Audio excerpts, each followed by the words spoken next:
Well, a very good morning to you and welcome to Sunday here at Sydney Motorsport Park. It's D-Day, the finals. Have a look at the 52 HQ Holdens around Sydney Motorsport Park right now. We've just done a photo shoot on the front grid. And for those sitting at home, you would have had the pleasure of looking at that for the last half an hour or so. But just take a look at these shots down into turn 1, heading towards turn 2. That's what 52 HQ Holdens look like. This is what your final will look like just after lunch around 1 o'clock this afternoon. So get yourselves fired up for that. Strap yourselves in for an absolutely unreal day here at Sydney Motorsport Park for the 2025 Osborne's Transport HQ Nationals. We've got 2 heats this morning, a Repercharge a little later, and then, of course, we have the 20-lap final, which decides the champion, the person who will wear the number 1 on their doors. My name is Moston Rudge. I'm joined with Gary O'Brien for your coverage here on Blendline TV, right across Facebook and YouTube. Gary, good morning. Good morning, Moss. Good morning, everyone. What a superb day. There's not a cloud in the sky. There's none of that wind that we had yesterday. Perfect conditions for some great racing.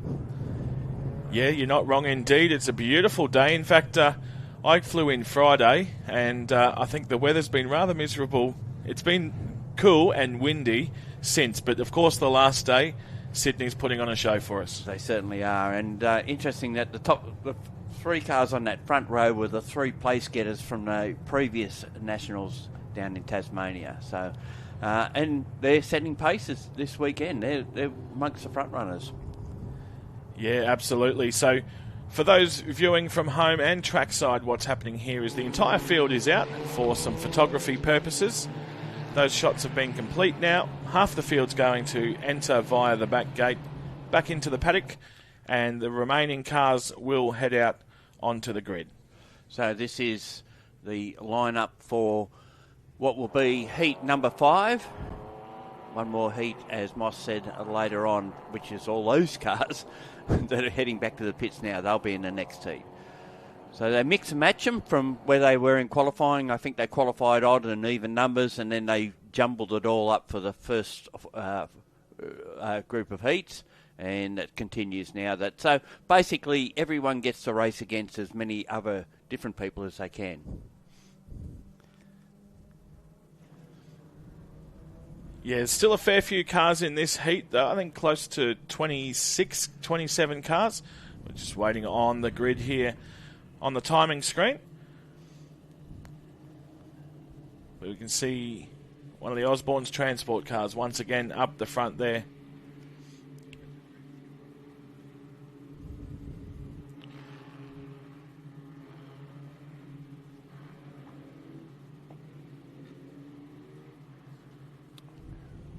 So timing hasn't updated us with a list of who's where.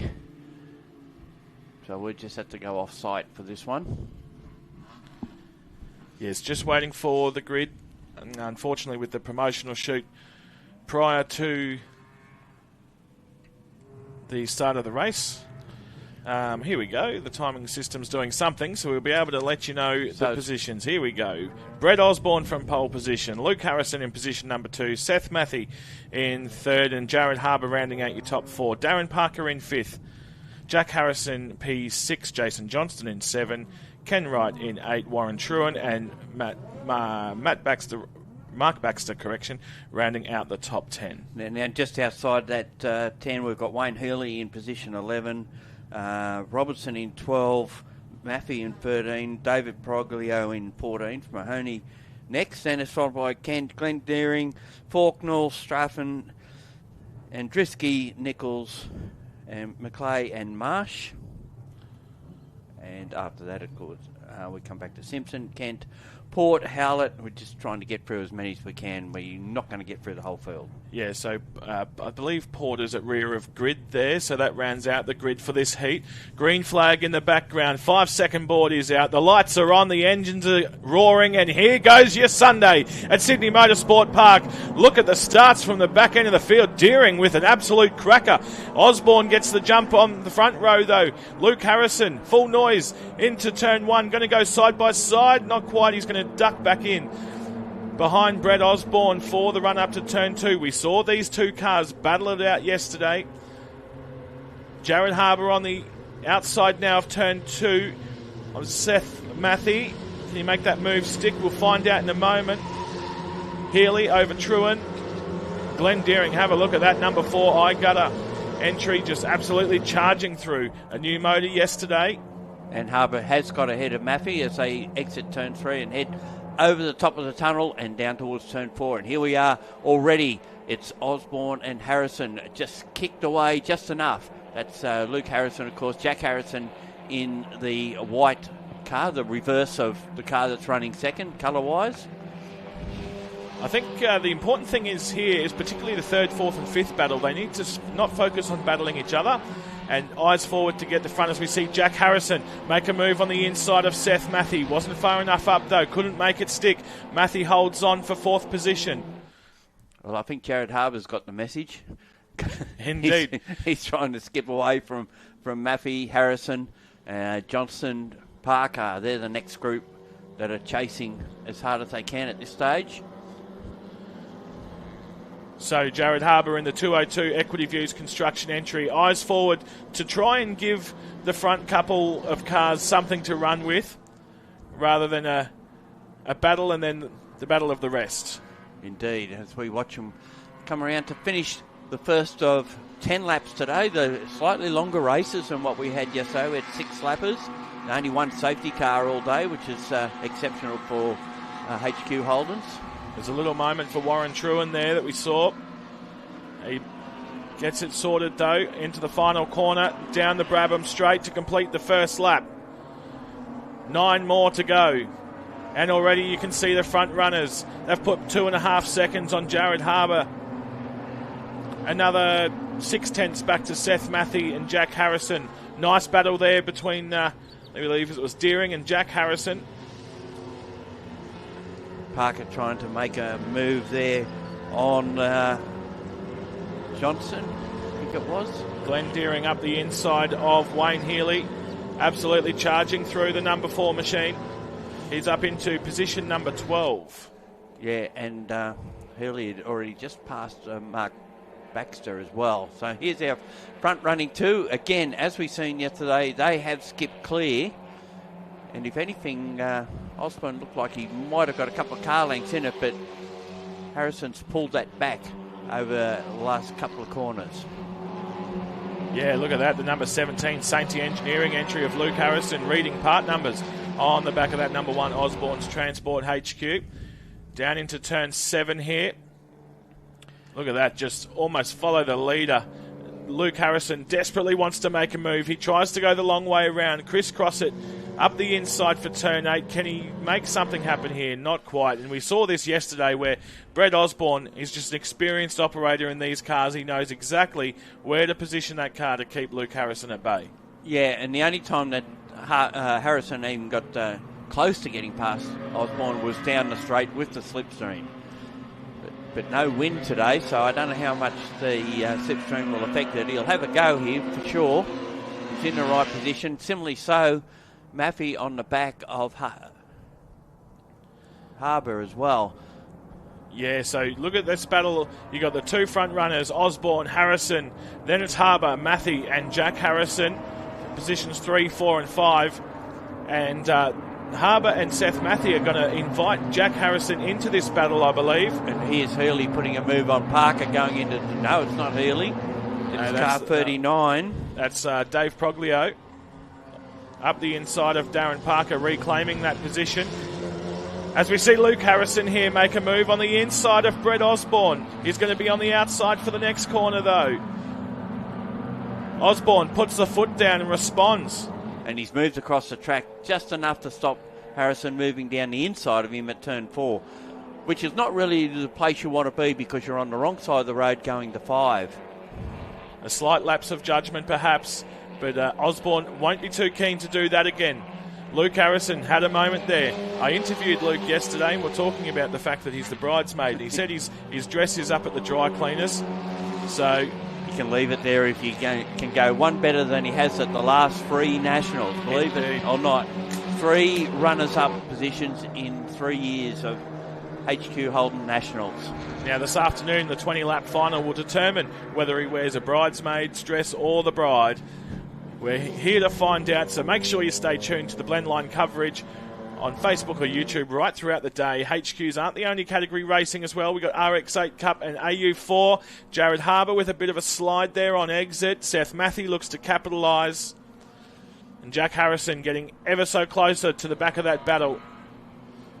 That's a battle of 3 for second, and then back behind them there's another extraordinary dice going on. Quite a few cars involved in that one, but at the moment we're watching Harbour and Maffey go at it. And can he actually do? Harbour's actually trying to break the stream. He doesn't want to be slingshotted past at any stage. And here comes Harrison making a move on Osborne down at turn 1. If he can sneak it in tight and try and run down the inside as he did last time. Yeah, which he's needed a good exit. It wasn't perfect. And he's not going to be far enough up for turn 2 and 3. Oh, no, he tried to get up the inside there, but Osborne could see exactly what was going on. Close the door quick, smart. He doesn't miss, does he? No, not at all. Harbour's, Jack Harrison's brought into this battle with Harbour and Maffey as well. He's right there now. And then we look back to Proglio and Parker. The next two come from behind this group to get in front of them. Not used to seeing all white cars from Dave Proglio. They're usually quite well liveried, but not for this meeting. So he's almost all white car, but carrying the familiar number 39. Now Glenn Deering was able to get on by Jason Johnston, so Deering now up into position number 8, absolutely flying with this new motor. He said he wasn't sure about it. He hadn't run it before. Well, I think it's a good one, Glenn. You can safely say that. So Dave Proglio currently sitting in position number 6, leading Darren Parker. Then it's Glenn Deering. Here comes Glenn Deering now. He's trying to get to the back of Darren Parker. If he can get there, he can secure himself a solid result. He's already in the top 10 though. What a drive so far. We're only on the 4th lap here. We've got 6 to go. Well, even more scratch behind Wayne Healy there. So Scott Andriski up the inside of Kenny Wright. And we got a story about Scott Andriski too. Unfortunately, didn't finish the first race that he was in this weekend. No. Remember to put fuel in your car, folks. That's the most important thing. That's what makes it go. And you would expect him to be right up the front if it hadn't been for that little misdemeanor. He's moved up a few positions. He's up into position number 12 at the moment. We're looking on screen at the moment, the battle between Marsh and Faulknell. It's Laurie Marsh and Todd Faulknell back to the front now and have a go at this. Looks like we got the battle of Brock Matthey, Warren Truan, Glenn Robinson, John Marnie. Even more dice. Further back there you got McClay, Nichols and Seth Matthey under attack from Jack Harrison. Looking to cover that position, which is allowing Jared Harbour to get away. Jack Harrison looks to make a move on the inside. You can tell it's finals day, can't you, Gary? Yeah. You get that vibe about it. It's all on the line here. Harrison goes the long way around the outside. Tries to switch back, not quite in position to do it. Now this is where Matthew's got to engage the slingshot and do a bit of shaking and bacon if you want to hold that position. Jared Harbour getting a nice gap now over these two who are battling. Harrison up the inside in the 73 Sainty Engineering entry. On the inside. Runs him wide out of that corner in the run to 9. He'll have the advantage there, but Matthew's got some horsepower there by the look of it. Sticks with him. They're going to go side by side for a 9. And again, Maffey will hold on to position. What a battle. The number 9 Race Tech Trailers entry. It's on song this weekend here at Sydney Motorsport Park as they come along the final corner onto the main straight to complete lap 5. They're 50% of the way through. Now have a look at these in the rear of frame. They're going to follow each other. Jack Harrison pops out, catches Seth Matthey off guard, pushes him a little bit wide. Oh, touch there. We don't want to see a a repeat of Queensland Raceway got him. Supercars. He's got him. Harrison says, "Oh, do what you like. I'll put my foot down and go the long way." Can he make it stick for turn 2? Matthew had a great exit from 1. A little bit taily in the rear end coming into 2, but hits the brakes nicely, gets the position back. This battle's going to go a long way. Harrison looks to make a move up the inside at turn 2. Wasn't able to get it done. Matthew immediately closes the door. Exits at 3. What a battle. That's very respectful driving between Queensland and New South Wales. And Matthew starting to put a car length over Jack Harrison now. Hope you enjoyed that, folks. That was HQ Racing at its finest. Yeah, that side draft includes a bit of paint swapping too. You don't get any closer than that. A little bit of Rubbins racing, although the New South Wales team are very strict on the driving standards, but I don't think anything was wrong with that. No, nothing They did at what all. they could. That was impressive racing and very respectful in my opinion. Hard fought. So Seth Matthew remains in position number 4. Jack Harrison, position number 5.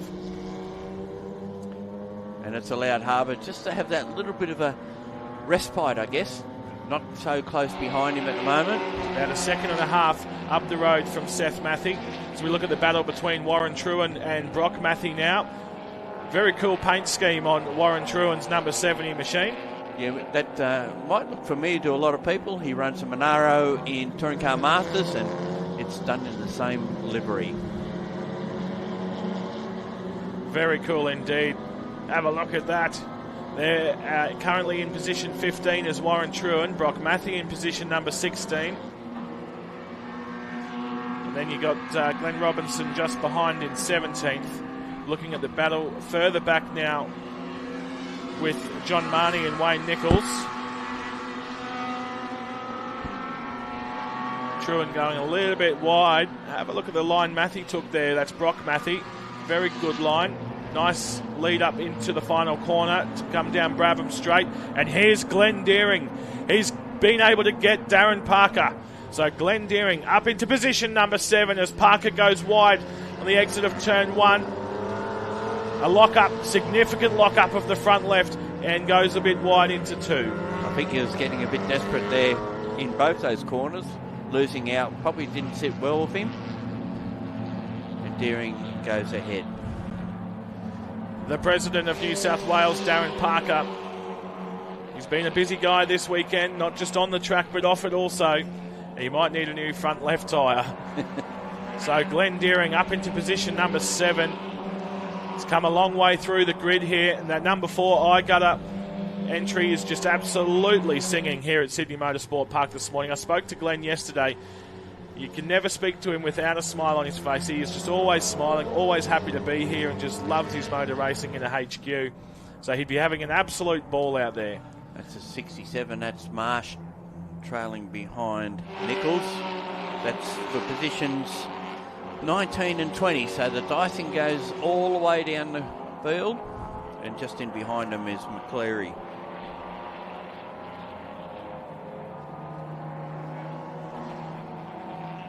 So we're on lap 7, 3.5 to go.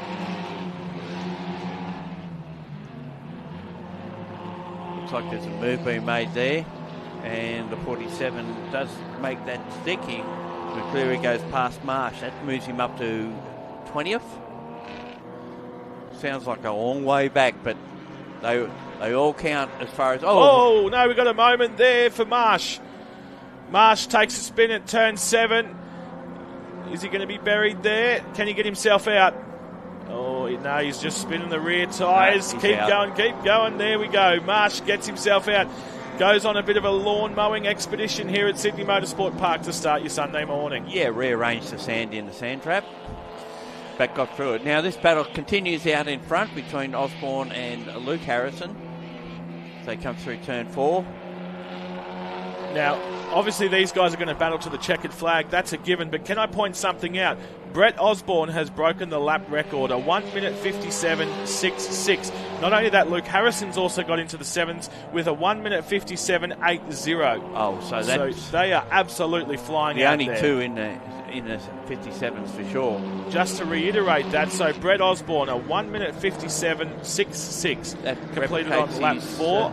replicates his qualifying time. Just about, indeed, and a 1 minute 57.8 for Luke Harrison. So those guys are absolutely flying out there and are having a good time. You can see they've stuck together this whole race. We've completed 7 laps. We're on the 8th. We're in the closing stages of this race. Does Luke Harrison have anything to respond with here? Can he finally claim that victory over Brett Osborne? Yeah, and of course, with the way the points work, he'd still probably end up second to Brett in overall going into the final, even if he won this race. So they're about to lap one of the rear markers here. Ken Porter, is it? Yeah, it is Kirk Porter. Kurt Porter, beg your pardon. I believe. So this might work in It's thrown me off a little bit because I think he's got 33 on the windscreen, which is his ordinary number in Queensland, but he's running 38 this weekend. No, that's an 8. There we go. So, or is it a 3? Who knows? This could work in Harrison's favour, coming up on a lap car with a lap and a half or so to go. Yes, indeed it will. And Harrison, a little bit of a nudge, puts the nose out, shows Brett that he's there. Well, although I don't think Brett's not aware of the fact that he's there. He's been with him the whole race. Well, he's pushed him because he's had to break the lap record to stay in front. And this is where it's all going to get very tricky. Coming into turn 5. So Porter moves it over nicely, gives the guys plenty of room to get around. Not the ideal race line, but they get around nonetheless.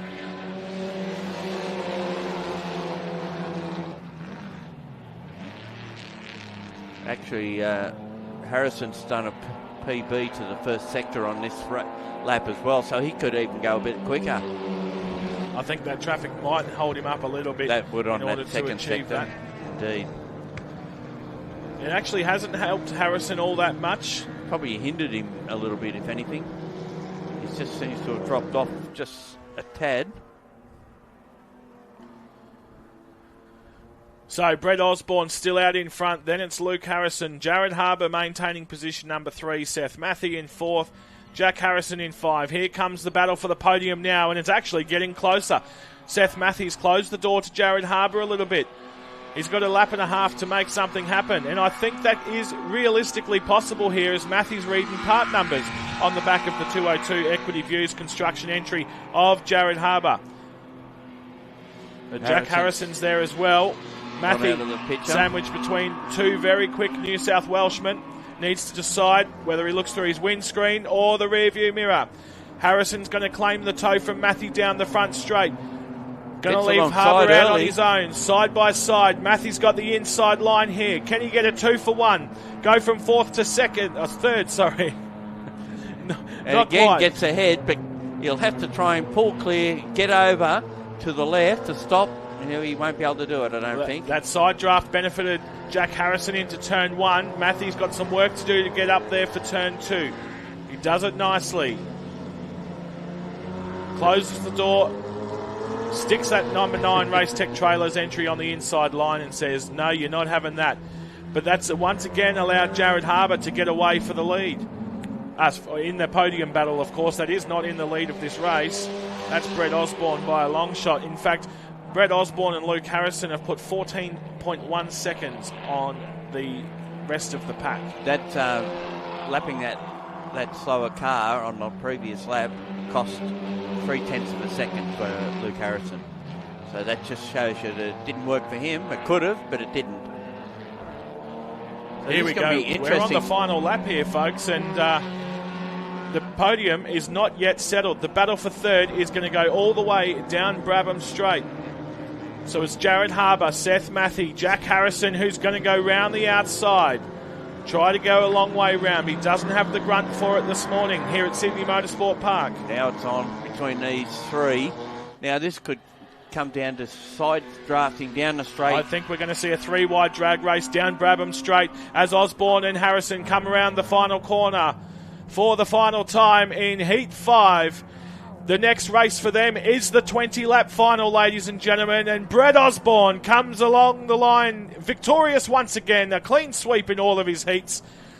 Luke Harrison in 2nd. Now let's look at the battle for 3rd. You've got Kirk Porter finishing out of place there. Jack Harrison gets on by. He gets on by Seth Matthew. It's going to be Jared Harbour here. They split Harbour, Harrison, Matthew. So Matthew lost 2 positions in the process of the last corner, and it was Jared Harbour claiming the final step of that podium. In fact, that's the exact podium we saw in our 20-lap final last year in Baskerville Raceway in Tasmania. Well, there you go. Dave Proglio brings it home for position number 6. Glenn Deering, what a drive. Hold your head high, sir. Brings it home for position number 7. The big man, Darren Parker, takes home position number 8. Jason Johnston in 9th, and Scott Andriski moves his way up to round out the top 10. Yeah, Ken Wright in 11th, Wayne Healy 12th, Warren Truen 13th, Mark Baxter in 14th position. So it's been interesting that we've got the top runners from Tassie running 1, 2, 3 in that race. But boy, did they have to work for it. Yeah, so after Kenny Wright was Wayne Healy in position 12. He's had a solid weekend. He's had a lot of gremlins in the car, but he's there or thereabouts, and I think he can thoroughly enjoy his racing this weekend. Warren Truen brought it home for 13th. Baxter for 14th. Troy Kent in position number 15. Brock Matthew moves up a couple of spots to 16. Glenn Robertson in 17. John Marnie, Wayne Nichols, and Gordon McClay rounding out your 20. Faulknell brings it home for 21. Dave Kent in 22. Laurie Marsh, after the little off there at turn 7, brings it home in position number 23. Mark Strachan, Kirk Porter, and Brett Simpson rounding out the field. Well, that's what we can look forward to for the rest of the day. HQ racing at its absolute finest. We have another heat, and then our Repercharge, and of course the 20-lap final coming up throughout your day. There's plenty more racing to come. RX8 Cup and AU4, of course, right here on the Blendline TV coverage. And for those at the track, Production Touring have got 2 45-minute races as well. Yes, Superkarts qualifying, I think, comes up next. We'll be back with heat number 6. Absolutely. Heat number 6 for the HQ Nationals, and the coverage here on Blendline TV across Facebook and YouTube. Share it far and wide. Let all your mates know, and your neighbour Daryl know, that we're live on the telly. You're here at Sydney Motorsport Park for the 2025 Osborne's Transport HQ Nationals right here on Blendline TV.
A late grid position change at the rear of the field there.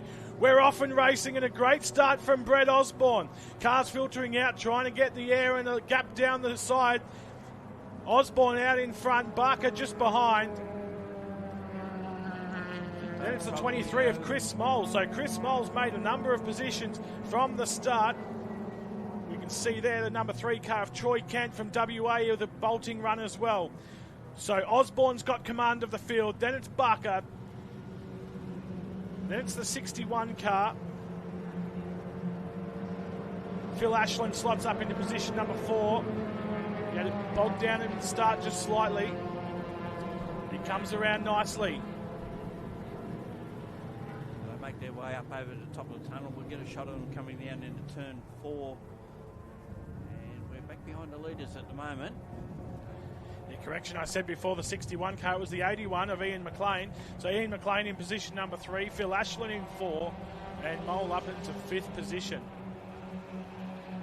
That's Chris Moll, of course, brother Jason, unable to attend this weekend, and that was the 47 of Gordon McClay, who took a knock there around turn 5. And he's out on his own. So Scott Andriski leading the mid-pack there. Believe it or not, that Brett Osborne's already out to a half-second lead. Pretty well on for second between Barker and the McLean car. Then we've got a little bit of a gap back to Ashland, and he's closely followed by Wayne Potts, who's made a pretty good start out of this as well. Then it should be Johnson, Scott Andriski, Chris Buckley up into 9th, Ken Wright in 10th position. Yeah, Scott Andriski started further down the order, and he's moving up quite nicely. He does have Chris Buckley hot on his heels, though. Ken Wright, they're rounding out the top 10. Troy Kent, Brock Matthew, and Jack Harrison moved up from the rear of the grid. He's currently in position number 13. Keep an eye out on that number. McLean in... we've lost McLean. McLean's dropping back, just crossing the start-finish line now and going very slowly. Typically, HQ, the Achilles heel is either head gaskets or gearboxes. Not a great start for Ian McLean, but promotes Phil Ashland up into position number 3. He has won the Nationals previously, up here from Tasmania. Promotes Chris Moll up into position 4, who I was saying Jason Moll was supposed to be here this weekend, out on track as well, but not available, and Scott Andriski has found himself stuck. He looks like he's pulled off there. It doesn't look like he's spun off. We may get something about it. Good battle going on between the 32 and Chris Moll. They're fighting for position there. That's Ashland. His car's got a little bit more black on it than I've normally seen in the past. Phil Ashland car from Tasmania. So that's where the battle is at the moment. And already our race leader, 1.1 seconds clear. Another 1.6 seconds back to this battle that we've just been watching. Yeah, so here comes Jack Harrison through the mid-pack. He started at the rear of the field. He's up into position number 9 already. Look at that. And Chris Buckley challenging as well. Up in position number 8 as Harrison actually moves up into 7. Chris Buckley leading this pack here. And it's Wright and Kent. So Troy Kent from WA in the Western Australia Security Personnel entry. Brock Matthew behind him, goes wide. Chris Buckley throws up the dust. And now we can see it's Moll making a move on Ashland as they come down the straight. Slipstream now working, puts him through into 3rd position. Yeah, Ashland's going to hold on there on the outside though, up into turn 2. He ain't going to give away the position too easily. Ashland, he's a tough competitor, and any HQ he's driving is about 12 metres wide. You can see Scott Andriski stuck on the inside there. So dramas for the 44 Mad Trim Earth moving entry. He's out of the race. Looks like he has been unable to get himself moving. But what a great battle here between Phil Ashland and Chris Moll, as Moll looks to have another dive. could easily see that the slipstream on the main straight is working. It's allowed Chris to get alongside him, get in front a little bit, but to his credit, Phil fought back around the outside basically to get that position back by the time they emerged out of turn 2. Yeah, Brett Osborne, as you were saying before, Gary, he's now over 2 seconds in front of Matt Barker, and Phil Ashland about close to 5 seconds back, 4.7 to be exact. So Ashland 4.7 seconds back from second position, and it's a battle for the final step of the podium. And Heat 1 here at the Osborne's Transport 2025 HQ Nationals. Have a look at Jack Harrison, though. The number 73 up from rear of the grid to position number 7. That's a drive and a half as Brock Matthey goes drifting in a HQ Holden. Yeah, I bet they were drifting in Queensland this weekend. Another interesting battle going on between Wayne Potts and Jason Johnson. And they're just up the road from where Jack Harrison is at the moment. And he, as you said, he is on a charge. Another one slowing as they come out of turn 10 and 11. Is that the 13? Yeah, so out of 10. Troy Kent just had some dramas there as well, and you can see him going slow, just out of frame at the moment, but coming down the main straight as we complete the third lap. Another change of position. Johnson's just got ahead of Potts, did the slipstream trick, and now Potts comes back at him as they come down to turn 2. Not quite close enough to get it done, and in the background behind him is Jack Harrison. Now, can Potts get up on the inside? Unfortunately, when you go up the inside, you've got nowhere to go because the next corner is a right-hander, and the next one after that's also a right-hander. So you're left out in the wilderness a little bit there. Now he's going to have a shot down the inside as they come down to turn 4. But again, on the wrong side as we go to 5. Yes, we can see Troy Kent from Western Australia, the number 3 Western Australia security personnel car, had dramas, and he's now entered pit lane. So unfortunate for him, as we've got battles right throughout this field. 50% race distance done, 2.5 laps remaining. Brett Osborne out front by 1.7 seconds. So did he have a moment here? Because Barker now just 1.7 seconds behind, as we can see a car go off wide on the grass there at the exit of turn 7. It wasn't Chris Mole, was it? I couldn't quite see which car it was. Chris is there still, and still behind Phil Ashland. But this is a 3-way battle now for position. Johnson, Potts and Harrison. And Harrison's been on a charge from the very start. We can see Peter Marsh has entered pit lane as well. So Marsh out of this race from Western Australia. They call him Marshy. And here we go, the penultimate lap of this heat. Brett Osborne, 1.6 seconds out in front now. So Matt Barker closing that gap. Mole goes a long way around on the outside. Does he have a stab at Phil Ashland now for the final step on the podium? Ashland, he's probably one of the most, I mean this in the most polite way possible, one of the most stubborn HQ race car drivers you could ever come across, and you can see why. He will not give up a position, as Scott Andruski's got front row seats to the action. Chris Mole from New South Wales right behind, home track advantage. He knows where to pass here. And do we see a lineup for turn 8 perhaps? He's been out of state championship for most of this season, so it's a bit of a comeback for Chris Mole at the moment. Command Digital HQ Holden driver, and trying his best to get past Phil Ashland, hasn't been able to do it. And I think in the background you'll find that Jack Harrison's passed both Potts and Johnston to be in position 5. What a phenomenal drive from the back of the grid. Yeah, absolutely. Now back up the front of the grid though, the gap's diminishing, 1.2 seconds. Barker to Osborne, so we'll get shots of that battle soon. But Mole's looking to have a look at the dive here. So turn 8, Mole wasn't quite far enough up to get it done. No, was that turn 8? Yes, it was. Now look for him on the straight. Now we've seen Chris Mole get out of the final corner well in the past, and can he slipstream his way past before they get to the checkered flag. We're about to find out. He might be just a little bit far back, but he moves right in close. Yeah, a bit of a mistake from Ashland there, and Moles pounced on the opportunity. Does he get the toe down the straight and make a move here at turn one once again? Bit of do-si-do between these two. Osborne, Barker, Ashland fighting for the final step on the podium here. We're on the last lap of this race. So can he hold on for another few kilometres of racing? Chris Mould charging on. Does he do a little duck and weave here up into turn two? I don't think he's far enough up here, Gary. I think he's got the margin on him at this stage.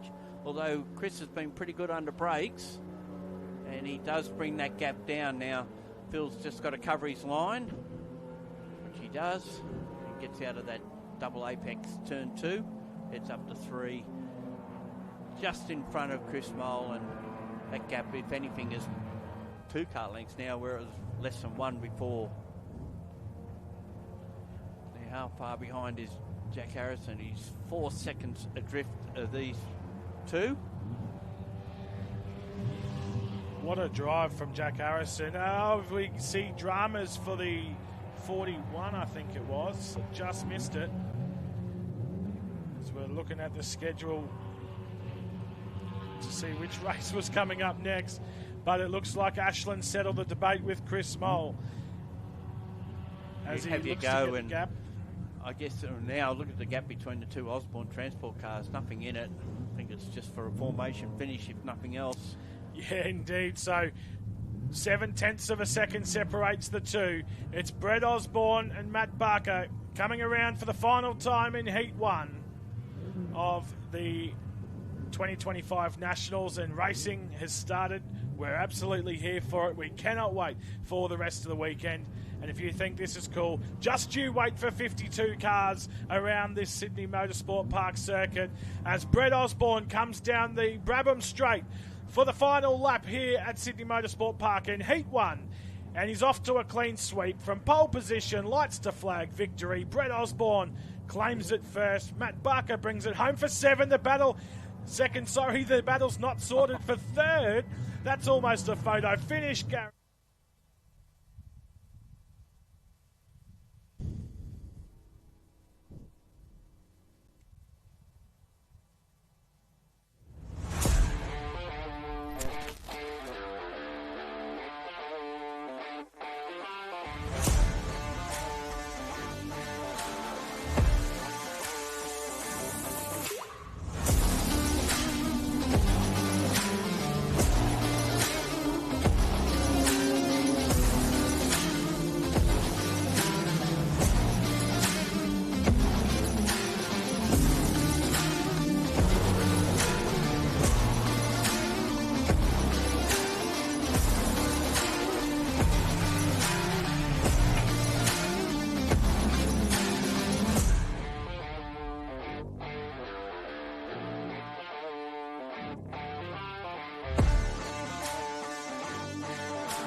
Welcome back to the Blendline TV coverage of the 2025 Osborne's Transport HQ Nationals, where we're about to line up for Heat 6. What a field it is. It's all on the line here. 10 laps of racing for the final heat of the weekend before we head into our Repercharge a little later this morning, which will effectively decide grid positions 21 to 52 for our final. So based on the points, the top 20 will go through to the final automatically, and the Repercharge will set the rest of the grid before our 20-lap final just after lunch at around 1 o'clock this afternoon. My name is Moz Rudge, joined here with Gary O'Brien once again. Gary, Johnny Baxter's going to lead us from pole position here. Once again, it's an Osborne's Transport entry. It's getting to be a familiar sight with so many Osborne Transport cars here and winning races, and we've got 2 of them on the front row. We had these 2 race each other yesterday as well, in John Baxter and Mark Barker. And, of course, got Phil Ashland and Chris Mole on the second row. And they had a great scrap yesterday as well. We've just seen some highlights of that one from yesterday. And then we've got, is it Joe Andriski, the next one there? Yeah, Joe Andriski out of position number 5. Wayne Potts in 6. Michael Howlett 7. Pedro Marusic from position number 8. And then it's Darryl Crouch in position number 9. And Chris Buckley, the HQ Extra, number 88, rounding out the top 10. Then it's Daniel Gowdery in position number 11. Ty Gray from 12. Peter Lynch from 13. Adam Leach from 14th. And Ian McLean will start from 15th position. And it's Amanda Saul, Jenkins, Ashton Parker, Derek Risley, Jeff Norman, Kane Robinson, Lee Lovering, Pete Anderson, Pete Marsh, Jake Deering and Brendan Healy, who will round out our field here. We apologise to our viewers from home. The timing system here at Sydney Motorsport Park is having a slight little issue, which is affecting us being able to display the grid to you on screen. Had some issues yesterday as well, so it's not unusual, but we'll leave the all the entertainment to on the track, and I'm sure this will be as good a race as what we had just a little while earlier. Yeah, absolutely. And you, as I said in the first heat, you certainly get the vibe that it is finals day. It's all on the line. Who's going to have the number 1 sticker on the door for next year? As we head to Western Australia for our Nationals next year, we cannot wait for that. Green flag. One of the Deering cars into the pit, so it'd be the 5, I would imagine. Yes, Jake Deering going to go straight into pit lane. Gremlins in his car all weekend, but it's an Osborne's Transport front row with Baxter and Barker. And Baxter gets the initial jump here. Got some great starts in the back of the pack. I can see Ashton Parker coming through. John Baxter to the front. Then it's Barker, Phil Ashland, Chris Mole. On the outside goes the car number 30 of Pedro Marusic. Sorry, Gary. As we go for a scrap into turn 2. Big lock-up from Phil Ashland. Big lock-up further back. I believe that's Ty Gray. So Phil Ashland, Ty Gray, significant lock-ups into turn 2. Keep it together, folks. It's definitely finals day here. We're side by side on the exit from 3. Barker, Baxter. Oh, we've had a bingle. We've had a bingle. That's Leach. In the car number 8, Adam Leach. Michael Howlett's involved in that. And meantime, Baxter goes into second, Barker in front. Although Baxter should have a run on him here out of turn 5. Ashland buying into this as well, and Chris Mole. So it's a battle of 4 at the moment. And Ashland briefly gets his nose in front of Baxter into turn 6, but the inside running gives it back. Here's the replay. Just said, oh no, there's in the background, that's Adam Leach's number 8. That car's finished. That won't see the final later today. It's so unfortunate. Safety car has been released from pit lane. And it looks like we've got Matt Barker in the lead.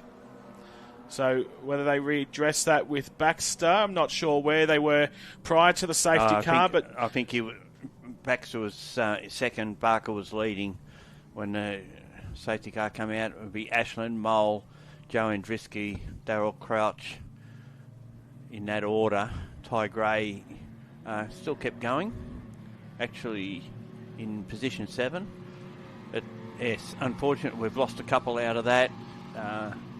Howlett hasn't come through. Chris Buckley, Leach, McLean.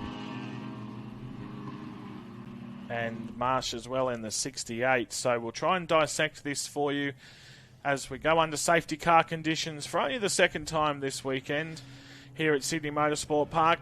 We're on crossing the line to commence the second lap of the 10-lap journey. And, yeah, you definitely don't want to see that on Sunday. Adam Leach in the number 8 car. I don't think that's going to see the rest of the day. Pedro Marusic into the pits. So he wasn't involved in that incident from what we could see. But obviously... But the number 8 looks like it's the worst affected out of that multi-car shunt. Yeah, and a huge thanks to our volunteers and officials here this weekend. Of course, you can see our guy up there with the safety car boards and flags doing a phenomenal job, as well as all the officials around the track here at Sydney Motorsport Park, our safety crews, recovery crews, our scrutineers, everyone who helps to make sure we can go racing. We very much appreciate it, and we can't do this without you. If you'd like to become a motorsport official, visit motorsport.org.au/officials. It's the closest you'll get to the action at any racetrack in Australia. We're very, very grateful for their support of our events. As we see Adam Leach's car there, we hope he's all right. Brandon Hurley's in the pits as well. Bit of a knock there, and looks like it's all on the passenger side, fortunately, as far as the driver goes, but doors open, so we want to assume, and there he is climbing into the medical car. Everyone does go back to get checked. It's mandatory to make sure that there's nothing in the way of aches and pains or whatever. A full medical check over. We'll try and bring up the replay again of the incident. Try and dissect what's happened here, but there's a few cars involved. It looks like Michael Howlett, Adam Leach and Peter Marsh are the three cars involved in this. And it's Matt Barker leading the field. John Baxter, Phil Ashland, Chris Moll, Joe Andruski, top five. Hopefully we can get the cars recovered nice and quickly, and we can go green racing once more while we're all bunched up. We'll start again. There's a good fight between the two Osborne Transport cars off the start. And I guess having raced each other yesterday, they know where they might have weak points. Well, lesser strong points, I suppose, is a better way of putting it. And how it can all work out.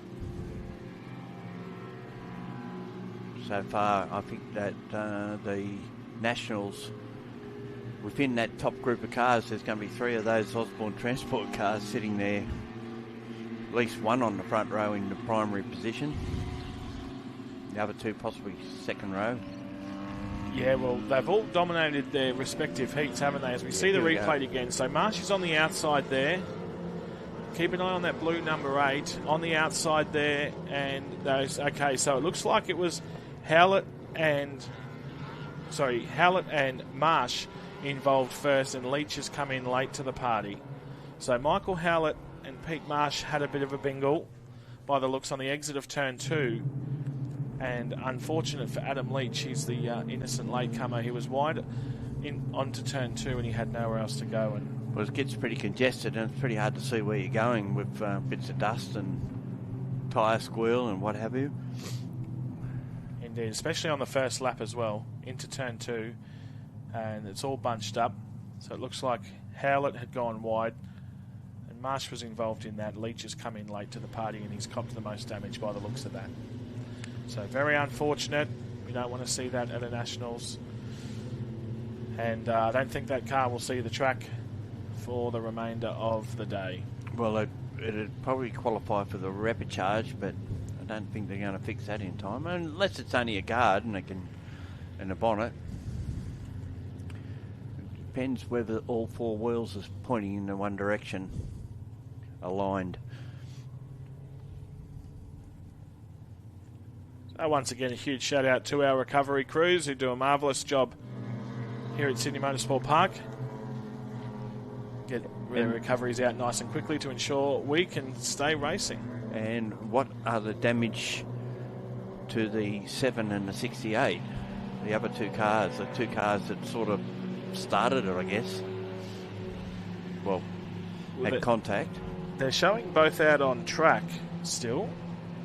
So we'll try and find them. Yeah, they're certainly not doing laps.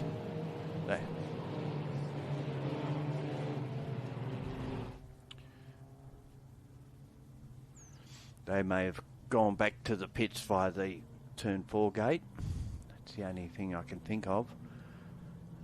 That is possible, but we're holding the position here to try and get shots of those cars while we're under the safety car conditions.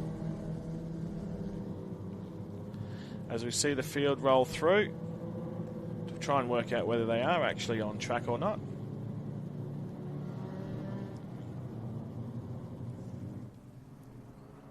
Doesn't look like it.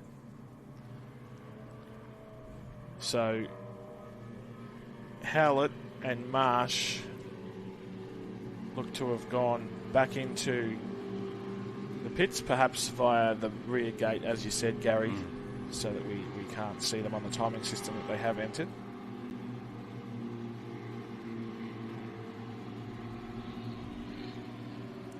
And not knowing the damage, I guess their crews will be right into fixing those two cars, because they'll need to be back out for the Repercharge if they haven't qualified in the top 20. So we've got 3 laps completed.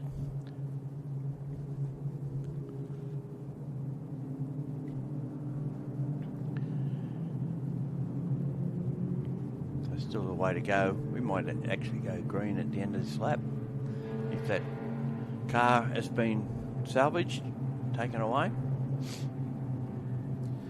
Yeah, fingers crossed. We'll have 6 laps of racing to go, and of course, don't forget, we're not just here for the HQ Holdens, although they are the main show this weekend. We've got the RX8 Cup and the AU4s coming up as well. Following this race, we'll have a bit of a break for about 45 minutes, and then the RX8 Cup will be live here for a 20-minute race, followed by and then we'll have another break before we return for the Repercharge just before the lunch break. So in about an hour and a half or so from the completion of this race, we will be back for more HQ Holden racing as we see Adam Leach's car loaded onto the tow truck, ready to be cleared. Of course, there's plenty going on at the track as well that we're just not covering on Blendline. So for those out here at the track, you've got a couple of 45-minute races for production touring. That car's got some damage on it. The left front wheel's not... Definitely not straight. Not straight, no. Yeah, and quite a few supercar races to keep the patrons that are here amused, entertained. Of course, free entry here into Sydney Motorsport Park this weekend. Yeah, so if you're around the area and got nothing to do, come out to Sydney Motorsport Park. You've got free entry, free access to the pits, free access to the grandstand. And it's an absolute pearl of day weather-wise. Not a cloud in the sky, no wind. It is a glorious day here in Sydney. And I think we're going to go green again, Gary. Matt Barker's leading the field. It won't be this lap, it'll be the next lap. Safety car went past the crash scene and the quick lift was still there. So we'll complete 4 laps under safety car, and I'm suggesting that perhaps the next lap will be back to racing.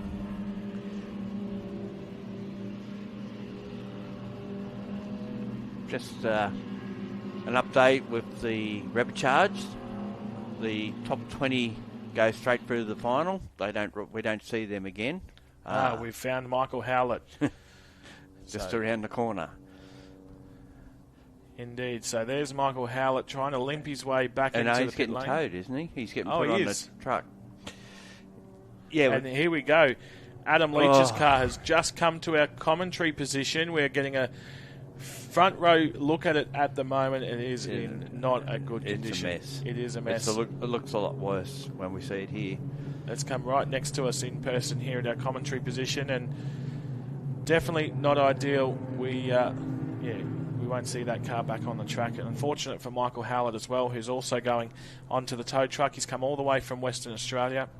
Hopefully his damage is not nearly as bad, although it is a quick lift job. So hello, safety car driver.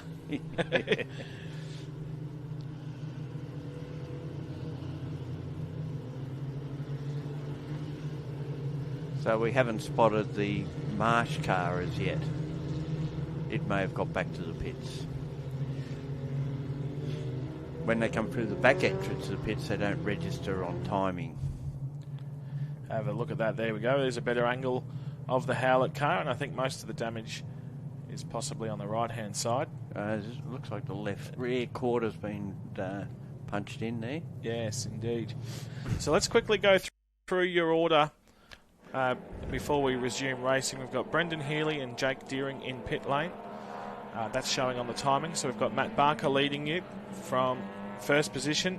John Baxter, Phil Ashland, Chris Moll, Joe Andruski, your top 5. Darryl Crouch, Ty Gray, Daniel Gaudry, Ashton Parker and Daryl Jenkins rounding out the 10. Lee Lovering, Kane Robinson, Peter Lynch, Amanda Saunders and Derek Risley is your 15. Wayne Potts, Pete Anderson, Jeff Norman, Chris Buckley, Ian McLean and Pedro Marusic, who's exited pit lane, is back on track, rounding out your field as it stands at the moment. So Wayne Potts must have lost a few spots in those opening exchanges because he was inside the top 10. He's dropped down to 16th, so he may have been hindered by what happened there.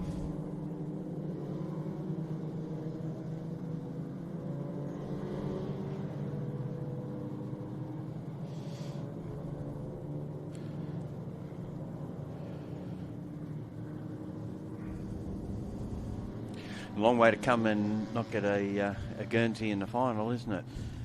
Yeah, indeed. I mean, and I have to say, at this Nationals, the New South Wales HQ Racing Club have really made sure that we get bulk track time. So the HQs have had a lot of track time this weekend, and which is very good. Probably worn a few out. To do all of that and to not make the final is very unfortunate. So, of course, we saw the replay a couple of times. It was hard to dissect exactly what happened between Marsh and Howlett with the dust and so forth. We saw what happened to Leach. It looked like he came in late to the party and just had nowhere to go. But we'll find out more in the little break that we'll get. We'll get all 3 versions. For the coverage, we'll get all 3 versions. And they'll all be different. Indeed they will. But I'll try and dissect that and bring it all back to you, Gary, to let all of our viewers at home know what's going on. The safety car's going around another time. So we've completed 5 laps. We've got 5 to go. We're 50% of the race through.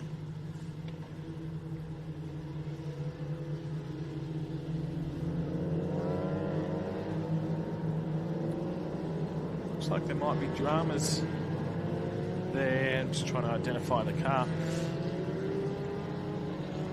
Might be Lynch, possibly.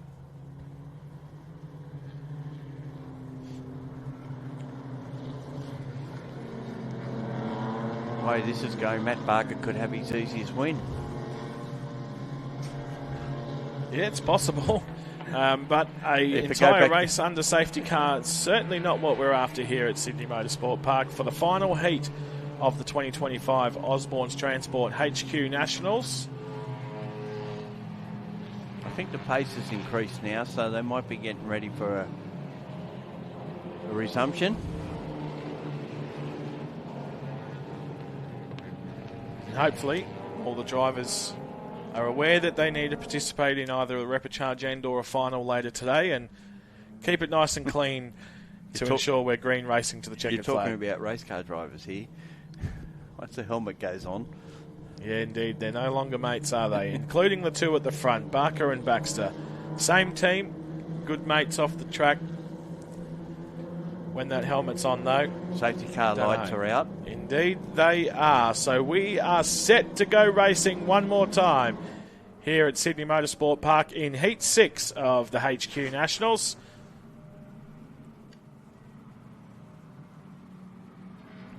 Matt Barker has command of the field. Can't actually go until he sees the green flag. Green flag's now shown.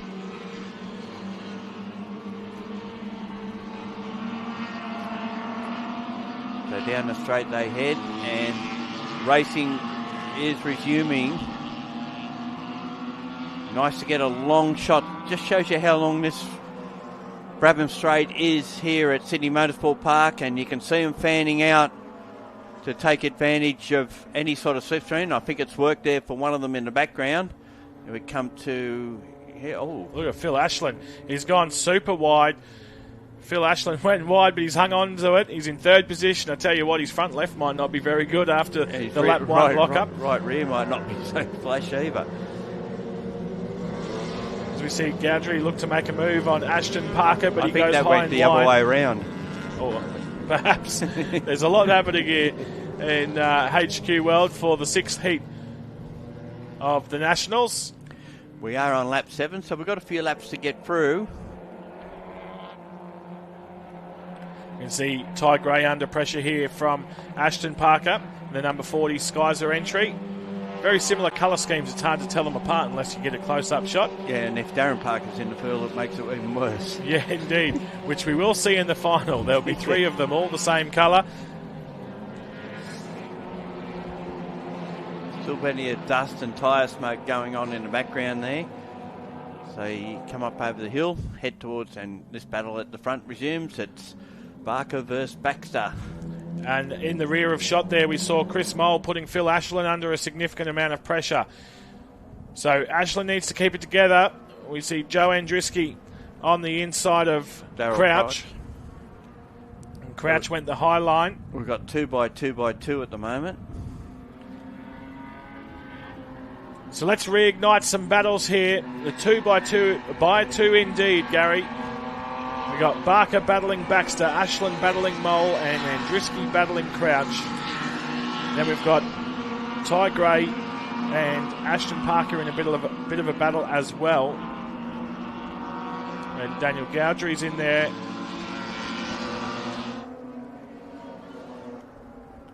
This is where we see.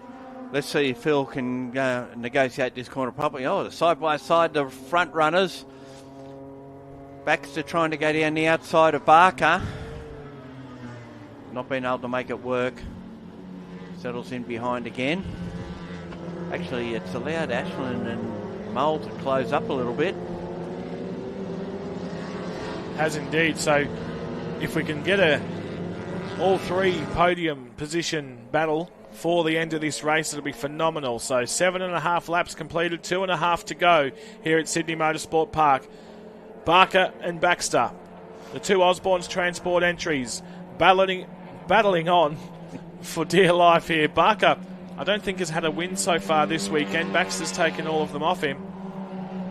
So it'll be great to see if Matt Barker can get the job done here.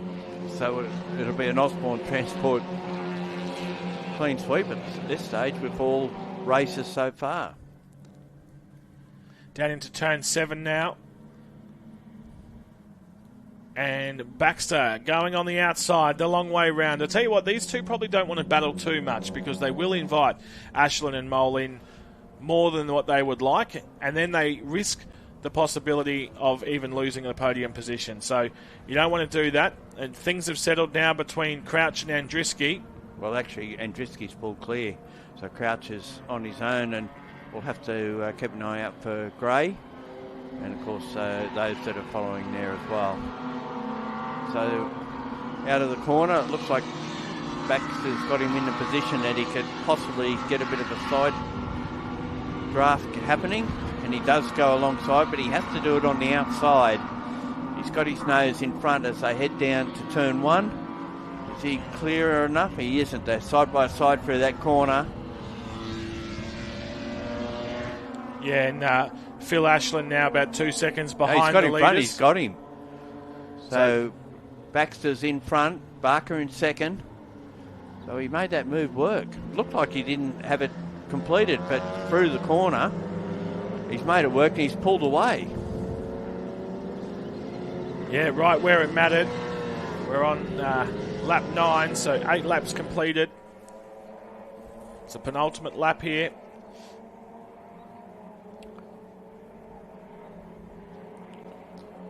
As Baxter starts to put 6/10 over Barker straight away. Well, he did for a moment. He did for a moment, absolutely, as Barker gets a bit loose on the exit there and gets a bit wobbly. He gathered it up nicely, though, to maintain position number 2. I think we just had a bird incident on track there. Between Ashland and Chris Mole in the Command Digital signage, number 23. down into turn 8. We're seeing a lot of passing opportunity here this weekend. It's where a lot of the moves are getting done from the HQ fold. Yeah, we're getting a lot of side draft moves as well as they head down to turn 1, and Barker's putting himself in a position where he may be able to replicate what Baxter did to him the lap before. Another good scrap going on in the background. Yeah, that's between Ashton Parker and Ty Gray. Parker on the inside, and Gray puts his foot down and goes the long way, gets back on by to reclaim the position. Of course, that's for position number 7. Because Harvey's towing service on quite a few cars here, predominantly Queenslanders. Yeah, absolutely. So, Chris Mole, Phil Ashland, that's backed off a little bit. That last lap, the battle was quite intense between them. Ashland was under significant pressure, but it looks like he's been able to just inch out in front to alleviate some of that pressure there. And you can see Andriski on his own now as Crouch goes wide. Ashton Parker on the inside of Crouch. Ty Gray's going to come along for the ride as well. Thank you very much. So both of them shoot up a position. Moves them up to 7th and 8th position. Just having an issue with the timing here at the moment. Car 81 shouldn't be there at all. Here we go. It's fixing itself back up. So Baxter, Barker, Ashland, Mole and Andriski, your top 5. Ashton Parker's moved up into position number 6. He was able to get a 2-for-1 and get Crouch and Ty Gray while he was there. So the number 40 Skyzer entry up into position number 6. Then it's Ty Gray, Darryl Crouch, Dan Gaudry and Lee Lovering up into the top 10. Gap between first and second, just under half a second. As they come for turn 8 for the last time. Yes, we're on the final lap indeed. The Osborne's transport cars have put 3 seconds over Phil Ashland. Sorry, 4.4 seconds as the timing refreshes. Can Chris Mole make a move for the final step of the podium on Phil Ashland here? Sideways goes Barker. Baxter onto the Brabham straight for the final time. Barker was all hands coming through turns 10 and 11 there, and it probably upset his rhythm a little bit, and he's going to be a very close second behind John Baxter as he takes a checkered flag on this one. And we do apologise, we're having issues with our turn 1 camera at the moment. Phil Ashland crosses the line for 3rd. Chris Mole brings it home for 4th. Joe Andriski is the next one across the line. We had Ian McLean there a lap down out of order. Joe Andriski takes home position 5. Andriski in 5. Then it's Parker, Crouch, Gray, Gaudry, Lovering, Jenkins, Robinson in position 12. Just confused by Ian McLean in the 81 car. I think he must have been a lap down. He's showing on the timing he's completed 10 laps, so well, I'm not sure if that's an issue, if he was there or thereabouts. He dropped out, dropped back in.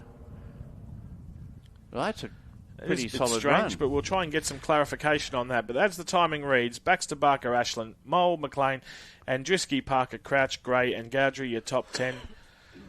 So if McLean did finish there, he's come from the sky. Lee Lovering, a solid, consistent drive for him up into position number 11. Darryl Jenkins for 12. Chris Buckley, earlier dramas, brought it home for 13. Robinson, Potts, Pete Lynch, Kane Robinson, Derek Risley, Jeff Norman, Pete Anderson, Amanda Saunders and Pedro Marusic round out the field. Unfortunate DNFs for Brendan Healy, Michael Howlett, Adam Leach, and actually it's showing Pete Marsh in the 68 didn't start, but obviously didn't complete the first lap. So that's why that will be saying that. So an interesting race, a safety car intervention, a very sick number 8 that won't be going forward in the racing. And number 7 as well of Michael Howlett from Western Australia, who has not finished the race and was on the tow truck also. So Gary, I'm going to go and get some updates for you, and I'll be sure to bring them all to you from the paddock when we rejoin the Blendline TV coverage very shortly. For now, though, we'll take a short break. Join us back in about 45-50 minutes for the RX8 Cup. This is Blendline TV right across Facebook and YouTube. Hope you're enjoying the coverage.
Hey, you going alright? Yeah, good. I think Charles is just bringing out. I don't know if it's Black Magic or it's something similar.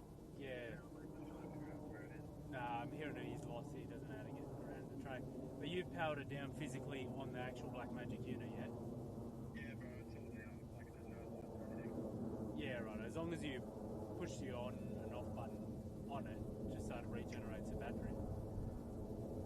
Yeah, rather than you trying to choose, right? Yeah, like even unplug it or whatever, you know what I mean? Like, as long as you press and hold the on button on the Black Magic to power it down. Yeah. And then should it restore some? Well, it will, yeah, in this, because there's 45-minute race that we're not filming. Yeah. Otherwise, what I can do is give you mine. You can cover your corner and my corner, and then Cole will pick it up by the time that'll charge up. Yeah, hopefully. I just don't want to use that again. I've unplugged it and just like plugged it on and off a few times as well, so hopefully it proper charges this Yeah. time. If not, hopefully Charles' thing works. I haven't seen a car drive over there yet though. No, he's like, he exited, he went to the drags or something. I don't know where he's gone.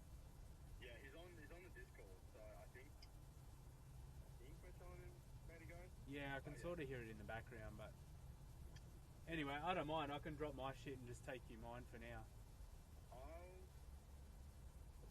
I'll jump back on the Discord, see where he's at, and if he doesn't get here within like 10 or so, then we'll switch. Yeah, well, I said we're not really doing this race, but they just want locked off shots. Yeah, like it should be ready. Yeah, okay. I'll see what they want to do. Otherwise, as I said, I've got a battery pack here that I can take. I should have left you mine when I said this morning. Yeah. Remember this morning I said I was going to leave you mine? And he said, no, it'd be right. The camera's working. It's literally just the... Yeah, the Black Magic. The pack itself, yeah. Yeah. Alright. Right, well, yeah, I'll give you a buzz once I get off the Discord and I'll see you. Where is that? Yeah. Righto. So there you go. I don't know. Bye.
Well, good morning, everybody, and welcome back to Sydney Motorsport Park. I'm Bruce Moxon. I'm another of the commentators. I'm your regular host organism at the State Championship race meetings here. Thanks for your patience during that clean-up. That's been done by our fantastic volunteers after the drama-filled HQ race that finished a while back. And probably a timely reminder to let people know that we're always after trackside workers, recovery crew, flag marshals, sector marshals, timekeepers, back office staff, scrutineers, all sorts of folks. If you want to get yourself a bit closer to the action, a great way to go about it. Meanwhile, we've got our second 45-minute production touring car race about to start. The cars are on their warm-up lap now. We'll have a quick run through the grid. Josh Buggleton will be starting on pole in the HSV Club Sport R8, and Hadrian Morrill will be next in the Mustang. Now, Hadrian had a bit of a drama yesterday, had a rear wheel bearing failure. They had to go and find another bearing at a wrecking yard and fitted that overnight. And what's going on? Looks like we've got a car on the end of a rope. That's not a great start to the race for Jennings in the Lancer Evo, the Ray White sponsored car. So that's going to be pulled into the back gate of the pits, and hopefully that won't delay the start of the race. And with any luck, they'll be able to get that fixed for this afternoon's event, if indeed they don't just fix it quickly now. All right, the cars are forming up on the grid. Third on the grid will be Sharma in a... I don't have a grid sheet, so I got no clue, and I can't see the track, and this is pretty annoying, really.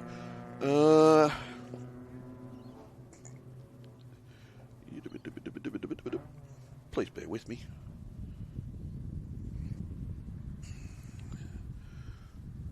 Looking for number 90, Amar Sharma in a BMW M3. That's the rather nicely presented gold and black car from Queensland.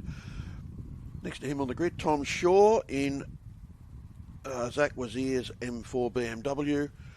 The last few cars are forming up now. The safety car has stopped at the top of the straight where it's supposed to be. Recovery cars are in the back of the field, and there's more people that we want to thank. I mean, how cool is that? You get to drive a pretty nice Hyundai i30N, and away we go.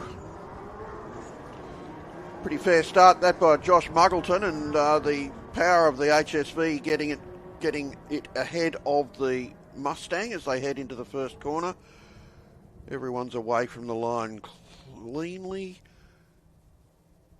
Bit of jockeying for position, and it looks like Tom Shaw's moved up into third place and was having a bit of a sniff around the second place car of Hadrian Morrill, the Mustang, as they head out of turn 2 and turn up to turn 3 over the tunnel turn, and they'll come down into turn 4, which we are at already, and Hadrian Morrill's already got his hands full keeping Tom Shaw at bay.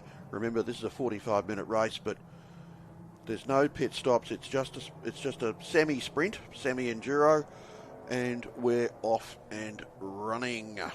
Further back after Tom Shaw is Gamble, then Howard, Tony Virag, who had a DNF yesterday, Sharma, Adam Gosling in the very, very fast Honda Civic Type R.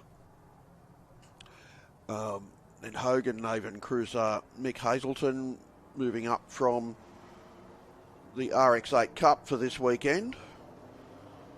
And he's pretty consistent front runner in the RX8, so it'll be interesting to see how he goes in the production car. But he's already off to a good start because he's driving car number 1, which is the VW from memory.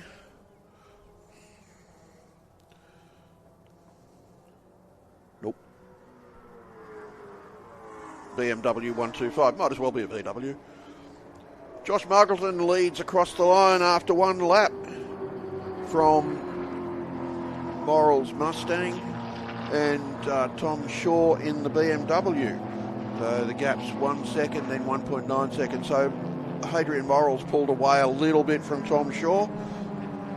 We'll see whether they can get themselves a bit closer together as the race goes on. So yesterday they did 25 laps, so they, all things being equal, should do about the same today. Interesting there watching the little Ford of Smith. So having a big hard brake into turn 2 and the hazard lights flashing because the car's computer assumes it's about to have a crash. So that's the stability control program kicking in. A bit of a drama for some of these competitors, working out what sensors to disconnect and what to leave connected in the car. So a lot of them still running ABS and traction control and stability control, simply because they can't turn it off, which can get in the way of being a racing driver, because the computer assumes that everyone drives like my grandmother. All right, we're watching now this midfield, well, it's not really midfield, fourth on back of Gamble, Howard, Sharma, VRAG, BMW, and a Holden. So there you go. That one of these things is not like the others.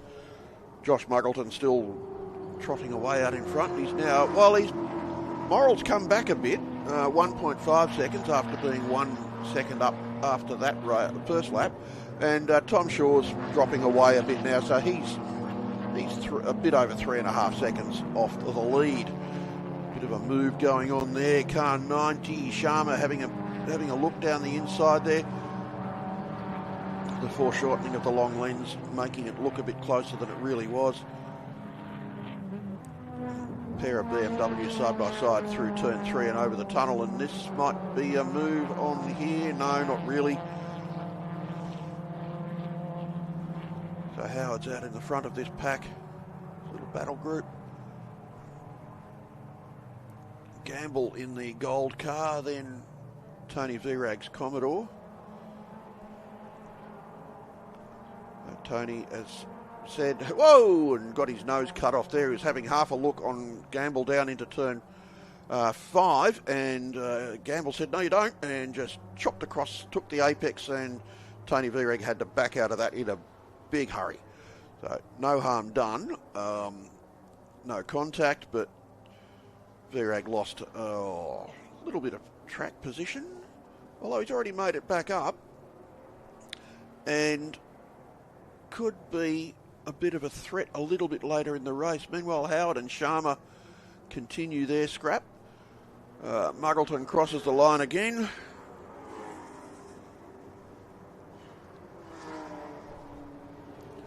Hadrian Morrell still second, Tom Shaw still third, and the gaps are increasing. So 1.8 seconds, 4.8 seconds to the lead.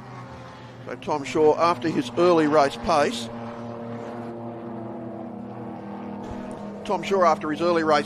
dropping away a little bit now from Hadrian Morrell, so could be a matter of tyres pressured differently or just completely different cars.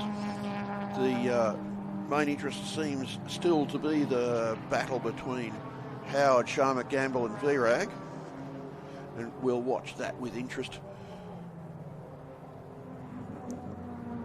And there's the flashing lights of Smith's Ford Fiesta once again, and so if you see one of these cars with the hazard lights flashing, doesn't mean that there's a problem necessarily. It's just that as I said earlier, the stability control program assumes that the car's about to have a crash because it's braking so hard, and is being a bit of a fun police.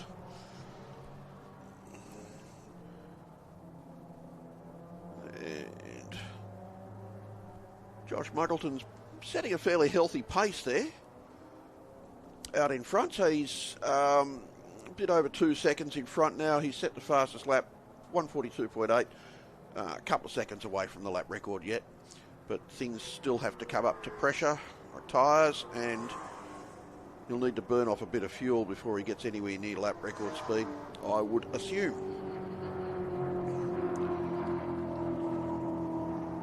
looking on screen now if you've got access to the Blendline live feed. A little bit of a battle developing between Hazelton and Pilkington. Cars 1 and 68, and they're fighting over 13th place. Whoa, and who was that? So that was Howard having a bit of a moment coming out of turn 1, and that's allowed the Sharma car to close right up on him. And then Sharma had a bit of a moment in the middle of turn 2, so that's balanced the scales. They've made a bit of a gap now on Sharma and then Tony Vrag further back, and we just had a move there, and Sharma dived down the inside of Howard into turn 4, made the move stick, but has had a big understeer through turn 5 and runs a little bit wide. I think he's probably okay, but Tony Vrag now moving into the next spot in this battle group, and he's disposed of Gamble in the last lap or so. We've got 4 laps down. We've still got about 20 laps to go, 31 minutes.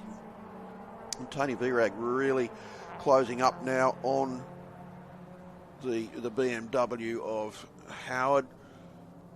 Took a wide line through the Creek Corner hairpin along the back straight, now right up behind the Quest Apartments, or the Quest BMW. We'll see who's got the legs down the straight. Vrag driving a Holden, not an HSV, so that's going to affect his top end a little bit, I would assume. Top end speed. So in the last lap, Josh Muggleton 220 Ks, Adrian Morrill 234. So the Mustang certainly has plenty of straight line. Just not really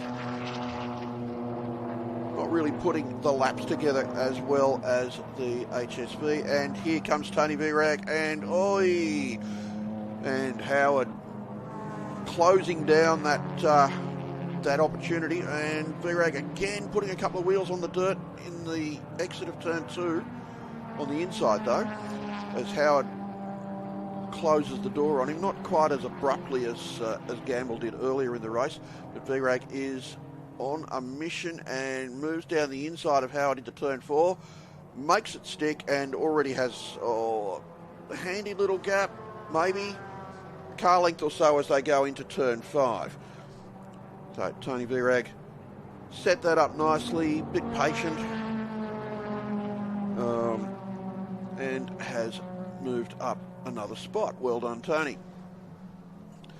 Josh Muggleton still out in front, still has the fastest lap, which was on lap 2. So no point using up your car in the first part of a longish race like this. Remember, it's 25 laps, it's not 5 laps. Although Josh Muggleton might be starting to wish it was 5 laps now, having completed 6. And 2.5 seconds now up the road from Hadrian Morrill's Mustang.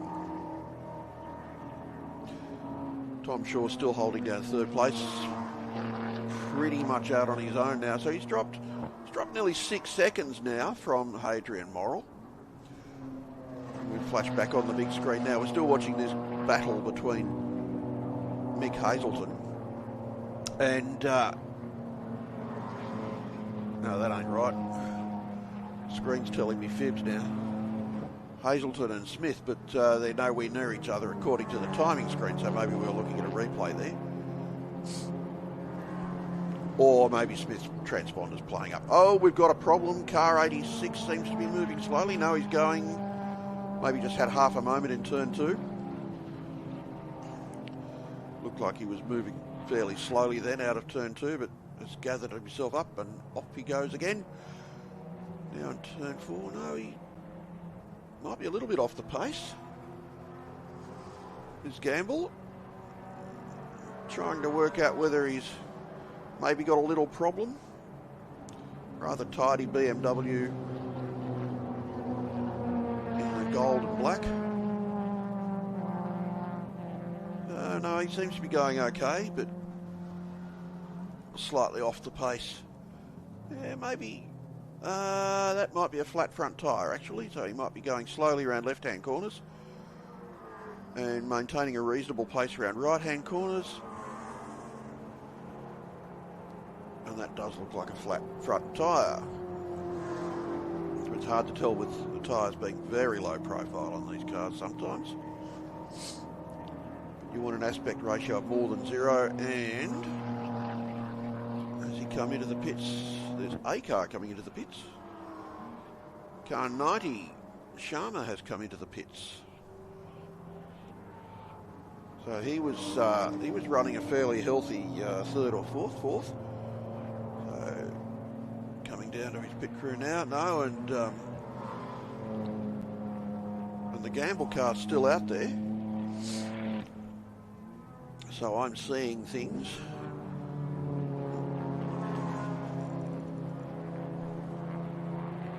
We've finished 7 laps.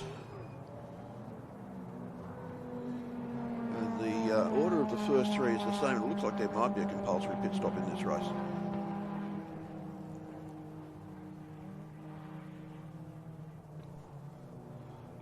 I love being kept in the dark here. So we've got 4 cars in the pits now, and I reckon there is a CPS, contrary to what I thought before. So Josh Muggleton's still out in front.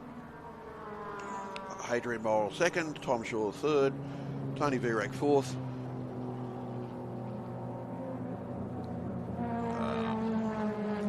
And yeah, Smith's back and running. So Mick Hazelton's in the pits.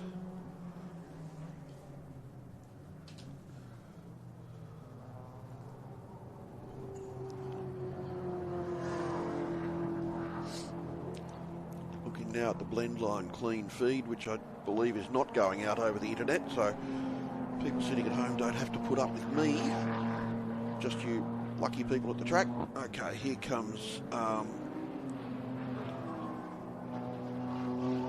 first Smith is back on track, and his pit stop time has disappeared already. 1 minute, Sharma, sorry. Amir Sharma, 1 minute 41.55. Don't know what the minimum CPS time is. It looks like it's about 140 because a whole bunch of cars are going out after 139, 140, 138, 141, 142. It looks like it's about 1 minute 40 is the time we're aiming for. Hadrian Morrill has pitted.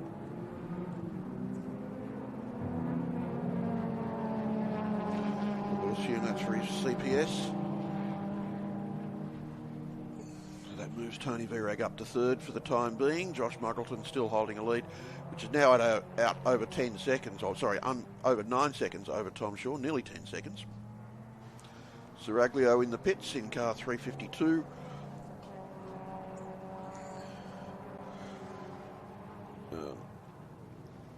That's another VF Commodore.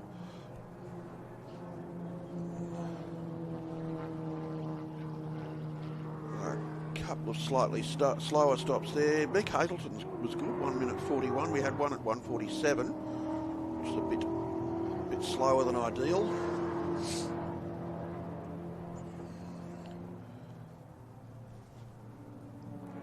That'll give everybody a few minutes to get their CPSs out of the way. And once again, a bit of strategy involved here. Do you run long? Do you run short?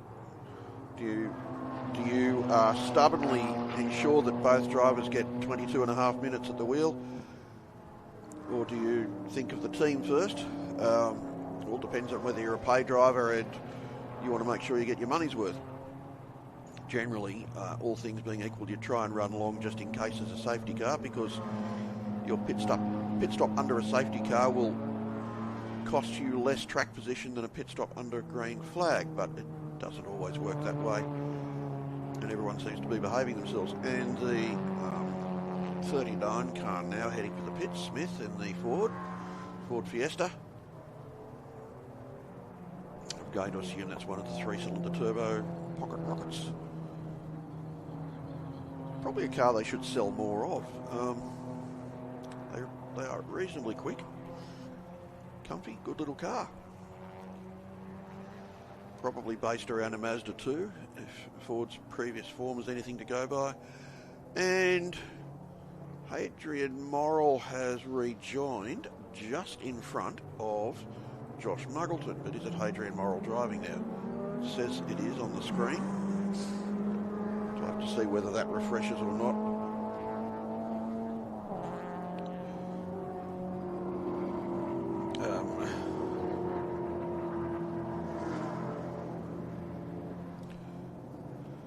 Looking now at the battle of the Toyota 86s, Dan Tierney in the second of the two cars there, and King in the first of them.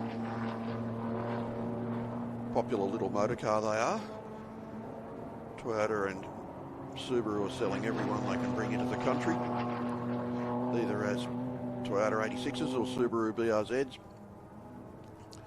And Dan Tierney in the Tierney Automotive car, giving King a bit of hurry up and moving past as they come out of turn 5 and up to turn 6, so nicely timed there.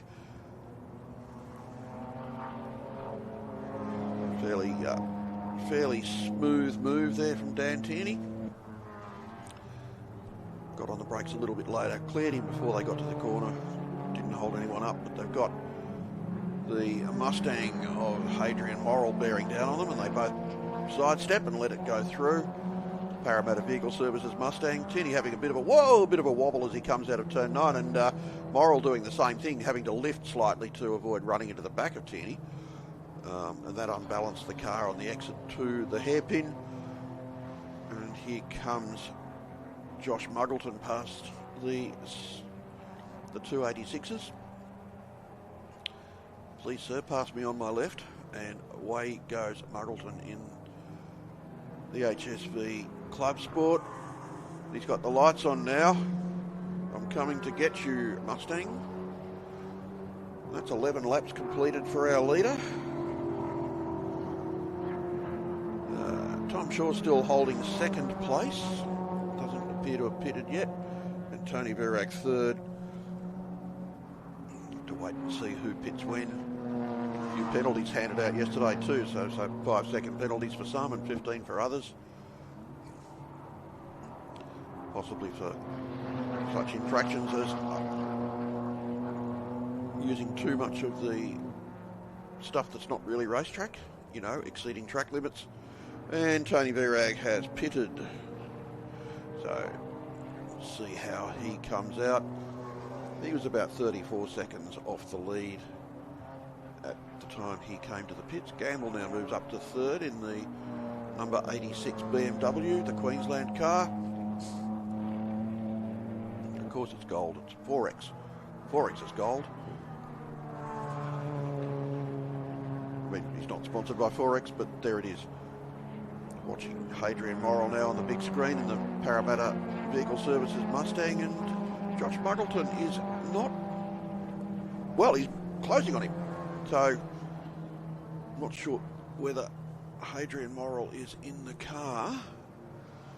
Tony Verag, 50 seconds in the pits. So 19 minutes to go. And it looks like Josh Muggleton's headed for the pits. Yes. I'm not sure whether he'll be handing over to Matt Holt, who's the normal driver of this car. This car won yesterday's first race, the first of the 45-minute races. So that should leave Tom Shaw leading, unless he's pitting too. Looks like he's not.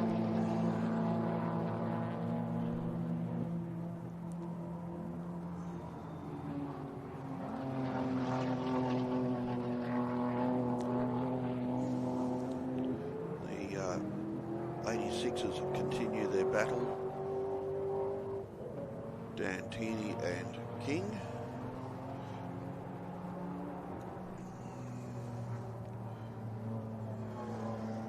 Warren King, there we go, and I've got a message from somebody.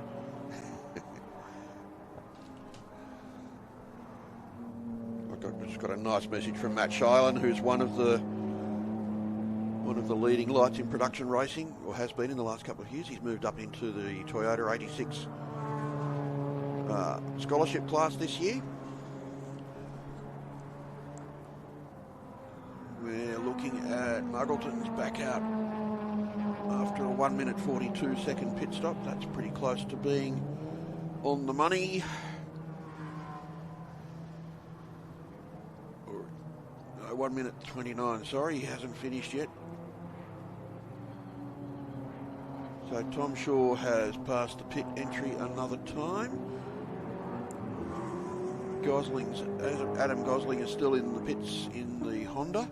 We haven't seen much of that car on the track so far in terms of the TV feed, but it's, let's see, certainly the best of the Class B cars, or B1, sorry. Tony Virag's still the quickest of the B2s. And the quickest cars being Class X for extreme performance. That's our very, very fast BMW M class cars. Watching now the 86s having just been gobbled up by Warren King's BMW. No, that's Warren King there, sorry. Who's that in the BMW? That's not... Smith in the BMW. No, it's not. I got one screen telling me one thing and another screen telling... Anyway, the two Toyota 86s are still nose to tail, and they look like they're having the time of their lives. Dan Tierney in the Tierney Automotive car still holding sway there. Gamble is now pitted in his Beamer. Josh Muggleton's pit stop was 1 minute 42.8. Not sure whether the timing screen will refresh and show us any change in driver, so we'll keep calling that Josh Muggleton. A little bit of a slow exit there from turn 6 for Dan Tierney, and the Warren King car just whooshes past up the hill, so Dan Tierney's now got to do it all again.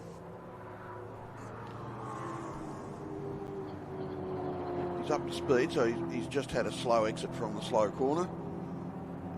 And in these cars, which don't have a lot of power and torque, I will be honest, that's a bit of a killer.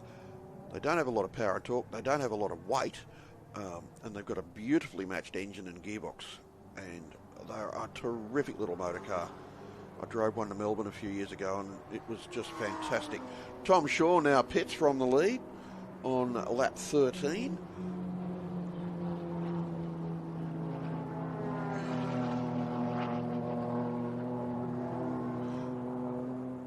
See how that shakes out. That'll leave Hogan, well, he's 52 seconds behind, so once everything cleanses, the Muggleton car 65, whether or not Matt Holt's in it now, should pop out back on top. Had a healthy lead before the pit stops. There it is now. Headlights still ablaze, look out, fast car coming.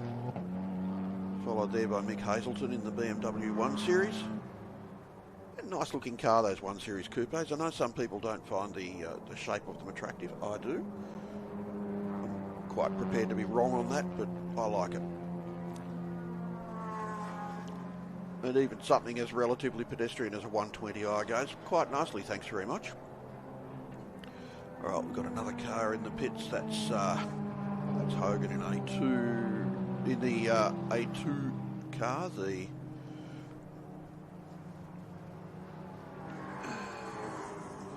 it's the sheer gold and Hogan Mercedes A45. Actually, it's yellow. I wonder if that's Rod Salmon's old car. I may never know. So, watching now the Sharma car coming through the last couple of corners. Now that car's showing as 5th on the timing screen, but effectively 3rd, I would suggest. The two Toyota 86s are still blazing away out there. They haven't pitted yet, that I can tell. Oh yeah, they have. Yes, they have. So let's have a look. Is anybody not pitted yet? Only Smith in the Ford. Well, he did. Pretty sure he did pit. So that's just wrong. So either the Ford has or hasn't pitted the Fiesta. Okay, Hogan's now leaving the pits. Dan Tierney's still chasing after Warren Smith. Come back and fight me. It could be Matthew Tierney now.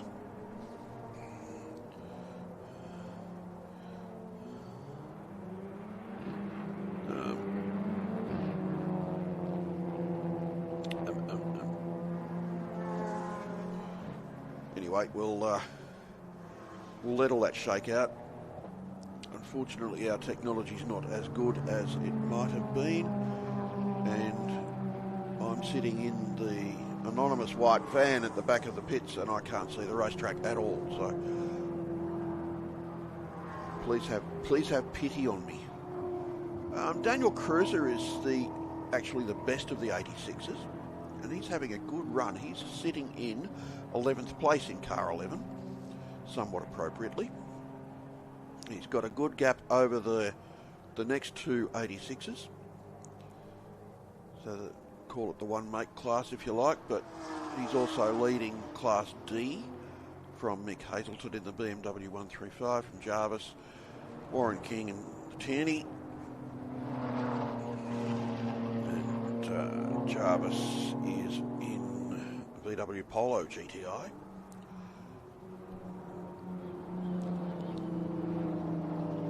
Now at the Tom Shaw car, and he's sharing that with Wazim's. Wazia.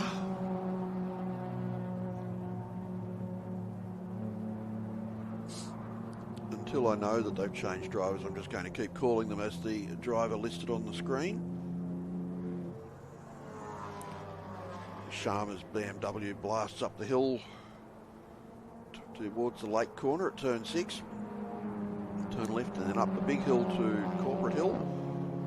Over the top, round to the left and heading for the creek. We've got two cars still in the pits, Pilkington and Seraglio, and it looks like they both had dramas around about lap 7. We're up to lap 16. And then Jennings didn't start at all in car 55, so we've had some bad luck. Everyone's pitted, and what do you know, Muggleton and Holt are leading from Hadrian Morrill by 6 seconds. And then the Sharma car next from Tom Shaw, so there's been a leapfrogging, and what's their gap? 3 seconds, so not much in that. And that'll be worth keeping an eye on for the next 9 minutes and 50 odd seconds. Watching a couple of, there's Tony Virag coming through turn 1. He's in 5th place, best of the Class B cars in B2. And then Adam Gosling is 8th in class leading B1 Honda. Here's the VW Polo. The Jarvises in fairly healthy, what's that, 3rd or 4th in Class D? 4th? Would have thought a Polo GTI might be a little bit quicker than that. Well, then being a Volkswagen, they're of course quite heavy. Massively constructed. Lots of technology in them. So that's probably a 1,200 kilo car, and the Toyotas are about 1,050 or something. So that will not be helping their cause. Great big VW logo on the side of the Polo, which tells me that while they like Volkswagens, they don't have a lot of corporate sponsorship. And that'd probably help them too.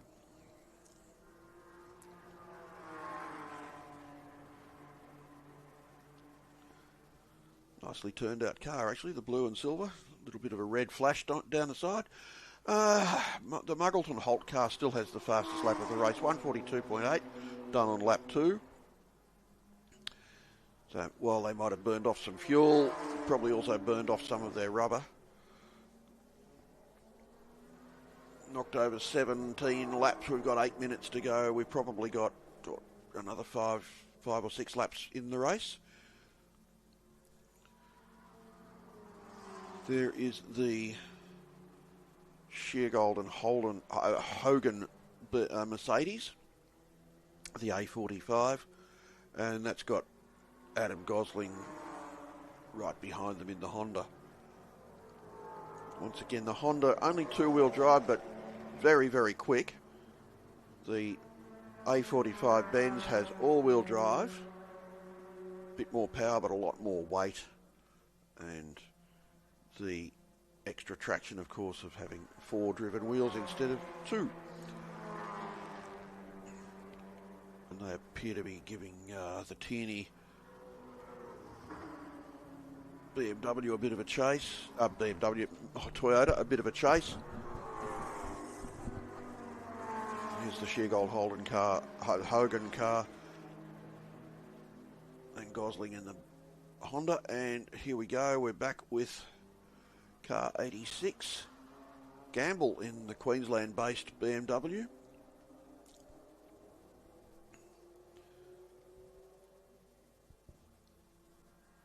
And he's actually sponsored by a company that has something to do with gold, so the colour of the car is perfectly appropriate.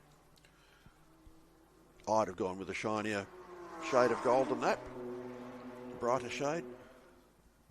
Anyway, it's not all that far up the road from Warren King, and here we go. We're back with the leader, with the Matthew Holt, Josh Muggleton HSV R8,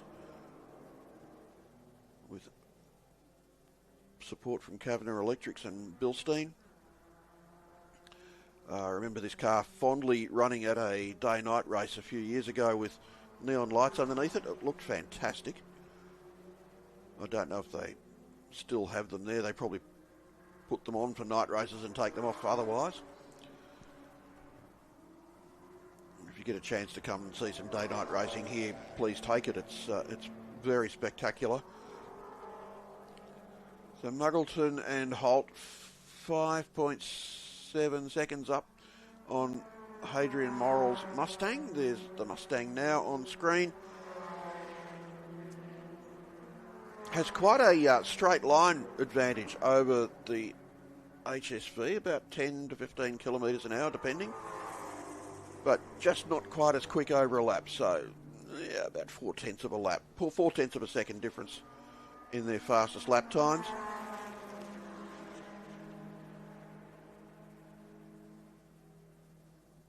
Down into turn 2. Bit of a wobble on turning. Having to have a second bite at the steering. And over the tunnel he goes. Under 5 minutes now. And look, certainly Muggleton and or Holt can't afford to back off. The lead's down to 5.1 seconds. But they've just got to maintain a lead now. There's no mad rush. They're 35 seconds up the road from Sharma, and then 41 in total between the leader and Sharma, and then Tom Shaw another 12 or so seconds back. So it's fairly big gaps there. So the Holt and Muggleton car now just putting another lap on the Tierneys as they come around the last couple of corners.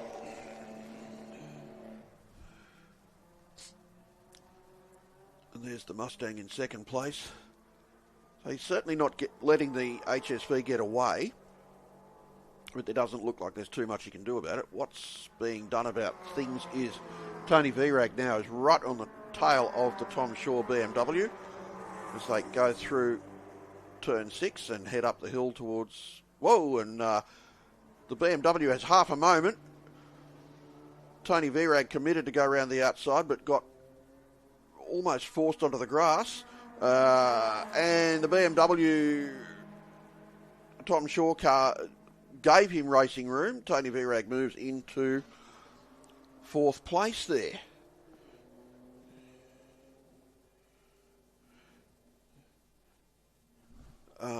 After, well, half a moment. The moment being dealt with carefully and appropriately by both drivers. no harm, no foul. Everybody walks away. They'll probably have a bit of a giggle about it after the race. Oh, how about when I nearly took you off? Yeah, that was funny. Yeah. Coming down the straight. So who's got... the HSV's about... Oh, it's only a little bit quicker. A little bit slower on the straight, but... Of course, it's your speed over a lap and it's your ability to pass people that determines whether you win or lose. So our protagonists fighting over fourth place make their way around turns 2 and 3 over the tunnel. We're going back to the Mustang, which is now 5.3 seconds behind the lead. So everyone's lapping at about the same sort of pace. Frantically waving blue flag there for Warren King, who's got the Benz and the Mustang bearing down on him. So he's still well ahead going through turn 1 and should probably get gobbled up around about turns 2 and 3. Meanwhile, the HSV's out trotting away in front now down to 4.8 seconds. So you're going to lose and gain little bits of time here and there as you're passing traffic.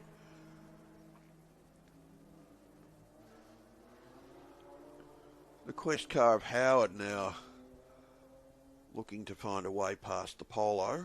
Now this isn't for position.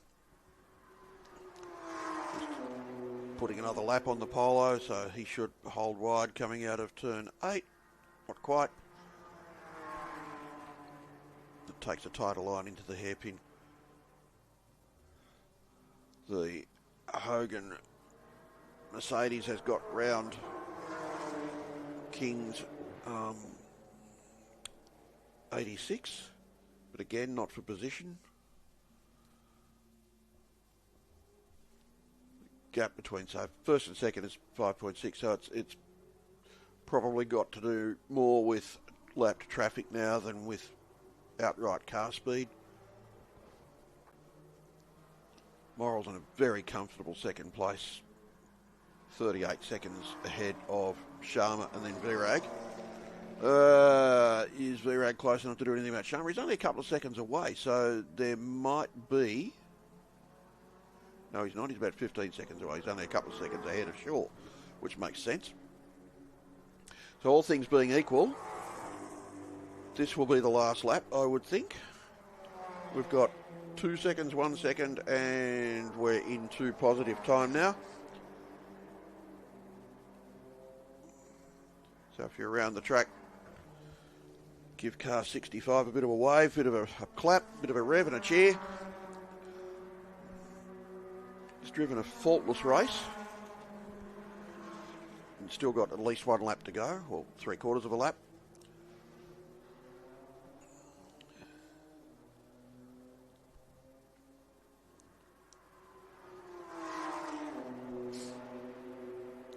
He's just coming up out of turn 5, Brox 05 up to turn 6 at the lake.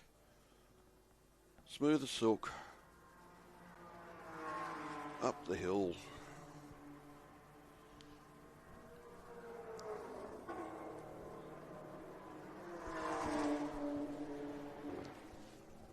Down into the hairpin.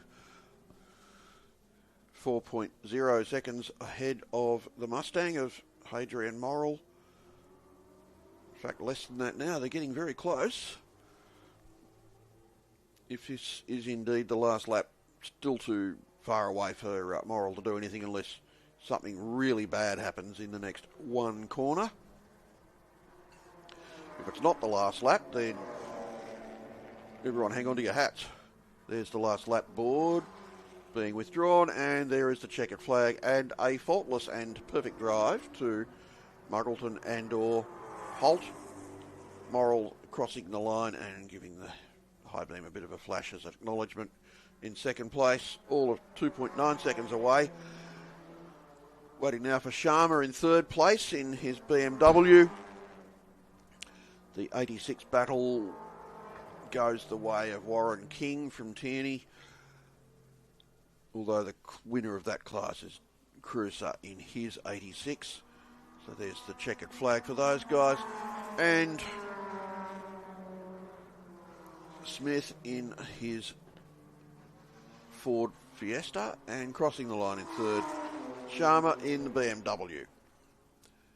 And that is that. That is the first of our 2 production touring car races for the day. We'll have a very quick break now, and coming up will be a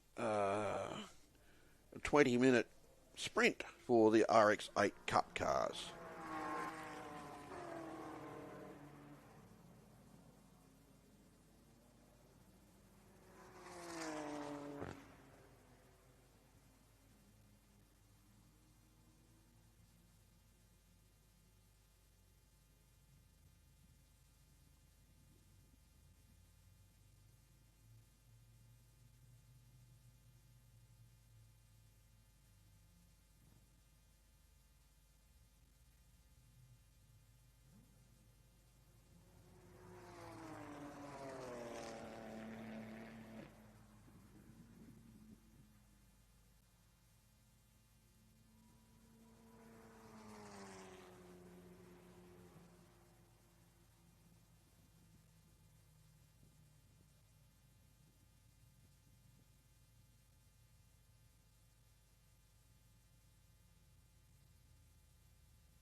That's MOXON for November.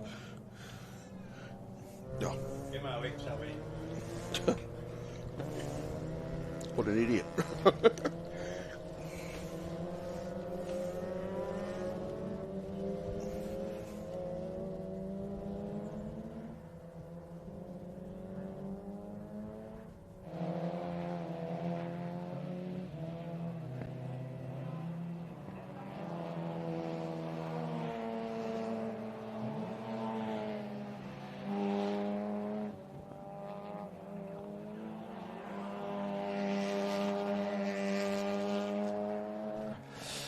Okay, we're back live with Blendline TV this weekend out at Sydney Motorsport Park. It's a beautiful day out there, about 18 degrees, not a hint of a breeze.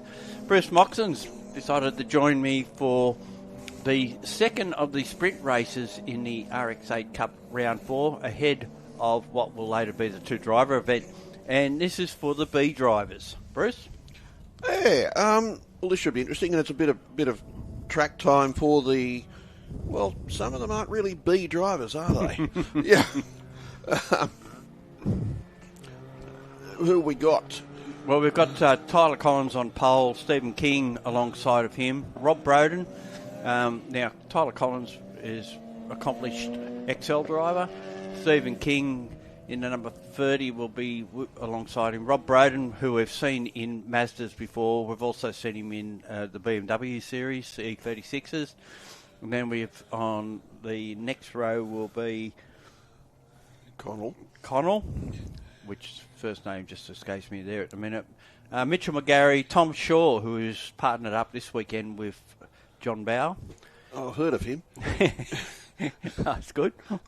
I mean, if you got Tom Shaw as the B driver, you're doing pretty well. Nick Hazelton's next, also a very experienced competitor in these cars. Yeah, and Adrian Burgess, Constantinou.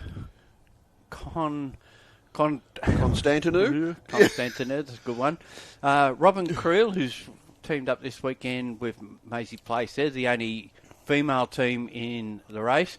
Well, number one will be an interesting one to look out for. Luke Webber, who's been a previous winner in RX8 Cup. Chris Sutton, who we know from Production Cars and TA2 a while back. Jet Blumeris. Who's Jim Richards' grandson. There you go. Yeah. So, yeah, okay, we've got genes. Just about to head off. This is a 20-minute race. And it's underway, and already you can see that the 22, this was a combination that won yesterday's race.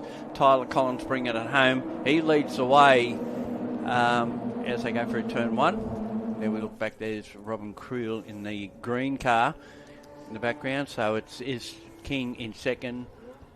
If Robin's as fast as her husband, watch out. She was pretty quick yesterday. Yeah, she did a very good job. I watched the stream from home yesterday. Made up quite a few positions when she got behind the wheel, but there we see the first three cars. Bowden in third place as they make their way across the tunnel, head down towards turn 4. It's Shaw who's picked up probably 2 places to be in 4th spot, then Connell.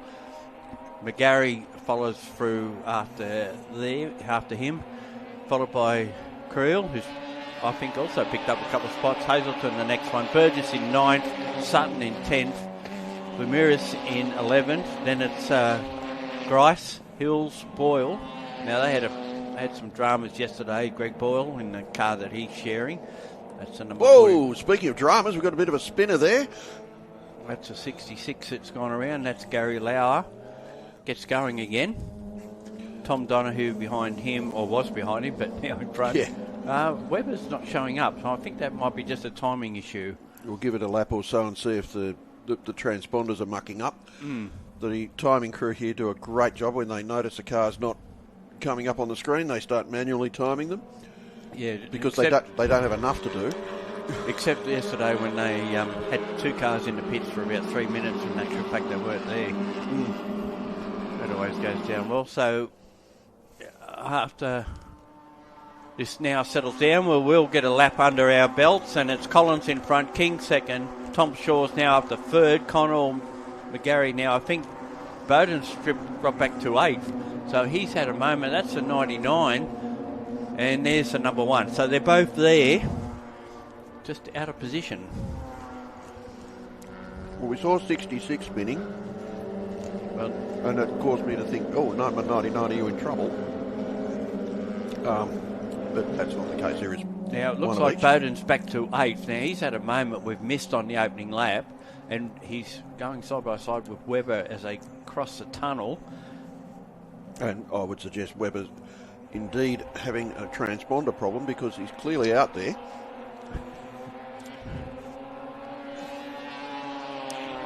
What we're seeing now is the battle for second between King and Shaw. Behind them, Connell, McGarry.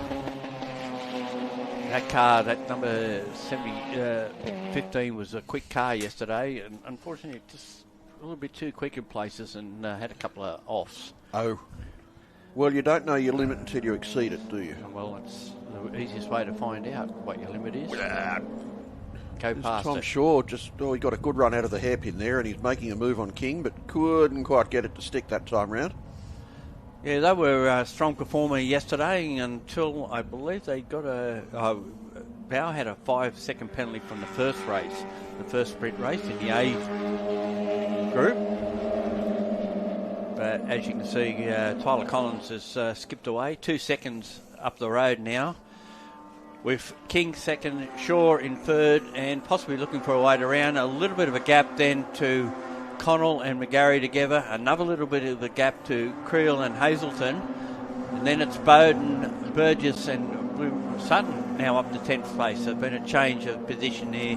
Blumiris going back to 11th, and now Webber's just been slotted back up the field, so he's come from nowhere to 8th. But he was there. He was there all along. Let's be honest. Courtesy of Yeah. timing. Yeah. Thank you, timing. And here we go.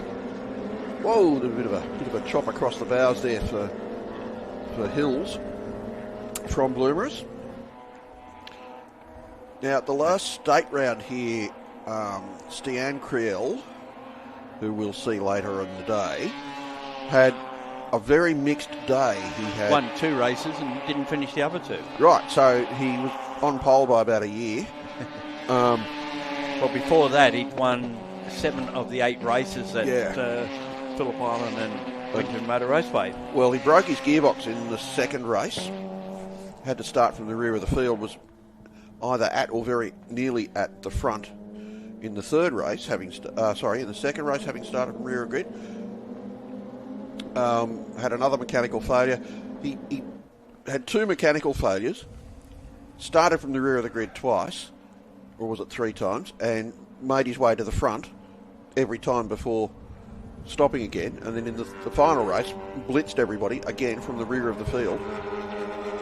At a track where people say you can't pass. We've just seen Hazelton skip by Creel. Well, That this would is Mrs. be- Creel. This is Robin. Yeah, this is up to position 7 for Hazelton.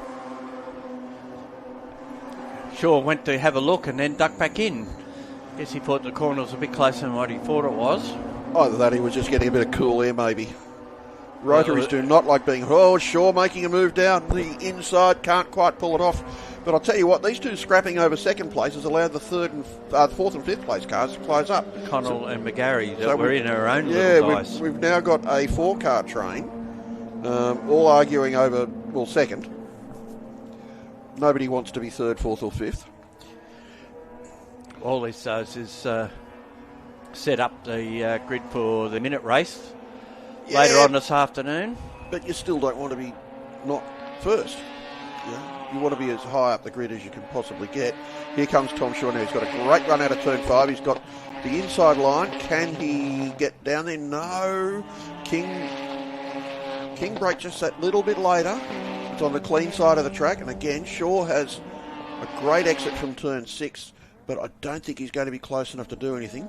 And if King just runs down the inside of the track here, doesn't leave him enough room. And once again, Tom Shaw has to settle for third. So This smells like trouble brewing.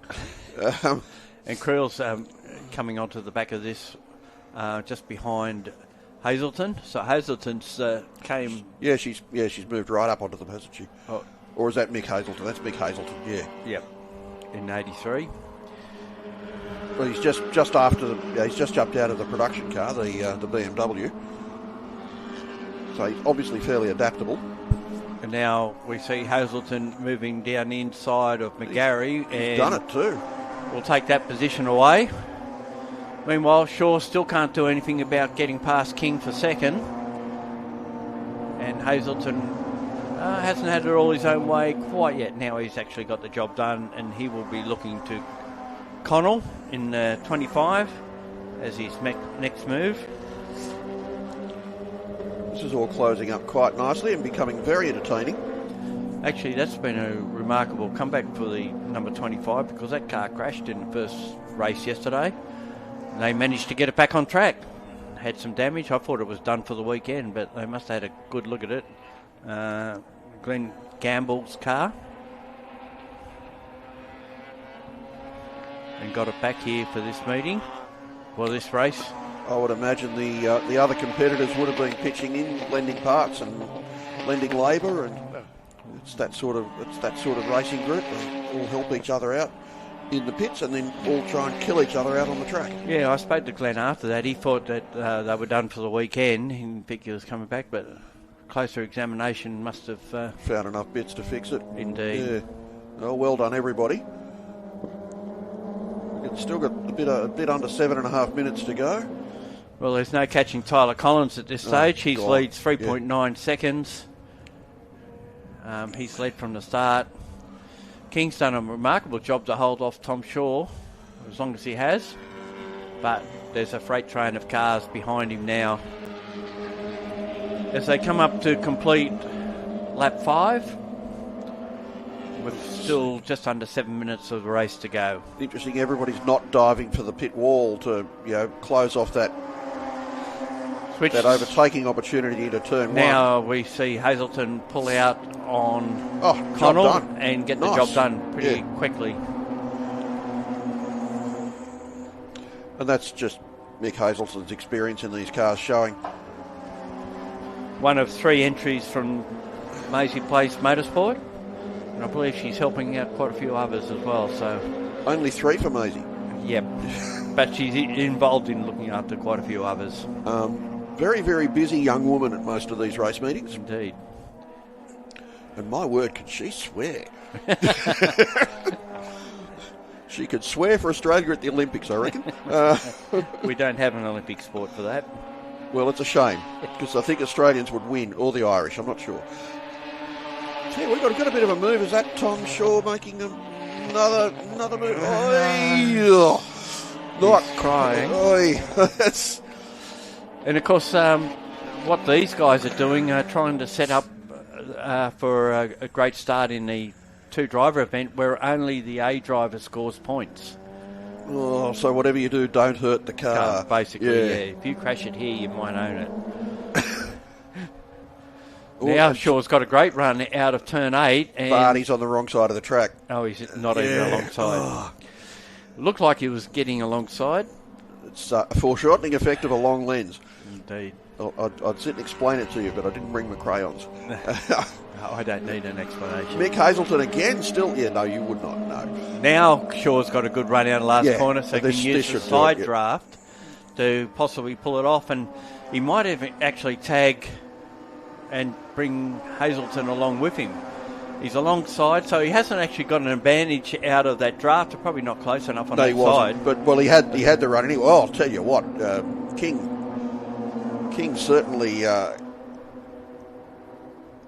chopped the nose off Mick Hazelton then. And did it again too. Oh, yeah. But he's left himself wide there, and he'll lose that spot. So Hazelton goes through and moves himself up into third position. Yeah. It's been a good drive from Mick. And there's still a bit going on behind him with Connell and McGarry. They've been together since the start, and we've just seen one off the road. We've seen 2 off the road. Creel off the road, and... no, that's Donahue. And... Creel. No, Grice. No, Creel's still 7th. That was 82, not 80.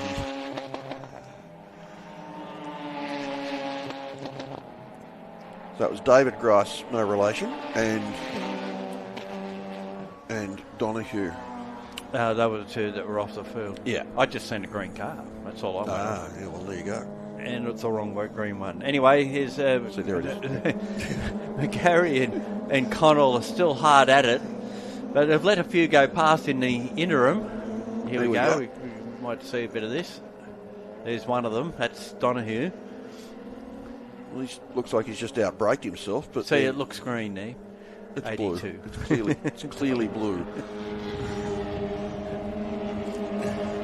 Okay, this race continues. Enough of the frivolity. Collins well out in front. That lead now 3.3 seconds. With Shaw second, Hazelton third.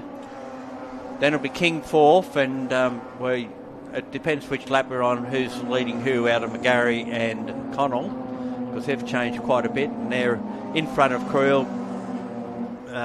Webber would be next, ahead of Bowden. Tom Shaw just muscled Hazelton out of the way. Hazelton had a good run. He was alongside Shaw under brakes, but on the outside at turn 2, and Shaw just ran himself a little wide mid-corner and took the racing room away from Hazelton. Well, he can do that. Well, he was technically in front. Unless you're moving under brakes, it's no, it's all good. Fair play. It was hard but fair. Well, he might not think it's fair, but Yeah. but yeah, we know what you're saying. And there's Webber in Rob Scott's car, running back there in 13th place. Rob Scott, you'd expect him to be running in the top 2 or 3 at most of these races.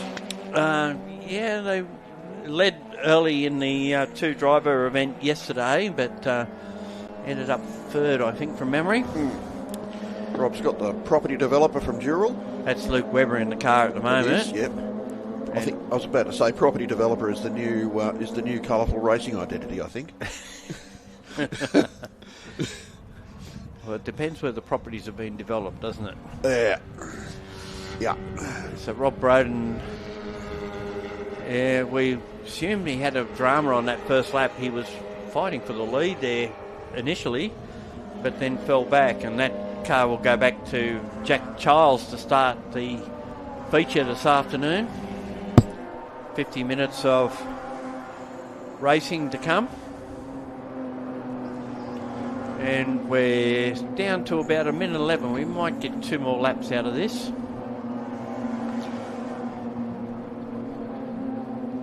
The Collins lead has been slashed by Shaw and Hazelton. Actually, Shaw's got away by about by a little bit over Hazelton. So Hazelton certainly checked up by that move down at turn 2 on the previous lap. Shaw trails our race leader by 2.8 seconds, and then it's another 3/10 or so to Hazelton in third. And then we go back almost 3 seconds to our next scrap, where King leads McGarry and Connell, and Creel in 7th. Bowden in 9th. He'd be behind Webber. Webber's just not showing up on the tree at the moment. Well, King was the cork in the bottle in those first few laps. Actually, those positions just changed quickly there. Yeah. So we're Bowden ahead of Webber, and still ahead on the right side of the track to keep going. So Bowden actually moves up a spot. And just looking back at 13th, Greg Boyle, who's normally to be seen in a fairly fire-breathing Nissan R32 GTR sports sedan. Or a four-wheel drive one at that. Yeah, that keeps breaking front drive shafts. And, here's the checkered flag. So checkered flag came out a little bit earlier than we anticipated, but it's Tyler Collins who takes the first race.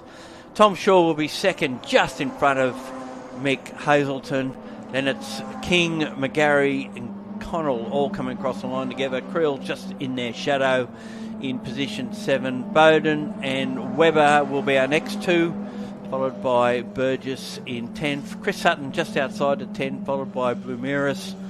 Finley Hills will be in 13th. Ennis Boyle, David Noakes, Tom Donahue, Grice, Gary Lauer, and position 19 will be was supposed to be Phil Alexander. It's Dellett in the wheel. So Phil obviously not taking the drive, and that car will go to Mark Wilkes to start the feature later today. Well, that was that. Interesting race, and as I said, there's a couple of people fell back early we didn't expect. A terrific scrap early on, and well done to everybody. Clean racing, hard but fair, and most enjoyable to watch. So what have we got now? Now Superkarts. Glenline viewers will have a small break, but we come back with the Repercharge for HQ Holdens. In the interim, for those here at the trackside, we have the first of 4 superkart races. So for Glenline viewers, we'll be back when HQs next take the track.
Well, we're back. It's Bruce Moxon with you again, and we have our first Superkart race of the day. And there is a small field of very small racing vehicles. Jock DeSantos on pole, Mark Walk next to him, Warren Lewington, Laurie Fuchs, then King, Vickers, Robertson, Fife and Horswell bringing up the rear. A few different classes in these karts. You've got stock Hondas, you've got gearbox karts, you've got non-gearbox karts, you've got 125s, you've got 80s and 100s, and that means that that's the size of their engine, which is very, very small.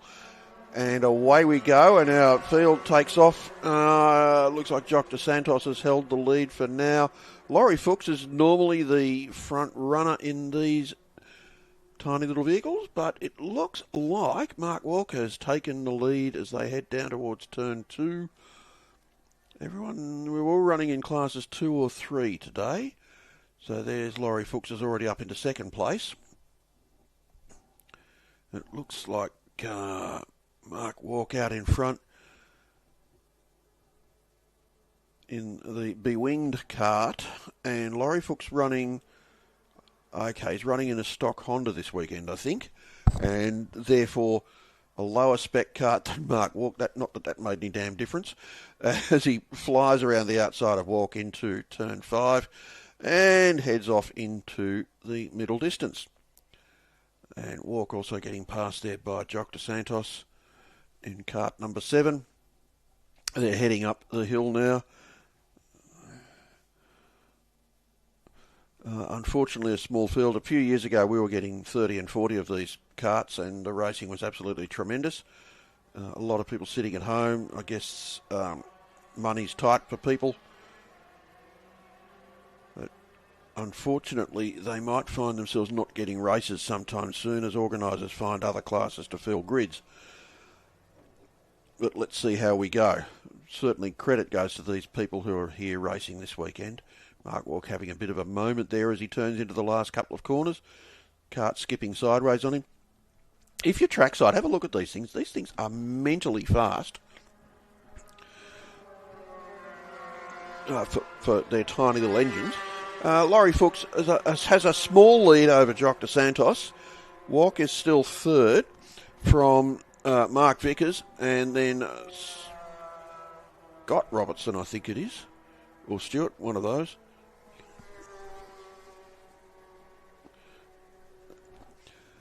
And we're heading. So, in the last few meetings we've done with these karts, Laurie Fuchs has just charged off into the distance, but I'm thinking he's gone down a class in. Jock DeSantos getting very, very sideways through turn 4 there. If you watch how much steering input they have into these things, it's tiny, tiny little movements of the hands. The steering is incredibly fast and incredibly direct.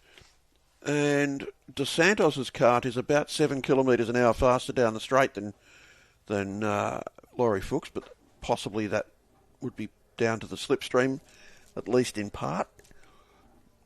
They're coming through the hairpin now.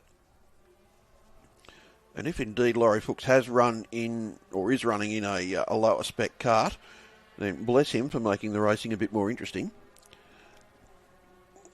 Because at the last meeting by now he would have been 15 seconds ahead. Now he's having to work for it. And Jock DeSantos again sliding about behind him. No aero on these karts at all. A little bit of a nose cone perhaps, just to break up the airflow going over the driver and the front wheels. Then nose to tail down the straight. Mark Walk's kart has broken down and he's heading for the pits. Jock DeSantos down the inside of Laurie Fuchs into turn 1, but Fuchs not having any of that and coming back at him and passing again into turn 2.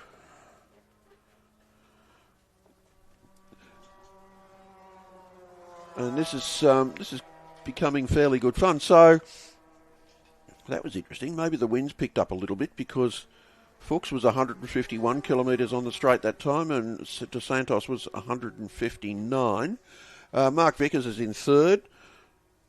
Then Warren Lewington. and these two are still scrapping over the lead. They're side by side now as they go up to turn 6. Laurie Fuchs on the inside, Jock DeSantos on the outside. Fuchs takes the lead back. Let's see what happens. I'll have to find out a bit more during a break. I think Laurie Fuchs is in a stock Honda, and I think that Jock DeSantos is in a 125, and that's someone else stopping. That looks like Fife Jr. Pulling up their side of the track. And unfortunately, these karts do tend to be a bit brittle, and that's turn 6 where Fife has pulled up. So bad luck for him. Being two strokes, are a bit brittle and tend to have the odd mechanical malady. So this time down the straight, DeSantos is in front of Fuchs. Well, he was. Who crosses the line first there? Fuchs by not very much. And again, side by side through turn 1. Oh, that's brave. DeSantos will have the faster speed down into turn 2, but he's got to go the long way round and can't quite pull it off. So, if you look at a lap chart, you could say, oh yeah, Laurie Fuchs has led the whole race, but it's been anything but a walkover for him. Again, nose to tail down into turn 4, and again, Jock DeSantos is a bit quicker. And DeSantos making half a move into turn 5, can't quite pull it off. Past the long grass at turn 5 and up towards turn 6. And speaking of the grass, I have never seen this place looking so green. Oh, and Jock DeSantos underneath Laurie Fuchs into turn 6, but Laurie Fuchs doing the over and under, and they come out side by side. They're still side by side through the left-hander after Corporate Hill, and Jock DeSantos holds the lead through the hairpin, but Laurie Fuchs has a bit of a run on him. So, they're both in stock Hondas. Okay, that's a different chassis. A BRM for Jock DeSantos and a CKR SG4 for Laurie Fuchs. So this has made things a bit more interesting for us. Probably for Laurie as well, to be honest. He's probably got a bit bored with disappearing into the distance. I'm sure he still wants to win. Don't worry about that. Here we go down the straight, and that time Jock DeSantos is ahead by the slimmest possible margin, 0.0093 of a second. So less than a hundredth of a second. And they're still in that order as they go through turn 1. Jock DeSantos on the inside, Laurie Fuchs on the outside. Weaving under brakes. These things are such a short wheelbase and a wide track. And they're very, very darty. And I imagine they're enormously difficult to drive. And I was once offered a drive in one at Phillip Island, and I basically ran for my life. You'd see me hanging from the light fittings. Yeah. Oh, yeah, Phillip Island, it's pretty safe. Yeah, right. Yeah. The fastest track in Australia. No. And I was about half the weight I am now then, by the way. I'd bend one of these things in half, I reckon. Look, Jock DeSantos is holding that little lead. It's out to all of about 0.7 of a second as they head up the hill, up Corporate Hill and towards the hairpin. Laurie Fuchs... Laurie Fuchs, I think, is a little bit smoother, but I think that DeSantos is a tiny little bit quicker. So we'll see as the race progresses. What have we got? We've got 3 minutes to go, or 3 minutes and a half. There is nothing in this. We're having a look now at the 111 kart of Horswell. Wayne is running in the Rotax Heavy class. So that's I think the Rotax engine is based on a chainsaw or something like that. If you look at, Laurie Fuchs is back in the lead as they complete lap 5, and the gap is 0.666 of a second. But they're side by side through turn 1 down to turn 2. Jock DeSantos, yeah, another big weave under brakes. The slightest bump in the track will upset these things. If you ever see them racing on the shorter track here, where they turn left at the back of the pits instead of turning right at turn 4, the karts actually leave the ground across the apex of the corner. There's a very, very slight drop in the track. So it's Jock de Santos heading up the hill towards the lake at turn 6. Laurie Fuchs has dropped away a little bit now. When I say a little bit, all of 0.3 seconds. There's nothing in this still. We're ignoring Mark Vickers in third place, and we shouldn't be. He's doing a terrific job back there. He and Robertson third and fourth, and then Horswell next in the Rotax Heavy. I was talking about chainsaw engine. I'm not sure if it is a chainsaw. That rings a bell with me somewhere. But the junior dragsters that run over the road here, the engines in those are based on my lawnmower engine. So a little Briggs & Stratton Blockzilla. All of 80 throbbing cc's, 4-stroke. And the numbers they get out of those things are astonishing. Gee whiz, Laurie Fuchs got a really great run onto the straight that time and has pulled up alongside Jock de Santos, and they're giving each other plenty of room, and de Santos just seems to have that little straight line advantage and holds the lead as they head into turn 1, and no he doesn't. Laurie Fuchs dives down the inside, had a bit of a run on him. 5 k's an hour. Yeah, 5 k's an hour just on slipstream, and to be honest, de Santos had a faster run onto the straight then. If you just watch their hand movements on the steering wheels, tiny little, almost just a twitch of the shoulders to turn these things in. You almost do it by using the force. And here comes de Santos again. Oh, and a big dive bomb on Laurie Fuchs into turn 4. This race will have to get more than 2 sentences in my auto action report. And still, Vickers and Lewington back there. Vickers, Robertson and Horswell, back there. Doing their very best. Lewington, I think Fife's got going again because he's in front of Lewington now. In fact, Lewington seems to have stopped after 2 laps. Fife is a lap down. We haven't seen anybody being lapped, so he must have had a bit of time on the side of the road before he got going again. Along the back straight, 14 seconds to go, so this might be the last couple of corners, and this might be Laurie Fuchs actually not winning a race for the first time in forever.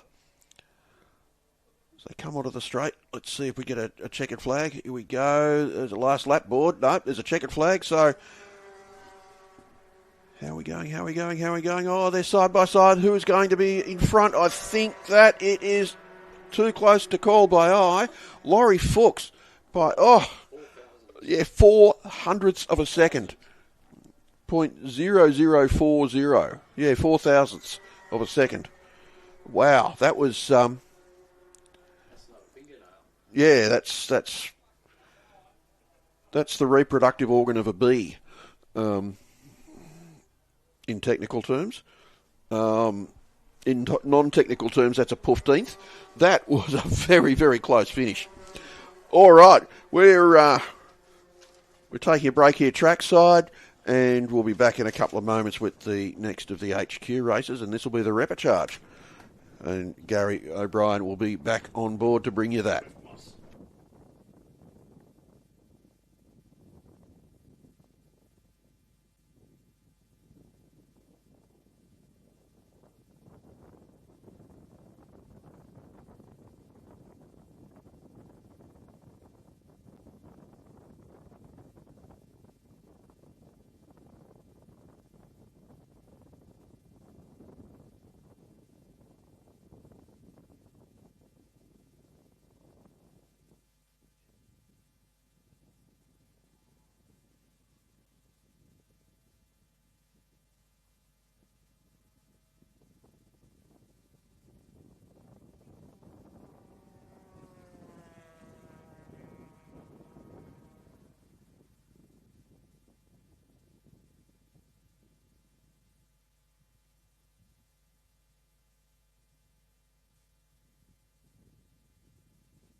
Well, welcome back to the Blendline TV coverage of the 2025 Osborne's Transport HQ Nationals. We're here for the Repercharge, which will ultimately set the grid positions from 21 back to 52 or thereabouts. We've lost a couple of cars, but 21 backwards will be set by this Repercharge race. Now, not the ordinary use of a Repercharge race, but we've got the track. And why not use it? Exactly. My name is Moston Rudge, joined with Gary O'Brien. Gary, we're back and we're getting ever so close to the final. Yeah, well, we had a major incident in Heat 6 earlier today. We took out 3 cars. I think we might get a couple of those back, though. So as far as I'm aware, it'll only be the number 8 car that will be missing at this stage. Yes, that's currently getting the guards cut out from the front of it near our commentary position here so they can get it on the trailer. But I spoke to Adam Leach and he's all A-OK, just had nowhere to go. And look, he's feeling terrible for Michael Howlett coming all this way from Western Australia. But I spoke with Michael Howlett as well. Mate, he was pretty cool. That garage is super busy and there's about 12 to 14 guys all working on that car, and he's confident he'll make it back out. Well, he's also said that if they're in the Repercharge, they can miss it and start from the back of the grid. They're happy to start from the back of the grid if that's the case. Well, he actually has still qualified inside the top 20, so he's not in the Repercharge anyway, which buys him some more time, and he's confident he's going to get out for the final. He was already nursing a bit of a sore shoulder before this event, but he says it's not exacerbated or anything, so he's doing okay. And we believe that we may have incorrectly called Peter Marsh being involved in the incident. Yeah, it was actually Wayne Potts. Wayne Potts, yeah. So Wayne Potts initially was turned. From what we understand, Howlett went to avoid him. There was contact, and then unfortunately Leach got caught up in it as the innocent party, really. Indeed, yeah. All the guys are okay. They're doing all right. Leach won't see his car back on track this weekend, which is a shame. But here we are for the 10-lap Repercharge. Pedro Marusic from pole position over Mark Baxter on the front row. Wayne Healy and Dan Gowdry will take the second row. Ty Gray and Ashton Parker on row 3. Glenn Deering and Glenn Robinson from the 4th row. Brock Matthey and Peter Lynch rounding out the top 10 in the Repercharge. Yeah, Scott Andriski's the next one, followed by Darren Jenkins. Troy Kent, then it's Lee Lovering, John Mahoney. Adam Leach would have been there if his car was straight, but it isn't. So that will be a vacant spot, I would imagine. I don't think they closed the grids up for a Repercharge. Not sure about that one. Won't really matter that much anyway. Risley, Amanda Saunders, Kane Robertson takes us up to Norman, and then Faulknell, Nichols, Strawn, McClay, I should say, Marsh, Anderson, Simpson, Kent, and the other Marsh, Porter, Deering, that's Jake Deering, and Brendan Healy. I don't know if they got that car back. They were putting an engine in it last night, so I'm not sure whether they made it out for today or not. Yeah, not 100% sure. I don't see it out on track at the moment. It should come into frame in a moment. If he is out there as we get set to grid up for the 10-lap Repercharge. And ultimately, this is a race that is normally scrapped from Nationals if you haven't got the grid capacity, but the awesome team at the New South Wales Racing Committee decided to keep it anyway because why not? It's track time and it's booked. So these and it guys gives another chance for some people to be up the front. Yeah, some keen names that I'm looking for here are Pedro Marusic, Mark Baxter, Scott Andriski, Glenn Deering, Ashton Parker. Those sort of guys will really benefit from this Repercharge because they wouldn't ordinarily be in it. So do the results of this actually determine 21 through, or is it the addition to their normal points? Well, I'm of the belief that it will essentially set the grid from 21 onwards. Yeah. So if you win this, you start out at 21, which is probably where they would be now anyway. If it's Pedro, for instance, he would be 21 even without the Repercharge. Yeah, so Pedro probably won't benefit, but those guys further back in the field will definitely will. As we get set to see the green flag, and it's being waved, we see Jake Deering go into pit lane once again. It's a bit odd what he's doing that every race. The lights are on, the engines are roaring. This is the penultimate HQ race before the final, and a great start from Mark Baxter from the front row alongside Pedro Marusic. Ashton Parker with another good start as well. He's going along the outside into turn 1. Looked like one of them got away a bit slowly, one of the white cars back in the midfield. But other than that, the others got away okay, and it's Marusic. Whoa, goes wide. That's the number 3 car of Troy Kent.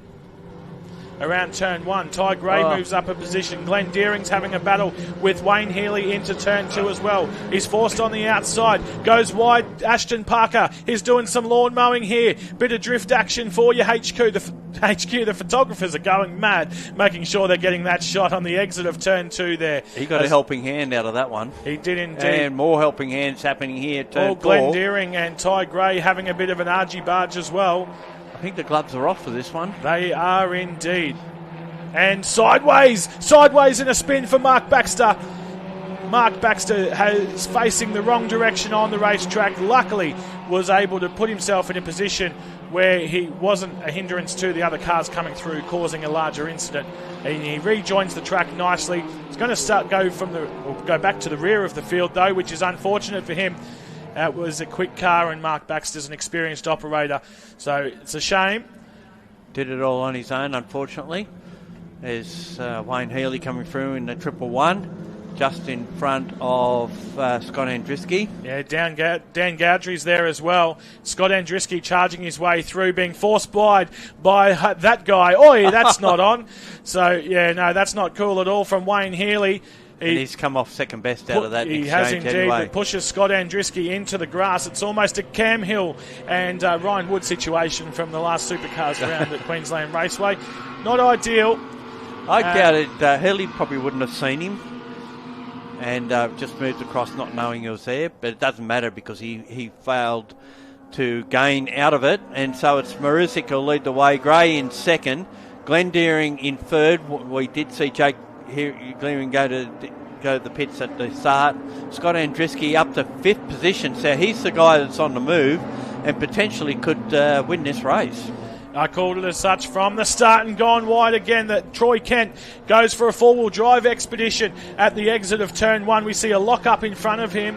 We'll try and find out who that is. What an opening lap of racing here in the Repercharge, Gary O'Brien. They're going at it full on now, Moss. Obviously, it's desperation stakes for these guys. They just want to be up the field as much as they possibly can, and it's brought a couple of them unstuck. I think it's important to have a level head here, though, because they've got a 20-lap final coming up. They are still going to be in the 20-lap final. Now, normally the Repercharge will determine whether you make the final or not in a grid capacity issue. But all of these guys are going to get to go into the final. That's automatic. That's happening. They don't have to win this race. So I think they've got to have a bit of a level head and calm down a bit here. There's positions to be made up, and Scott Andriski is probably the best example so far. He's made up the most positions in just over a lap. I'm all for a motor race and putting on a show for the fans, but I just really want them to keep their cars clean to make sure they're in the final. So it's Pedro Marusic leading the race by 0.8 of a second at the moment over Ty Gray, currently sitting in position number 2. Glenn Deering in third.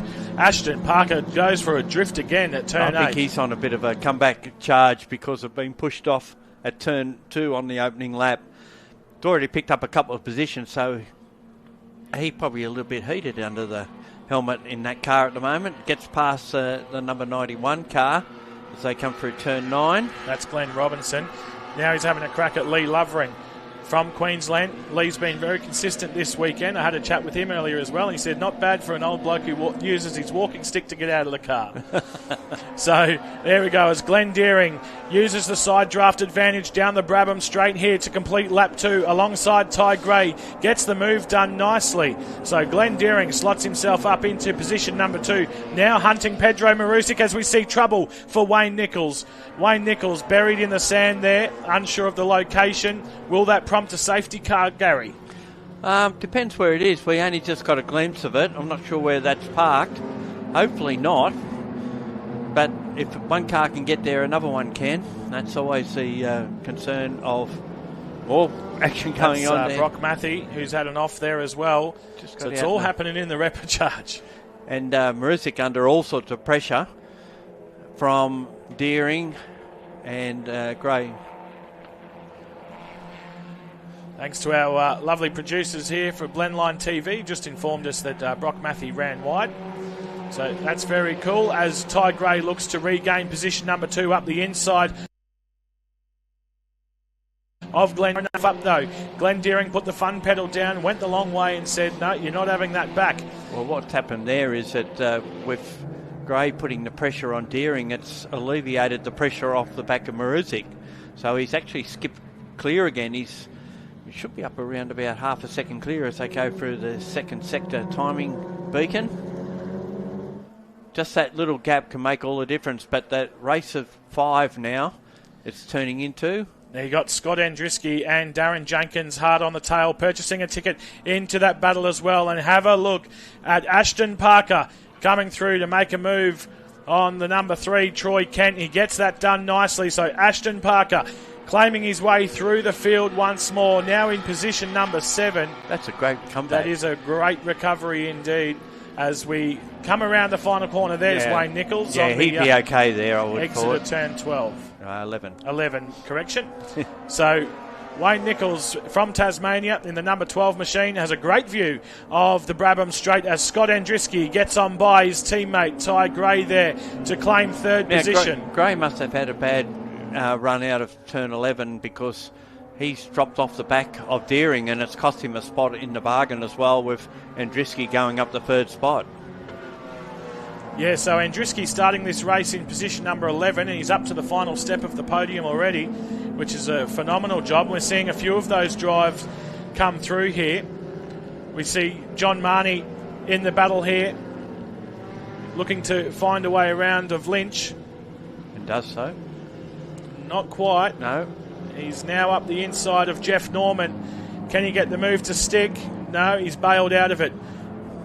John Marnie, the Victorian racing president of JDM Diesel Services. We're sort of looking here 14th, 15th, 16th. Indeed. And as we continue the battle here between Peter Lynch, Jeff Norman, John Marnie, and that's dramas for trying to identify that car. It looks like the 68 of Peter Marsh, and it was indeed. So Peter Marsh off at turn 1. Off at turn 1. The dramas continue for him. He's not having a fantastic weekend, but he's no doubt having a bit of fun. We go back to our leaders here. Pedro Marusic in the lead. Glenn Deering, Scott Andriski, Ty Gray and Darren Jenkins. That's your top 5. And there's still 6.5 laps of this race to go. Wow, complete contrast to the last heat that we saw, isn't it? The Repercharge putting on a show for those trackside and the viewers at home as we jump into a replay of Peter Marsh. So he's actually had a spin just off track and ended up back on track. Yeah, that's white smoke, not dust. Yes, and that can... you've got to be careful there and get off the gas, because if you try to drive out of it, you end up on the inside wall. Scott Andriski now looking to eye up a move alongside Glenn Deering. He's going to go the inside of turn 1. Likewise, Jenkins on Gray into turn 1. Gets the move. Deering's going to hold the foot flat here, have a bit of fun and go the long way around at turn 2. If he can make this stick, we'll put your hands together for Glenn Deering, ladies and gentlemen. And I think he might. He's looking good. No, there's a bit of a moment. He had to... That was almost a bit of a win it or bin it approach, that was, but he decided to win it in the end and take the foot off the gas ever so slightly to let Scott Andriski on by for position number 2 from 11. Yep.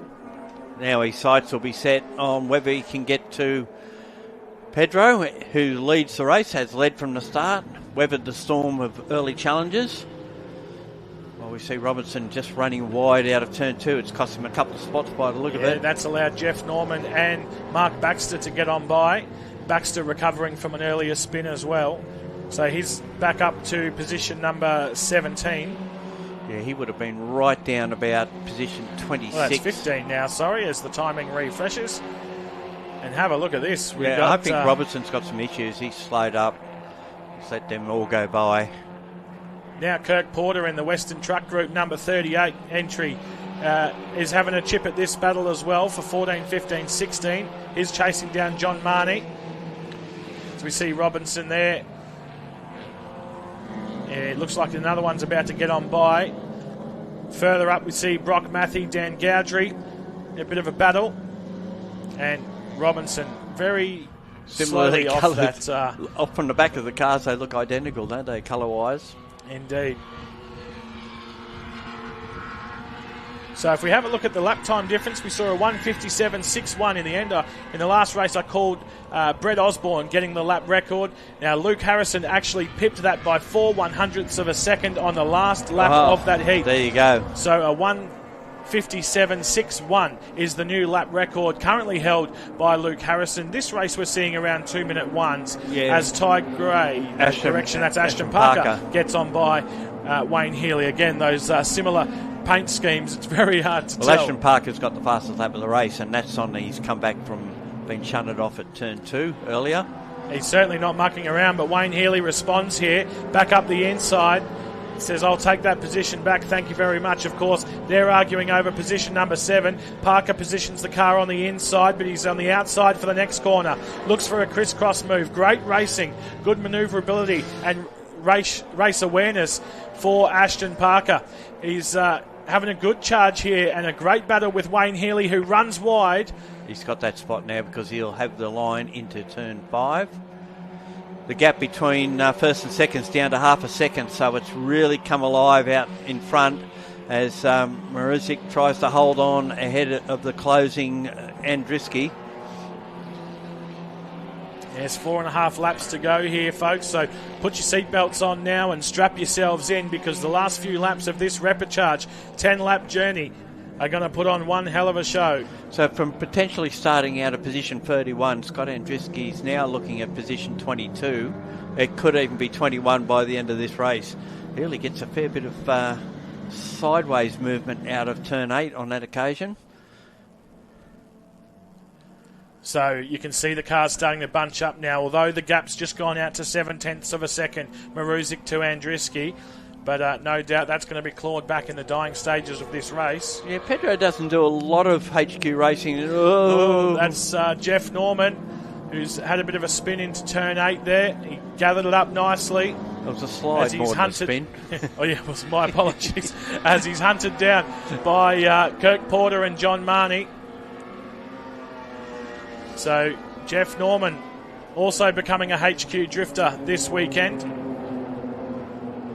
There's a battle going on between Deering and Jenkins. Jenkins getting the inside run into turn 2. This will be for third position, and have a look at the gap between Marusic and Scott Andriski now, just 3.5 tenths, and I think we can ignore the timing screen. You can see on track there as Brock Matthey has also had another spin.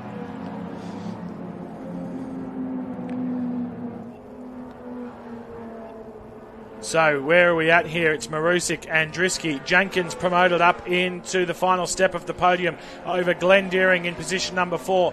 Ty Gray in 5.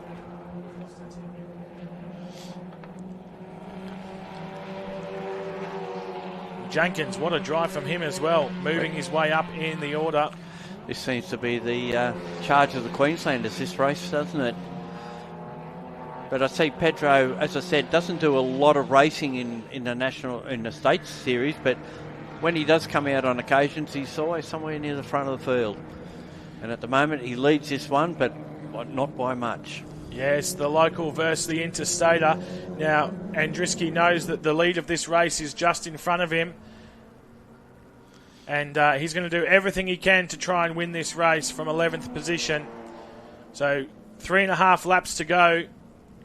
Pedro Marusic in the number 30 machine is gone wide. It invites Andriski in. Keep your eye out here for turn number 11 down the front straight. Andriski will get a tow.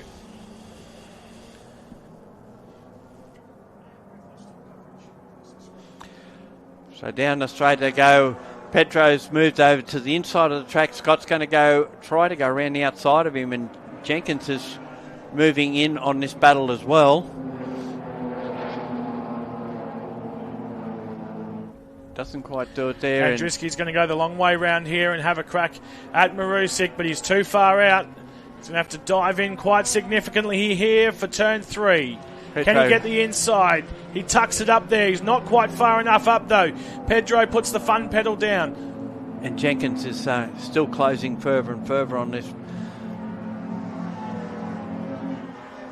He's been the fastest on that last lap, Jenkins, too, so he's closed right up. Yeah, he's charging down significantly.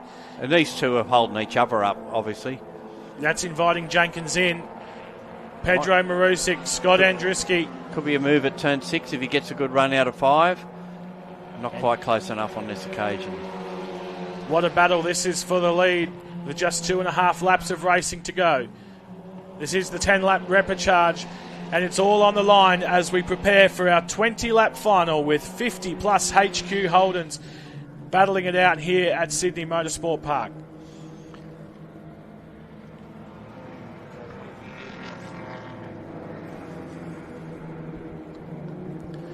And apologies from a commentary perspective. We've lost signal on our screens at the moment, so we'll see what we can do for you.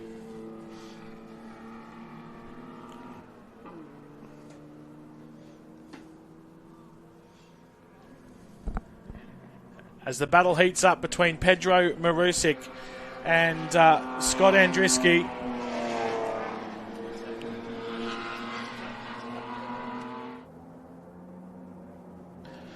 We've got our signal back just now. I apologise for that. All the viewers at home would be able to see what's been going on, but unfortunately from a commentary perspective, we cannot. So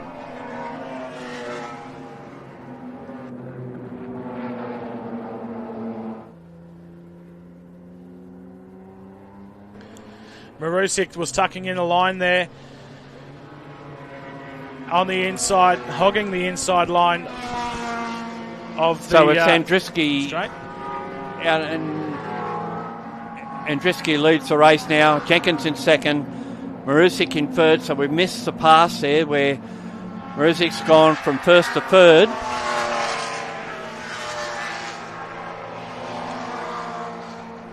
With still a lap and a half or so to go.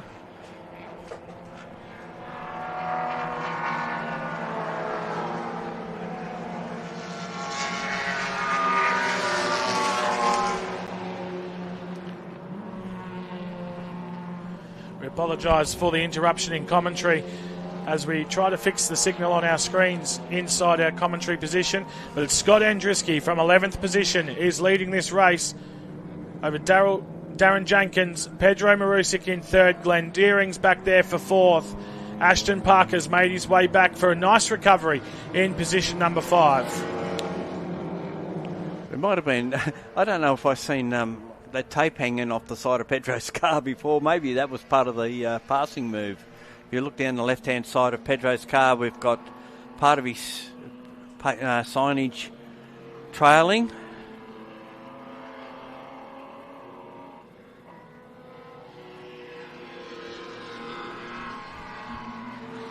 So out of the corner, they come down to take what should be the last lap board.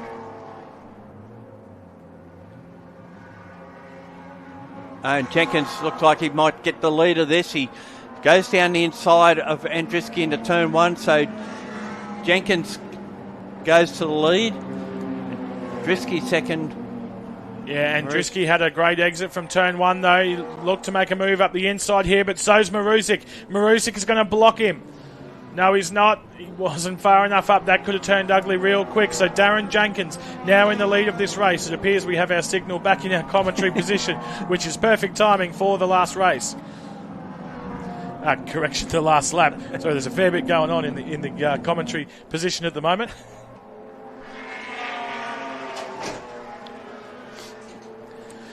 So here we go, put your seatbelts on. The last few corners of the 10-lap Repercharge.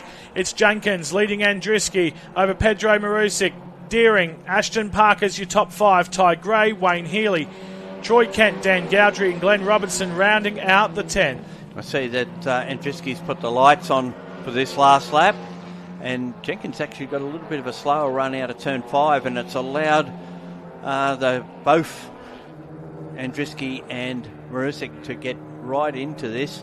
Nothing between these top three as they go for the final set of corners down to turn 8. Now, you don't need to look at the timing screen anymore, Gary, because you just need to look on track. They're reading part numbers, and we're going to drag race to the finishes. Andriski makes a move on the inside of Jenkins. Not sure he's far enough up for the next corner, though. He's had to tuck in behind. And they've skipped away from 4th position of Glenn Deering. Last couple of corners now. Jenkins goes wide. That invites Andriski in, who immediately takes a tighter line to give him a great position for the final corner. Up the inside of Jenkins goes Andriski. It's going to become a drag race down the Brabham Straight to finish this race. A photo finish here. Andriski, Jenkins, Pedro's in the back. It's going to be a photo. Who got it? Jenkins. Darren Jenkins 500. wins by 5/100ths of a second over Scott Andriski. What a battle. All race. Hold your head high. Races, I thought I'd picked that when Andriski got in front, but just missed out. It was a photo finish. It put on a show for us. That's all that matters. And 5/100ths of a second, the gap at the end. Darren Jenkins victorious over Scott Andriski, Pedro Marusik, Glenn Deering and Ashton Park as your 5. Ty Gray, Wayne Healy, Troy Kent, Dan Gowdry and Glenn Robertson rounding out your 10. Further back, Lee Lovering, consistent all weekend, finishes this race in position number 11. Mark Baxter, after the earlier spin, started from 2nd, relegated to 12th position, which is unfortunate for him. A good comeback. He was further back than that. He absolutely. was back at the back of the field. So great recovery from Baxter. Around about 26th or so. So Peter Lynch in 13th, John Marnie brings it home in 14th, and Kirk Porter, who's struggled with gremlins and had to change a motor and all sorts this weekend, comes home for position 15. Jeff Norman in 16. Laurie Marsh in 17, Todd Faulknell, position 18, Pete Anderson and Derek Risley rounding out your 20. Then we had Gordon McClay, Amanda Saunders, Mark Strachan and Ben Simpson. That's Brett Simpson rounding out the field. We see Brock Matthew in the pits, so something happened to Brock Matthew early, and Dave Kent and Brendan Healy, I don't believe, started the race. And then, of course, we see Wayne Nichols, who is stuck there on the entry into turn 11, as Pete Marsh does cross the line, and then Kane Robinson as well ahead of Brett Simpson, who finished a lap down. So what a race that was, Gary O'Brien. It had it all, didn't it? It certainly did, and that's the Repercharge, and, well, add another 20-odd cars to that this afternoon for the 20-lap final. This is where it matters. It's all on the line now. 50-plus HQ Holdens around Sydney Motorsport Park. 20 laps of the journey. It is going to be an absolute blockbuster that you do not want to miss. So, make sure you get your popcorn, put your seatbelts on. Even if you're on your couch at home, hopefully you've got a seatbelt attached because you might need it. This will be nail-biting racing in the next hour or so. We've got, what's up next? The AU4, Gary? Yeah, and then AU4, we go into the Australian Formula 4 Championship will be next on our list. We'll take a quick break before that happens because there's a couple of cars that have got to be retrieved, and then we'll be back with that AU4 race.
here we are for the AU4, otherwise known as the Australian Formula Ford Championship. It is round 4, it is race 2. We had a race yesterday. I've got Bruce Moxon in to help me through this one, and I think this is the first sight you've seen of these cars this year.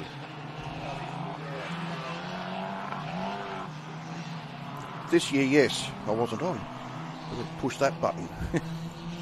I hadn't pushed that button, and the light didn't come on either, and that made me confused. Yeah, the light doesn't work. Yeah, that's fantastic. Okay, so what we learned out of yesterday's race 1, there was one penalty applied, and that was to Jesse James Samuel, but that didn't matter because he didn't finish. But Isaac McNeil was the early leader of that first race, and ultimately Noah Killen took out the race. They're in the Gen 2 Tatis Formula 4s with the Abarth turbo engine. Best of the Gen 1 cars and McGall's was Jensen Marold in position 6. Jensen has basically been unbeaten in this class, whether it be in qualifying where you get an extra point or fastest lap where you get an extra point. But as it turned out, he was beaten for pole by Andrew Fitzpatrick in the Gen 1 cars. So this race, the grid has Killen on pole with McNeil alongside. So this is the progressive grid, and they had a second qualifier which will be for the race later today. These cars are part of the worldwide pathway into the top levels of single seat racing. So you feed from here into GB3 or not GT3 into GP3, AU3. AU3. AU3 in Australia, or Formula Regional around the world. It's so it's for the young driver. This is fairly important stuff. Yeah, once you get through Formula Regional, it's Formula 3, Formula 2, and for the very few, Formula 1. Very few, like 22 people in the whole world, yes. Out of 7 or 8 billion. We've got 25 minutes plus a lap.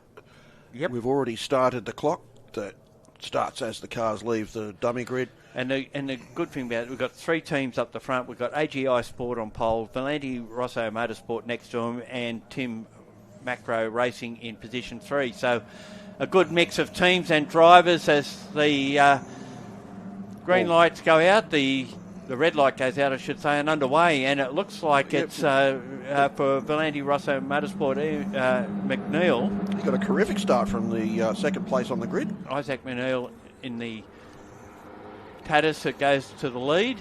We'll have Killen in second for AGI Sport.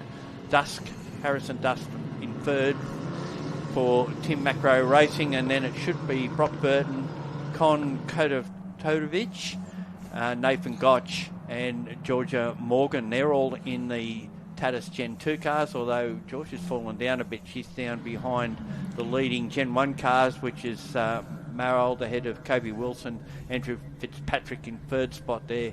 We have to look further back for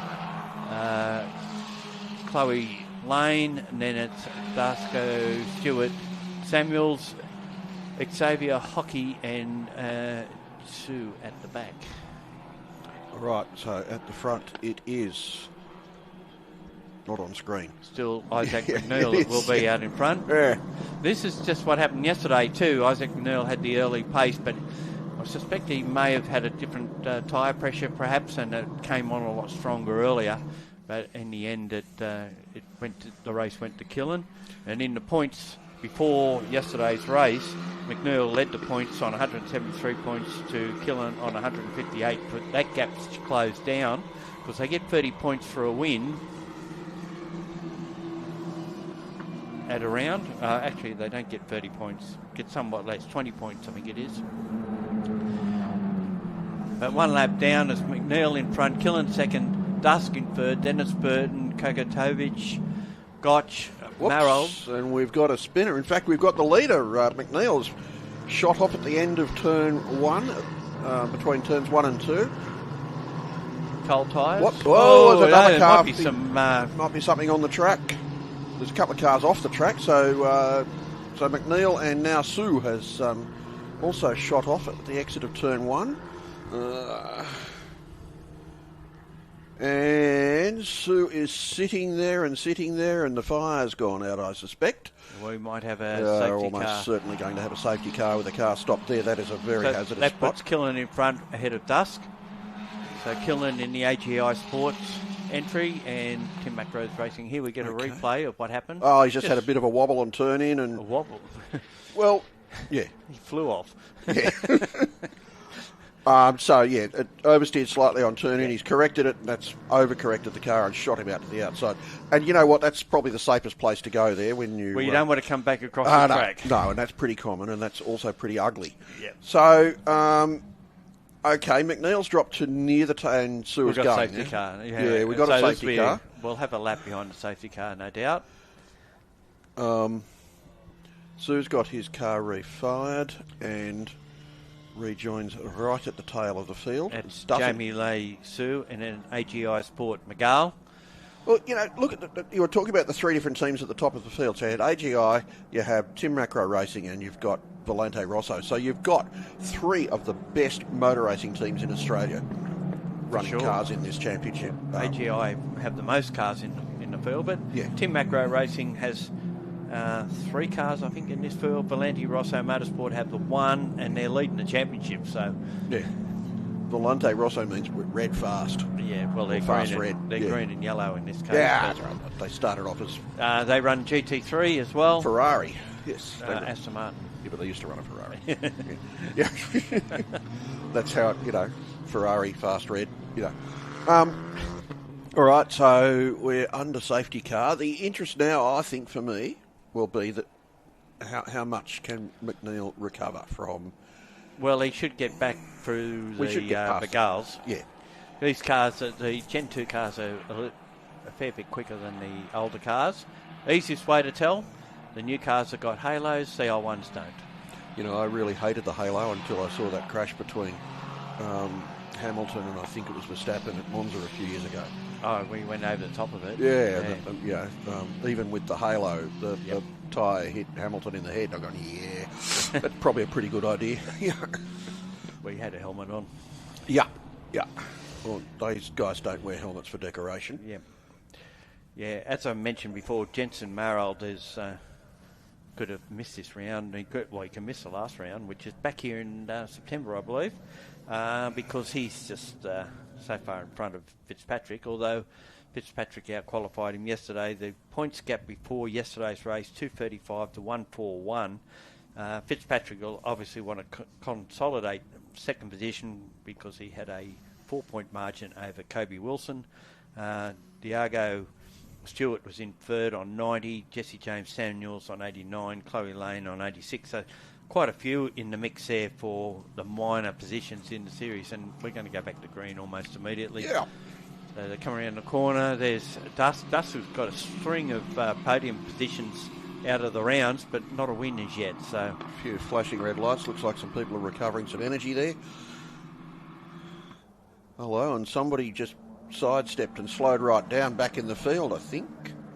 Has somebody got a problem? Doesn't matter. Killen leads away from Dusky, and there is very little in that.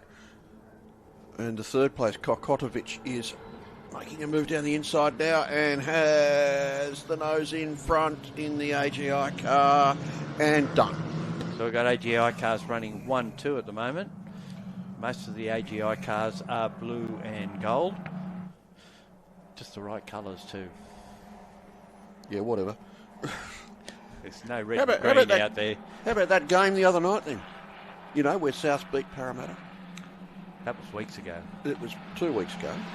So who's leading who in this? Doesn't matter. Neither of our teams is coming last, and that's what really matters. Anyway, let's get back to the car racing. Yeah. I think I'm a Canberra supporter for the rest of the year, by the way. Killian's moved away a little bit by about half a second. That's a little bit from Kokotovic, who's just had a lock-up going into turn 8. Yeah, just a little bit of a nip of the inside front tyre as he's turned in. And I think Dusk is going to have a shot at him. Oh, he had a look. He had a look. Decided to get out of it. Burton is in position 4, but his fourth position is under threat from Nathan Gotch.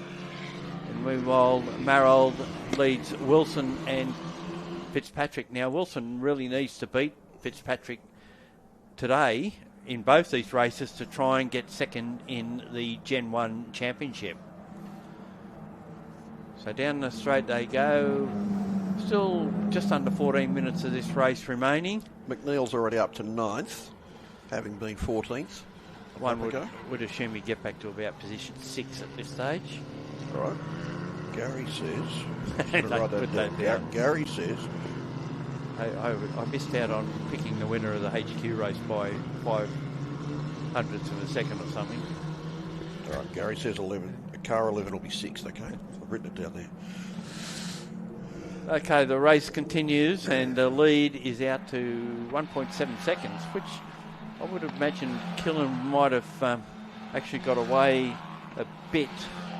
Yeah, I don't think... Well, Kokotovic and Dusk didn't really hold each other up too much with the passing and repassing. And have we got... No, that's back in the field. So Stewart putting a move on Hockey there. It's nice to see cars with slicks and wings again, even if the wings are really decorative on these cars. There's very little downforce to them. Kokotovic is having his best run to date because he finished 6th at the opening round, 4th at the second round, and 5th at the third round, and currently 2nd on the road here, which is a great effort from him. He's unlocked level 3.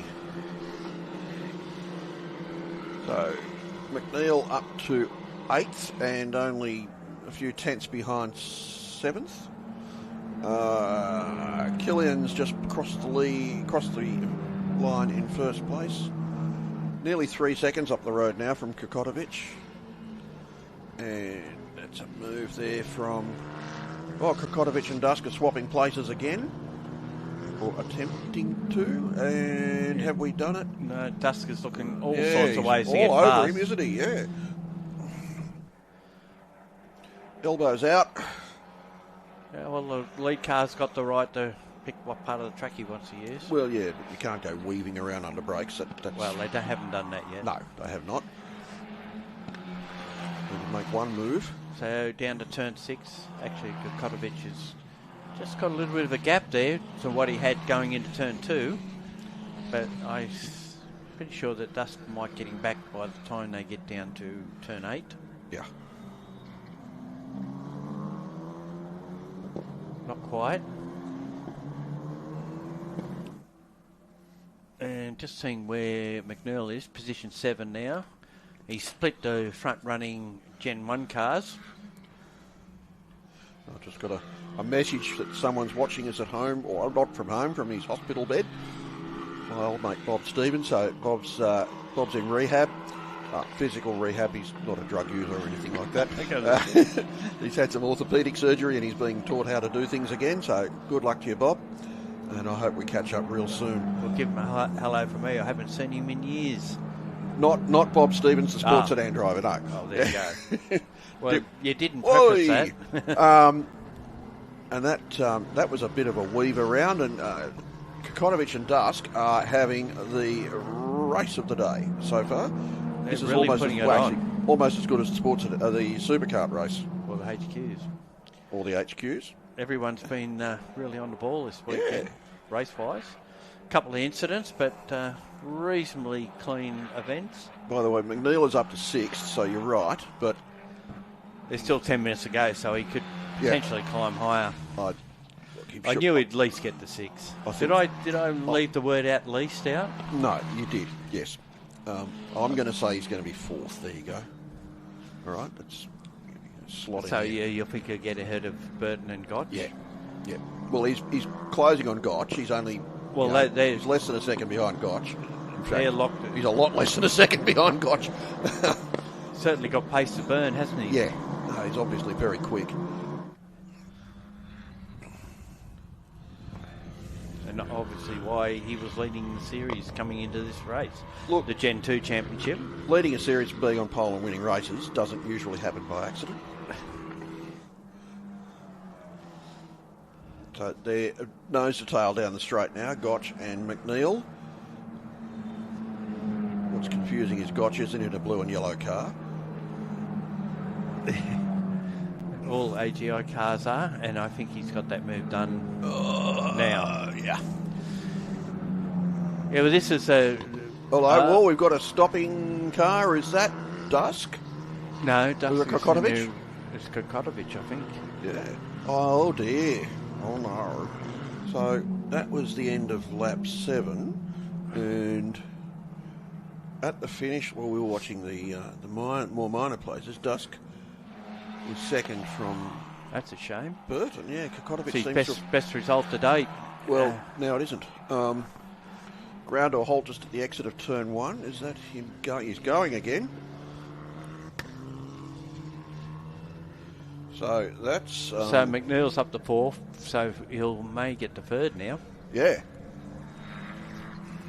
Yeah, interesting category. The cars, they race in Europe and Asia and under these similar chassis and engine configurations. North America as well.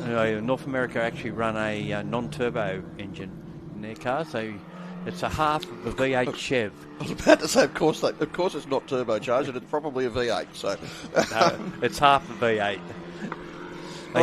They sound totally different to what you hear of these cars everywhere you go, and even you can definitely pick the difference in the noise between the Arbath engines and the Z-Tech engines. Yeah. Well, never change America. And it's probably about a 4-litre V4, is it? No, it's all the same size. Okay, but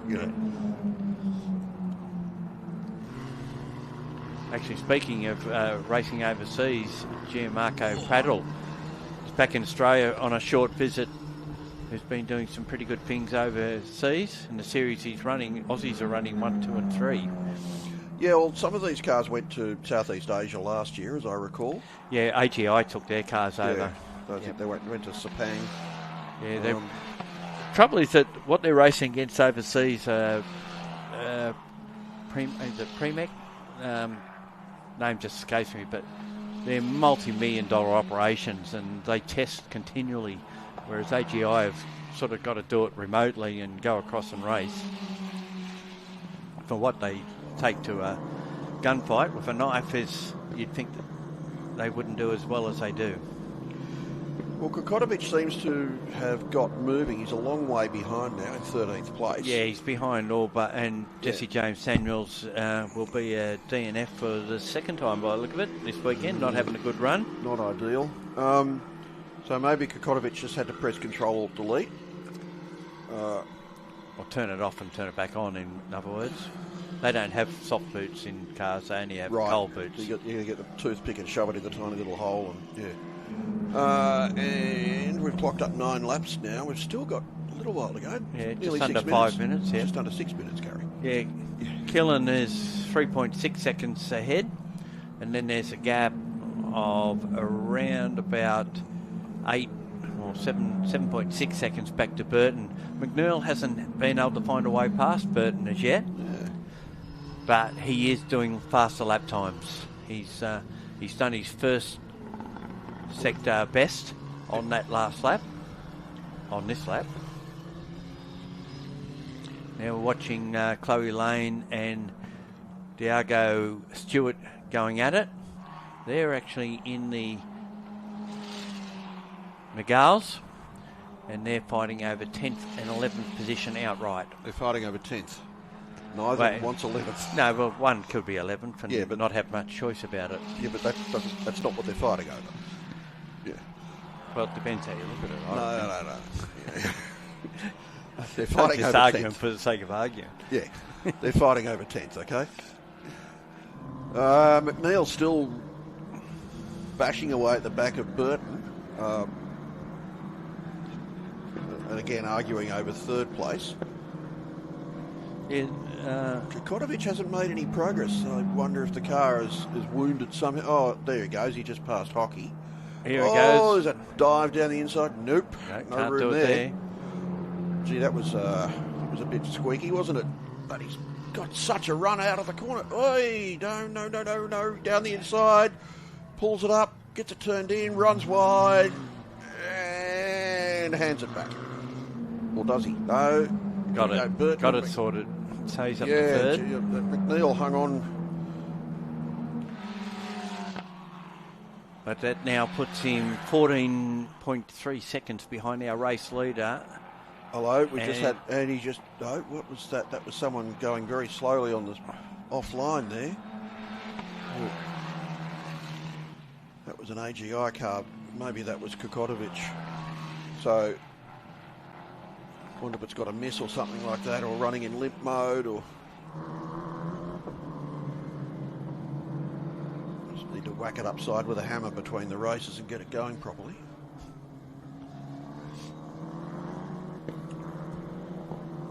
Well, it's not Kokotovic, it's Gotch. Was having a bit of a moment there. Gee, it's not their day. Yeah, a couple of missing from this round that we generally do see.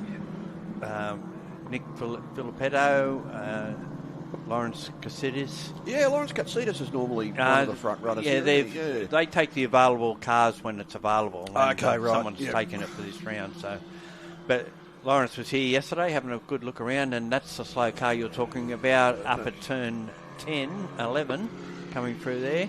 And Imogen Radburn had a couple of runs last year. Yeah, she's missing from this round. She's ran this year as well. In fact, I thought I saw her on the entry list. She ran the first round and the second round and the third round. So this is the first round she's missed.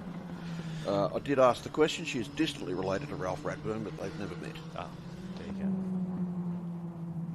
And for the uninitiated or young or not pathetically old, Ralph Radburn was a pretty good second-level touring car driver back in the day, in the 70s and 80s. Race the Yellow Pages Commodore with Tony Cabbage. He did. At Bathurst. And I think he came from the Blaney area, not far out of Bathurst. Okay. From memory. He shared a car run by Frank Gardner with Robin Hamilton on here at Bathurst. They had a top six finish. Was it? Yeah. Yes. Four-door A9X, which had a sheet of aluminium riveted onto the roof to replace it. They started off with a road car, and it didn't start with a bare shell, and the road car had a sunroof in it. So they've cut the sunroof out and just riveted a sheet of aluminium onto the top of the car. That gap's just come down a bit between Killen and Dusk. It's down to 2.9 seconds. McNeil... Well, McNeil's out of it in terms of the top two. Yeah, he'll finish third. He's actually pulled about 2.3 seconds on Burton for position, and as he puts a lap on number 77, Sue, who's already been to the pit. No, that was Samuels in the pit. Yeah. So Sue has been to the gravel trap. Yes. I knew he'd been somewhere. Well, McNeil was at the gravel trap at the same time. So Kokotovic is back in 10th place, so clearly that car's not well. Yeah, and the last lap was 1:33, so it's back on pace. What was best laps at 32. Gotch is running where? For fifth. Yeah. Was that his best lap or his last lap? That's his last lap's there, best lap there. Yeah. So we're down at 20 seconds to go for Killian. So will this be one more lap after this one? Yes, it will. I think. Hang on. What do we got? We're waiting for the start line official. Maybe it might be 2 laps. Oh, it was 25 minutes plus a lap. Yeah, so they've got 5 seconds left on the clock. So. Yeah, so this lap will be the last, I would imagine. Didn't show a last lap, but it might go an extra one. Because if the 25 minutes hasn't expired when they cross the line, it's then another lap. I'm not reading any rule books today. No. We've done 13 laps. Status quo. I tend to think this might be the last lap, but we won't know for sure. So it looks like McNeil's 15 seconds away from the leader now. Consolidating, you might say, P3. Still pressing on.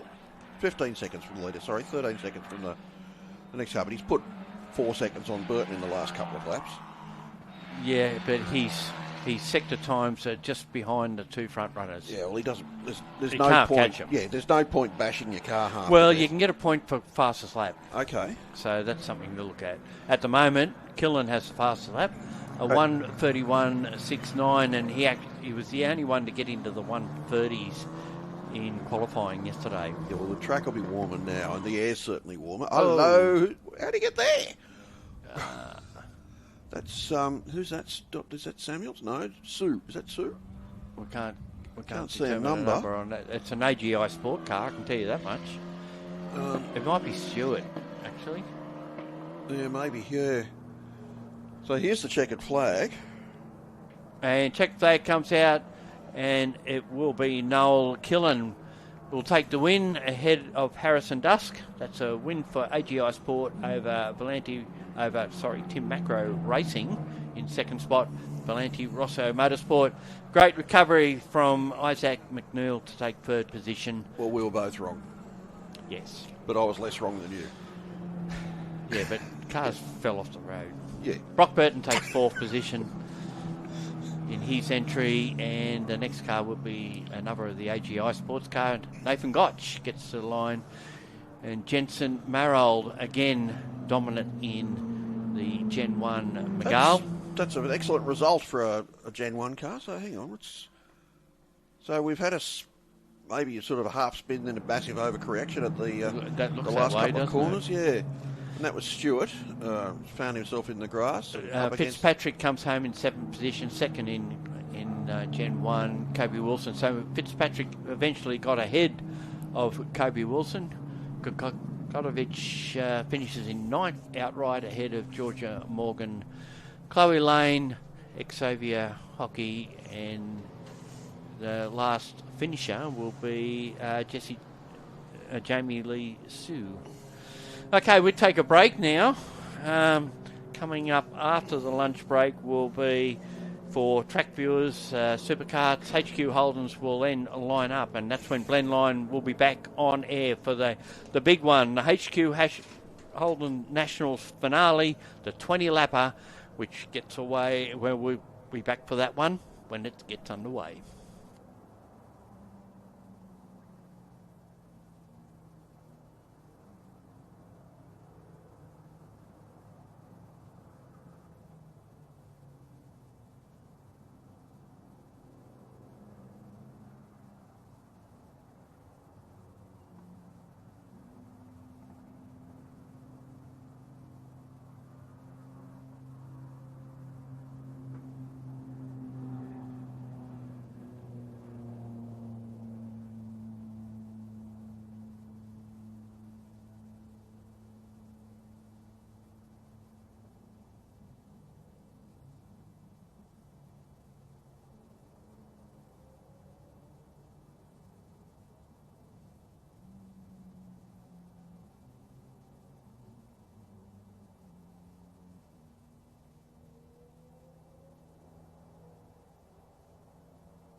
I hope you all enjoyed your lunch. It's Bruce Moxon back with you again, and we are back racing with race 2 of the Superkarts, and let's hope we get half as good a race as the earlier one, where it was a fight to the death between Laurie Fuchs and Jock dos Santos. Those two are starting on the front row of the grid. If you missed out on your lunch break, head now down to the canteen, to the ARDC Cafe above garage number 1. Grab yourself something hot or cold to eat, a hot or cold drink, even a sneaky beer if you're not actually working. Meanwhile, the carts are rolling down to the start line, waiting for the lights to go out. Jock dos Santos is about as left as he could be without being on the wrong side of the track, but away they go. And heading down to turn 1, they spread out across the track. Jock dos Santos to the outside of Laurie Fuchs. Laurie Fuchs just sneaking into the lead. Who was next in there? Mark Walk was third in number 33, the cart with the wing. Having to give best at the moment to the 2 stock Hondas in front of him. And we're heading around the back of the track and over the tunnel. And Laurie Fuchs has pulled out a little bit of a lead, about 0.3 of a second, but Jock dos Santos isn't letting him get away with it. In fact, Jock dos Santos is having a bit of a probe on the inside as they go through turn 5. Dos Santos seems to have a bit more mid-corner speed there and is a little bit quicker on the straight down to turn 6 and dives down the inside of Laurie Fuchs as they go past the lake. They're going up the hill now towards the corporate hill, over the crest into the long left-hander there, and they're just about side by side again. Laurie Fuchs on the outside, Jock dos Santos on the inside, and Jock dos Santos having his usual wiggle under brakes. Laurie Fuchs tucked in behind him, very, very smooth, Laurie. Possibly explains why he's so quick in the kart he normally runs. But as we said earlier, he's stepped back into a stock Honda for this weekend and is making a bit of a race of it. Looking now at the carts running 4th and 5th, Robertson and Mark Vickers. As they head down the straight, the leaders are just coming to the line now. And it's Jock dos Santos by the smallest possible margin. As they cross the line, Laurie Fuchs sneaks through into the lead into turn 1. Mark Walk is a distant-ish third. Actually, he's not. He's reasonably close. He's in with a sniff here. He seems to have a bit more straight line pace too. So leaders are running about 160 or so down the straight. Walk at about 170 in the more aerodynamically efficient kart. Indeed, he seems to be right onto the tail now of Laurie Fuchs. I think that is.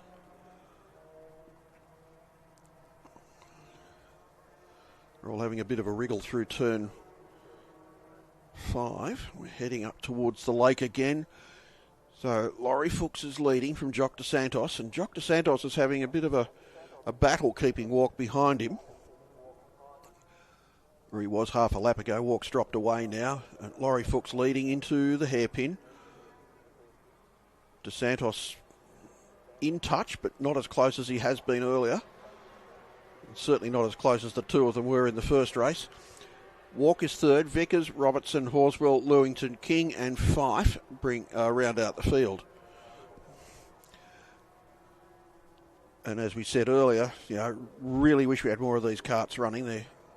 When you've got a good big field of them, it's really, really good stuff.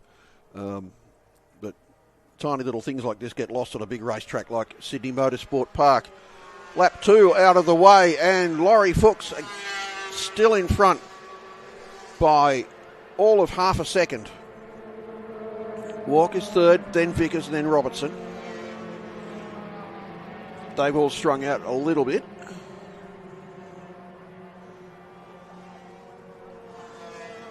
And then Horswell and Lewington following them, then King and Fife. But the interest is out in front, and it's still Laurie Fuchs and Jock dos Santos, and there's still very little between them. So half a second at the finish line. Where are we? We're coming down into the first timing mark at the back of the pits. And it's closed up now by about a tenth of a second, so 0.36 between them. Laurie Fuchs just so smooth and Jock dos Santos so fast. But often looking fast isn't smooth and isn't fast. Up the hill again. And I really feel like there's a slight difference in gearing perhaps between the two karts, or I don't know, but it looks like Jock dos Santos' kart is a little bit better out of the slow corners. Certainly right on Fuchs' tail as they come along the back straight. And I think he might have him here into the right-hander. And yes, so far so good. They're coming up now to the last loop of corners. And dos Santos ever so slightly in front, but Fuchs made up a bit of ground mid-corner. They're onto the straight now. Let's see whether Fuchs can do anything with the slipstream. The two of them absolutely nailed together. So it was less than a tenth of a second at the second timing mark, which is just after the hairpin. They crossed the start line side by side, and once again, it was Laurie Fuchs in front, but by nothing, 0.04 of a second, and they're side by side through turn one. Jock dos Santos has the inside running into turn two. Oh, and has a bit of a nip up of the rear brakes and gets crossed up as he turns in, so has dropped a few lengths. And will have to work hard now to gather that back up and rejoin the leader. Mark Walker's still holding down third from Vickers, Robertson and Horswell. Status quo back there. And we've got to be very glad that these two are putting on such a tremendous race for the lead. Oh, and Jock dos Santos has a bit of a wobble coming out of turn 5, a bit of a slide and a little overcorrection, put him wide, and possibly incurring the wrath of the track limits people. But he wasn't exceeding track limits to go fast, he was exceeding track limits in order to not crash. And down, gee whiz, Jock dos Santos braked late then and almost backed it in sprint kart style, sprint kart, not sprint car style, into the hairpin and has taken the lead back, but he was a bit slow across the face of the corner and a little bit slow off it, and Laurie Fuchs is back in front. They're very, very close as they go through the last couple of corners and the big loop onto the straight. And dos Santos seems to have a little bit of an oversteer issue as he turns into corners. He's all right once he's in the corner. 888 stop, that's Fife. So he's ground to a halt out there. Number 888, supposed to be a lucky number. Not lucky for him today. And dos Santos leads across the start line. And again, there's just nothing in it, 0.05 of a second. Walker's still third, and about 10 seconds back, 9 seconds back. And again, dos Santos and Fuchs, this time side by side through turn 2. Fuchs has the inside line into turn 3, and he's a little bit quicker off the corner that time. I think this oversteer of dos Santos is really hurting him in the first half of the corners. Round turn 4 and up towards Brock's 05. Let's see if dos Santos, no, it's much more under control that time. Heading up to turn 6 now.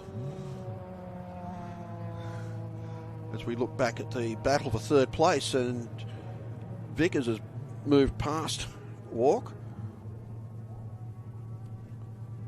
These two are and with Robertson in close attendance, so he's looking at lining up on Mark Walk as well. Just looking at the window, see if I can spot the leaders. Can't. They're down below the wall height, you see. So they should be coming onto the straight soon. We have 3 1/4 minutes or so to go in this race. Vickers and Walk pretty much established now in 3rd and 4th as the leaders again cross the line side by side. This time it was Jock dos Santos in the first place by nothing, by again 0.06 of a second. Long gap to Vickers, then Walk, then Robertson. But we really have to focus on these leaders. So DeSantos is again back into the lead by turn 2. With a flat out right-hander over the tunnel. Here they come. Over the top of the tunnel, and again it's Fuchs leading from DeSantos.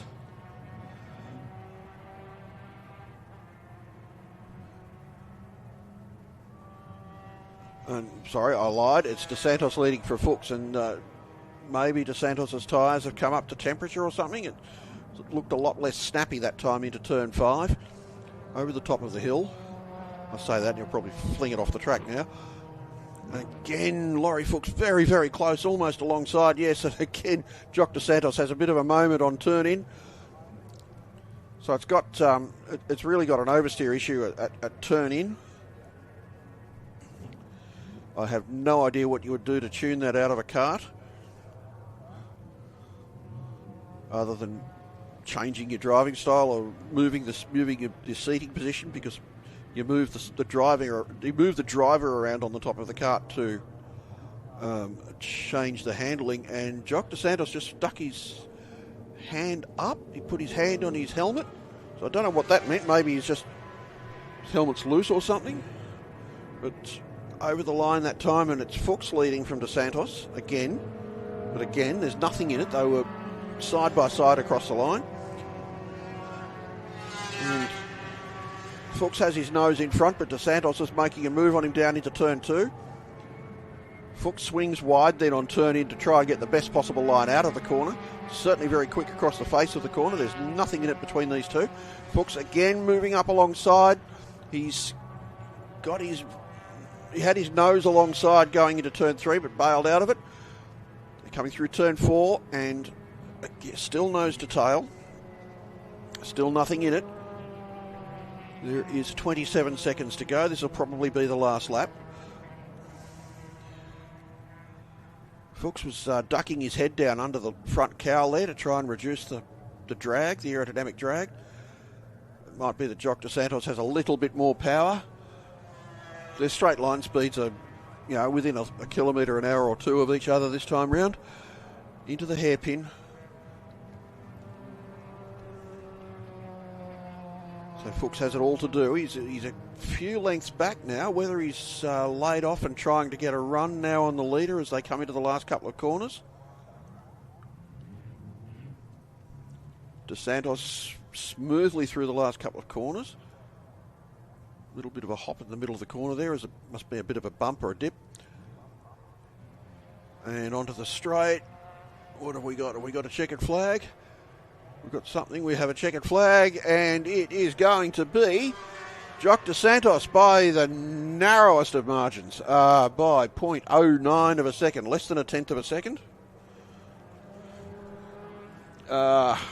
Again, a fight to the death for first place in the Superkart race, and this time the win going to Jock DeSantos from Laurie Fuchs.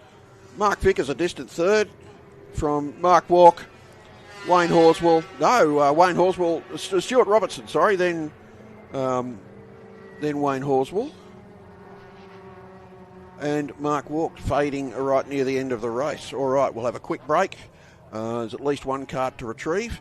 And coming up now, the 20-lap HQ Holden National Challenge.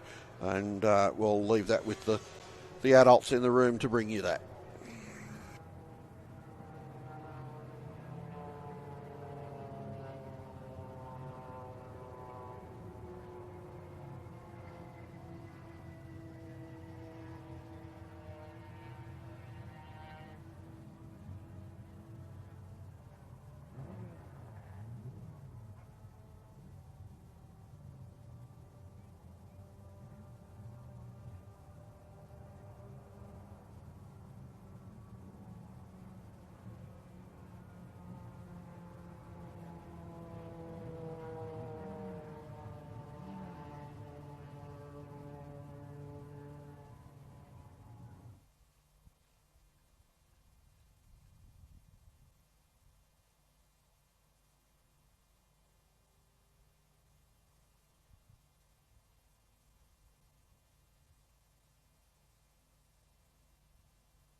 Well, ladies and gentlemen, it is showtime. The 2025 Osborne's Transport HQ Nationals here at Sydney Motorsport Park. The 30th Nationals Championship for the HQ Holdens.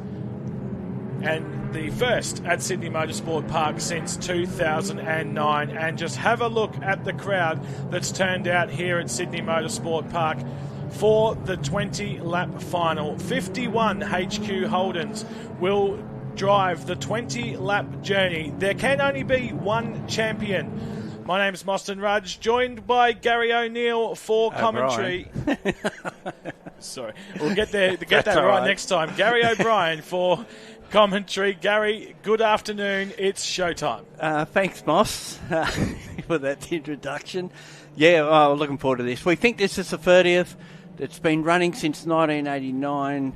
There may have been 7 that didn't happen, not held, or we don't have records for, but certainly an event. Last time in New South Wales, 2016, and as you said, the last time here at a circuit that was called Eastern Creek back in the day. It's now Sydney Motorsport Park, and that was in 2009. We got some punters up on the hill there, overlooking the track for what is set to be an absolute blockbuster. We've had 6 heats, 1 Repercharge, and now it's time for the 20-lap final. We'll go through the top 20 cars. There's 51, too many to name individually. But from pole position, the 4-time HQ Nationals winner, Brett Osborne, on board the number 1 Osborne's Transport entry.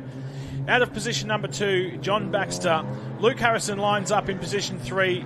Matt Barker from 4th. Phil Ashland in position number 5. Jared Harbour, Seth Matthey, Chris Mole, Jack Harrison and Darren Parker rounding out your 10. And behind them in 11th position is Joe Andriski.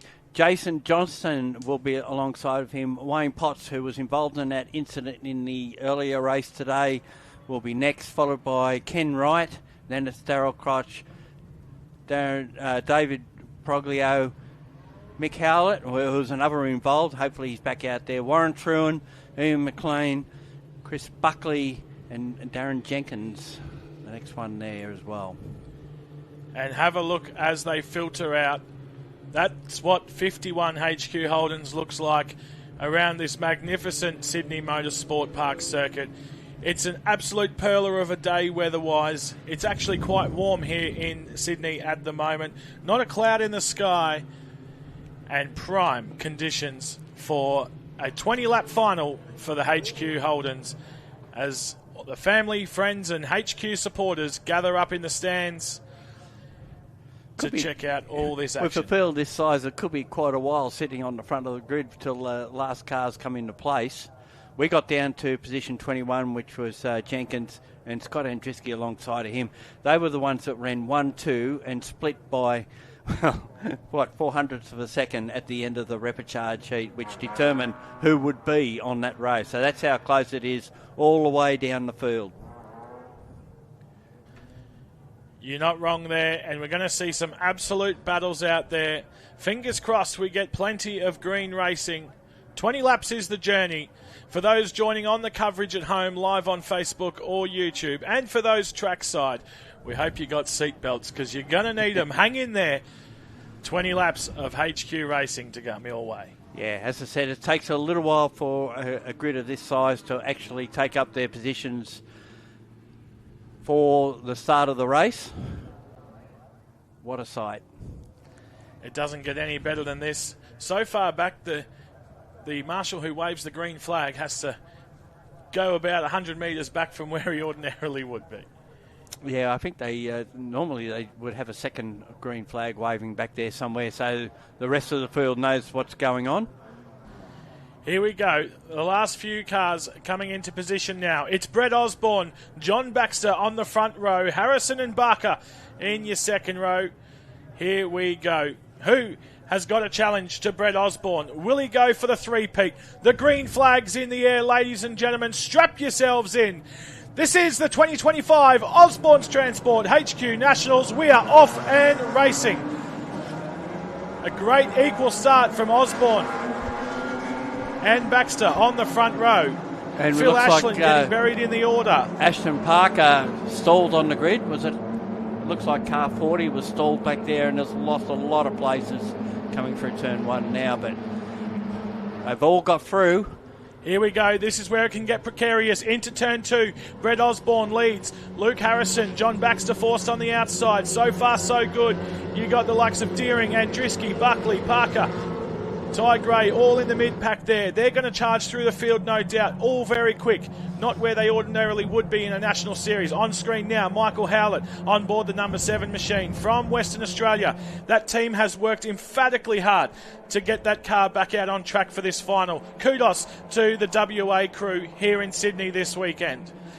One of them ran a little bit wide out of turn 4. There's Mick Howlett, car 7, followed by Glenn Deering in the car 4, and he's being under siege there from one of the ones slipping up the inside. That's Ken Wright in the 13. Yeah, so Deering going on the outside of Howlett here, looking to make a move. Andriski trying to make some positions, likewise with McLean. They're either side of Ken Wright. He's sandwiched in between the two. Down from turn 7, down the hill to turn 8. This is where it can get ugly for the HQs, especially 51 of them around this circuit. Very nice driving. All the guys know what's on the line here as Brett Osborne gets 0.4 of a second over Luke Harrison so far in the first lap. And it's Baxter in 3rd, Harbour in 4th, then it's Ashland, Matt Barker in 5th position, Chris Mull the next one through, followed by Seth Maffey and Jack Harrison in position 9, and Jason Johnson rounds out our 10. Liner Stern coming down Brabham Straight to finish lap 1 of 20. Osborne and Harrison starting to put a decent gap now out on John Baxter. Jared Harbour up in the 4th position. Phil Ashland still in 5. Sideways for Harrison at the exit of turn 1. Luke Harrison drops the wheel. Lucky to get away with that one. Absolutely, especially with 50 HQ Holdens behind you. Goes wide, one of the Chad cars. Possibly Gowdry. Proglio up the inside of Johnston, takes him back to 11th spot. Proglio now moves into the 10. Well, we've got through the first lap unscathed here, Gary. I don't know if we'll Let's not do a commentator's curse or anything here. I stayed silent till we got through to the end of the first lap. But they've all got through and they're doing well. And we can see the same story we've seen through all the races where Osborne and Harrison have been out in front. They're starting to pull away. You can see now Barker starting to put pressure on Phil Ashland, currently in position 5. So Barker looking to claim that position. That battle's going to go for a while. Then it's Seth Mathey, who's got on over Chris Mole. So Mathey up into 7th position. Chris Mole relegated to 8th. Then it's Jack Harrison, also very quick. He's had some strong drives this weekend. Dave Proglio, who's on a recovery mission. And that gap now, 1.6 seconds that the front two have been able to put on over John Baxter. And we've got dramas here at turn 8. We've gone safety car. So there's been an incident. Was it just the 48 or has someone else been involved? Darren Jenkins, the winner of our Repercharge race, goes for a spin at turn 8, but the safety car's been launched. Try and find out what's happened elsewhere on track. Here's your order. Brett Osborne currently leading over Luke Harrison in P2. John Baxter, position number 3. Jared Harbour in 4. Phil Ashland, your top 5. That hasn't changed. Matt Barker, Seth Mathey, Chris Mole, Jack Harrison and Dave Proglio rounding out the 10. Now, interestingly, where's Darren Parker? He's fallen down the order to 22nd from 10th position. So dramas for Darren Parker on lap 1 or 2 here of the final. So we go under safety car conditions. Well, Darren Parker's moved through. He has come through in 23rd ahead of Matt Baxter. Car 80. Here we go. This might give us a bit of an explanation on... here we go. So it's a bit of a three-way sandwich between Pedro, Ty Gray and Darren Jenkins. So Pedro Marusik, They might have pulled the safety car a little bit early on that one. Yeah, possibly jumped the gun here. You can see dramas for the 48 car there as well of Darren Jenkins. So there's a little drama on the right-hand side of Darren Jenkins' car from that spin. Obviously, Pedro Marusic was sandwiched in between he and Ty Gray. And from what we can see, the safety car has been dispatched out of precaution. Well, we haven't got Crouch, Andriski, Chris Buckley has come through as yet, so there must have been there could be a separate incident somewhere. The wonderful camera team are on the zoom out to try and find something, but we can't see anything around the track. Well, 46 cars have completed 2 laps, so we've got another few that haven't. Well, take a breath for a second, Australia. This is not a terrible thing. I mean, we want green racing, but if it's just out of a precaution as to why the safety car is out, it should head back in pretty soon, in which case we'll go green again with the field bunched up, and we get to start the race all over again almost. Yeah, it's a bit of a shame for Scott Andriski, who was on the comeback, started out at 22nd, and one would assume that he's been caught up in something, unless, of course, the transponder's not working, which is quite possible.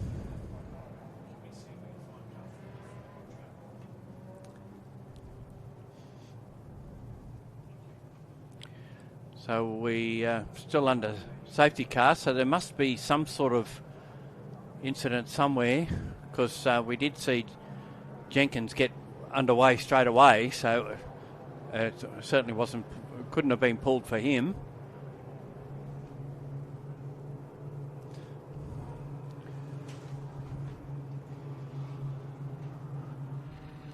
That'll explain it. There's Scott Andriski. And there's the car 14 of Crouch. So Scott Andriski turn 5 and Crouch are buried in the sand at turn 5 here. That will explain why we are under safety car conditions. And Chris Buckley has continued on, although he is a lap down. Oh no, Chris Buckley hasn't come around either, so we can't see car 88, but we see 14 and 44. So we can see 88 on screen now, coming into turn 2. So he's transponder. Transponder's having an issue indeed. So Chris Buckley's still on track. Looks like Crouch and Andriski, that's Scott Andriski, buried in the sand at turn 5, which is the cause for the safety car intervention. Turn 6 apparently. Just from the wide angle, it just...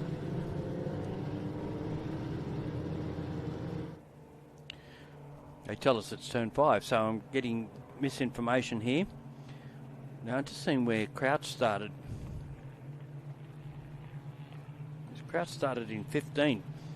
So Andriski must have made up a few spots, because he came out at 22nd.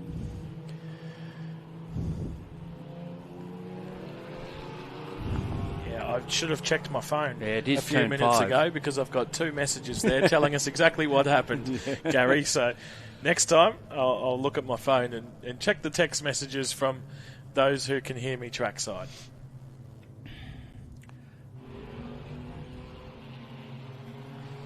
One of which was Sue Ashland, the National Administrator of our category. Very quick to let the commentator know what's happened. So thank you, Sue. Good feed. Likewise for Sophie. So got some good spectators out there who will keep us informed throughout the remainder of this race. 17 laps to go. And a huge shout out to the recovery crews who are out there working hard to clear the track as quickly as possible. Well, they've had a lot more work to do today than they did yesterday. Yeah, you're not but wrong it got a little bit more serious today with what's going on track. Speaking of the spectators, there they are all up on screen now. If you can hear us, give us a wave. You're on TV, on the roof. They're all looking the wrong way, They're looking the wrong way, yeah. So they've got to turn around and give us a wave. Hey, that's a bit inappropriate for TV. Okay, keep it PG. This is HQ Racing at its finest, though. a huge thanks to the Blendline TV crew who celebrating the crowd as well. It's good that you're all here and getting around the event. It's another lap under safety car conditions. Now, Gary O'Brien, you're the stats guy out of the two of us. If we could, can we go through some of the previous nationals and Sure. talk about the champions that have come before us? Well, the first series that we have a record for was won by Richard White. He beat Brett Hewlin and Maury Platt. They were names that are still around. John Talbot's been a winner of the series. Paul Romano. David Lyons won it back-to-back in 95 and 96. Neville Haley, who was dominant in his period of racing, won the Barstool event in 1997. Peter Dane won at Bathurst in 1999. From New South Wales, he beat Tim Rouse and Charlie DeQuino. Lakeside the following year was Craig Yates from Gary Bonwick and Jake Camilleri. And we know Jake's been running around in production cars and all sorts of things. Tony James, Steve Laybourne, Peter McNiven's been a winner and he runs around in historic touring cars these days. Leighton Cranbrook won at Hidden Valley. Gary Bonwick's been a two-time winner. John Spud Wood has been a winner. Gavin Porteous, Bruce Heinrich, Spud Wood, another couple of occasions. Bruce Heinrich's had 3 wins. Rod Rogers from Victoria won it in 2015. 2016 at Wakefield was Brett Osborne, and at Barbagallo in 2017 was Brett Osborne. Rod Rogers in 2018. Joel Heinrich at the Bend in 2019. We had 2 years of COVID, of course, where it didn't happen. Then it was Phil Ashland at Hidden Valley ahead of Luke Harrison and Jake Madden. And then in 2023, Brett Osborne over Luke Harrison and Phil Ashland. And last year, Brett Osborne from Luke Harrison and Jared Harbuck. So they're currently running the first, second and fourth. And that's why we call you the stats guy around here. Gary, thank you very much for that. Some absolute legends of HQ Racing that you've just named there. As we remain under safety car conditions here on track with 4 laps completed. And fingers crossed we can go green very soon. Well, we were talking off air before the event. We felt that there was going to be some action here somewhere along the line, and they haven't disappointed us. Yeah, unfortunately, we didn't get to see it, though. No, it took us a while to get there, but we found it. But, yeah, I mean, both of us combined, we've called a lot of racing, and particularly for myself, I'm a biased HQ guy. I come from the HQ. Oh, really? I come from the HQ fold, and, I can call a lot of races, but those 15, 20 minutes before it's time for the Nationals final, you always sit there and just have a moment, deep breath, and you get a little bit of nerves and butterflies going on. And I'm not even driving a car out there. I'm just sitting in a commentary box here, calling all the action, but these are my people, and you want to see them go well, and you don't want to see too much And you damage. probably have a little bit of a bias towards your fellow state residents out of Queensland. You like to see them do well. Similarly so, if we see New South Wales people doing well in the state, you tend to back your own compatriots from your own state. So we're still under safety car conditions. Gaps won't mean a thing at the moment. I'm just trying to determine who's actually made up some good ground in the early stages. And this stage, because it was fairly hectic in the opening stages, yeah, still happening over at turn 5, clearing up there. Just seeing where Warren Truen started the race. Because I think he might have made up a few spots in car 70. So on screen now, both Crouch and Andriski being loaded onto the tow trucks, which is never ideal. That happened lap 2. Warren Truen's picked up 4 spots. So there's one of your movers if you're looking for a hard charger award. Not bad for Warren Truen. Still plenty of racing to... Well, that's only a lap and a half of racing. Yeah, no, he's on fire, obviously. He's got pace.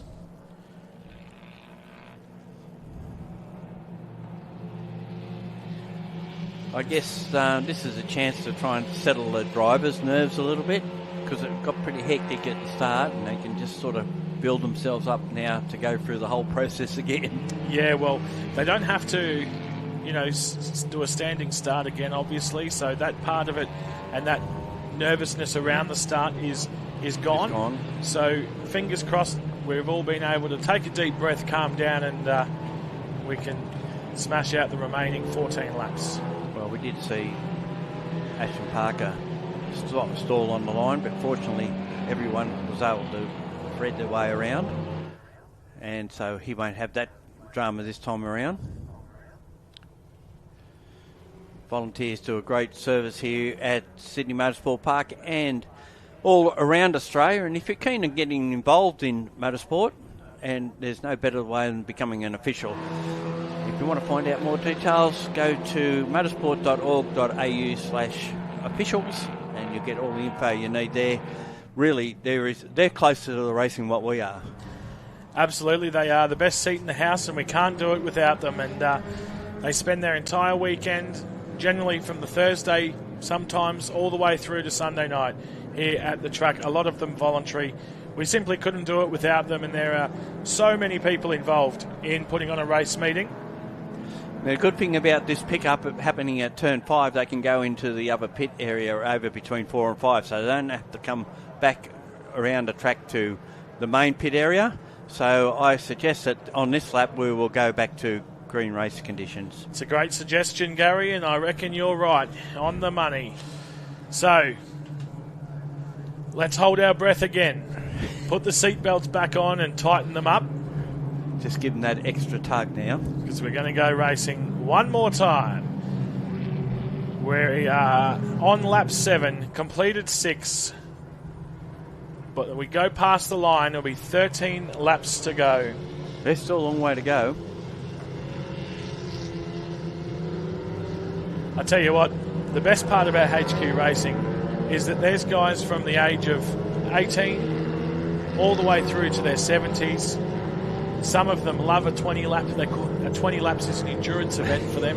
There's others that were doing the 10 lap heats and Repercharge this morning who were dreading driving 20 laps in these HQs. So it's an awesome sport. It's an awesome category to be involved in, and it's actually very affordable. So if you're sitting at home on the couch and you're loving the action that you're seeing on the Blendline TV coverage at the moment, contact your local club or visit hqracingaustralia.com.au to be put in touch with your local state delegates. Well, we talked yesterday at the start of the event, safety car is in this lap, about the people who start in HQs, move on, but they always come back at some stage. And we've seen that over the many years which we rattled off a heap of HQ national winners. Some of them were out of the class by that stage, but they came back for this annual event, which goes from track to track, circuit to circuit. And as you alluded to earlier today, it'll be at carco.com.au Raceway, or Wanneroo as it's more commonly known to those that know where it is. And the lights are out. We're going racing again. It'll be Brett Osborne who will control the start. And no doubt we'll try and make him get away from Luke Harrison, John Baxter in behind, then it's Jared Harbour in 4th spot. Phil Ashland, who'll want to win another title if he possibly can. Yeah, winner of 2022 Hidden Valley Nationals. And Third he's at been Morgan fighting Park since to reclaim that. So, green flag. It's up to Brett Osborne as to when he launches. Here we go. We resume with 13 laps to go of the 2025 Osborne's Transport HQ Nationals. This is the final. This race decides who wears the number 1 on the side of their door. He's leaving it late. He is indeed.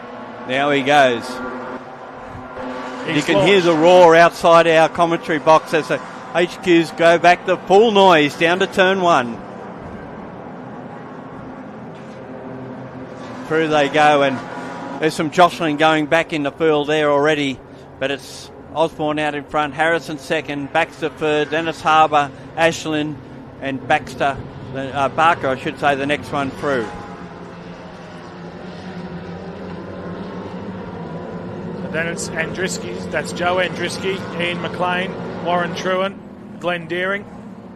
David Proglio in the 39 as he chases Jack Harrison. Harrison brothers. Easy cars to spot. They're the opposite colours of each other. It's a wonder he didn't get car 71 for this instead of 73. Yeah, a fair few number changes this weekend, and it's definitely throwing us off a bit as Matt Barker starts reading part numbers of the number 32 Howell Automotive entry of Phil Ashland. And we've got Seth Maffey right in behind. He'll pounce.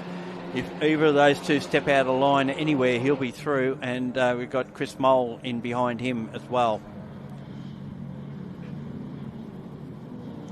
Yeah, so the front two aren't skipping away as quickly as we would have thought, which is very good. It means for an interesting battle for the podium.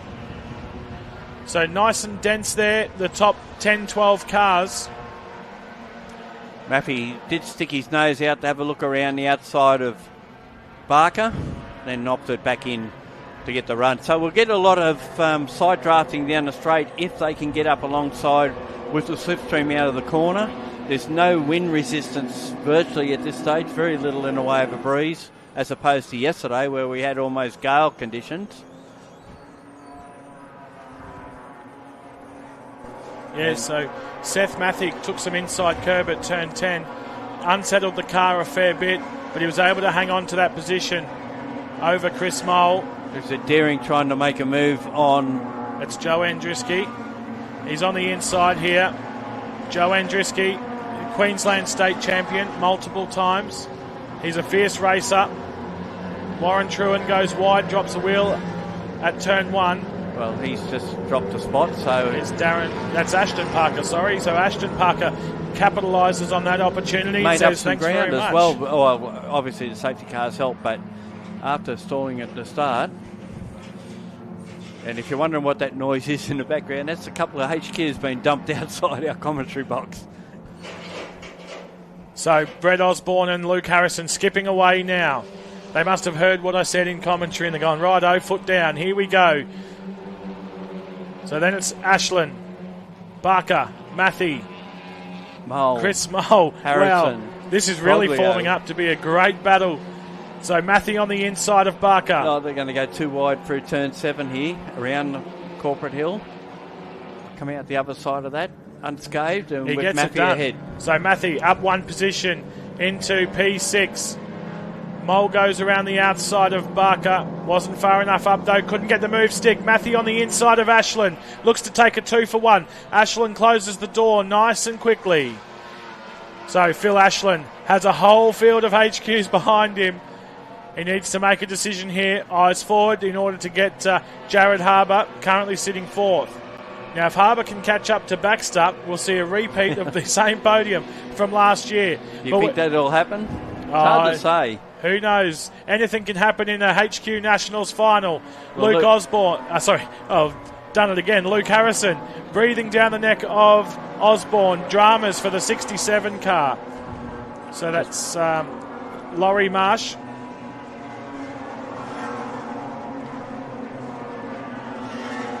And Maffey goes inside Ashland at turn 1, gets that spot. Ashland will try and go back, try and get an outside run. Oh, a bit of panel contact. Oh no! Contact between Barker and Ashland. Ashland goes round and he's stopped. Can he get going? He got going again. Ashland has turned in and not realised that that the 77 was there, and unfortunately copped a hit for his trouble. That's taken Phil Ashland well out of the fight now. It was contact between Matt Barker and Phil Ashland. Winner in 2022 and third in 2023. Didn't do so well in his home state. Now we've got 77 Barker trying to make a move on Harris. Actually, Harrison's the one that benefited out of this because he got ahead. Now Proglio's looking to do the same thing. So our order outside the top 2, it's Baxter, Harbour, Maffey, Harrison now up to 6th, Barker in 7th, Mole in 8th, Johnson in 9th, and Wayne Potts in 10th spot. Here he is on screen, just getting passed by Ian McLean in turn 8. And now McLean works on getting past Johnston. There we go. Here's the replay of the contact between Barker and Ashland. And Barker was up the inside, probably not far enough up for the move. But it's not our call. We're just the commentators. I would have called it I think he was up there enough. But then Ashland wouldn't have seen him anyway, so you'd have to say it's a racing incident. Looked like he got him in front of the B pillar, so I know those rules don't apply to regular racing. Well, look at the snake going on back here as Deering tries to pull out and make a move on Andriski. And another spin here. Oh, this is ugly. That's the number 10 car of Jason Johnston. Got sideways at turn 1. He's gone for a long excursion. Trouble for one of the others there in the background too. He's slowed. Just trying to see who that is. Just coming through behind Maruzic. So Jason Johnston went in a bit hot at turn 1. McLean's dropped spots out of that. Whether there's a touch between them. Not too sure. There possibly would be. We'll try and get a replay. But fingers crossed Jason Johnston got going again. He's able to fight back in the rear of shot down the main straight of the last lap. You could see Phil Ashland charging his way back through. The 32 Howell Automotive weapon has pace. We know that. He could probably pass more cars than anyone else in this race and still not get the hard charger award. And we're only 50% of the way through. 10 laps to go. As we see Pedro Marusic and Ian McLean battling. So that's back for 14th at the moment. Still the battle goes on at the front. Osborne, Harrison, hard at it, as they've been all weekend so far. Every time they've been on track together, this is as far apart as they've been. It's a bit of do-si-do between those two. 0.3 of a second, then it's 4.3 back to John Baxter. Harrison a further 3 seconds back to Matthew. Harrison has the fastest lap of the race at the moment as well. A 1:58.21. He holds the lap record from the earlier heat, and he got that on the last lap of the race. It was a 1:50. Having the toe probably helped that one a bit too. So yeah, no doubt. Here we go. The move's on. Harrison up the inside of Osborne into turn 2. And Osborne closes the door, says, nope, not this time. How many times have we seen him get alongside Osborne down there and not be able to get the move done? I get so excited every time. But Brett Osborne, boys from the Bush Racing, he's an experienced operator, and I say it time and time again, he knows exactly where to position this car to keep Luke Harrison at bay on board the number 17 Sainty Engineering weapon.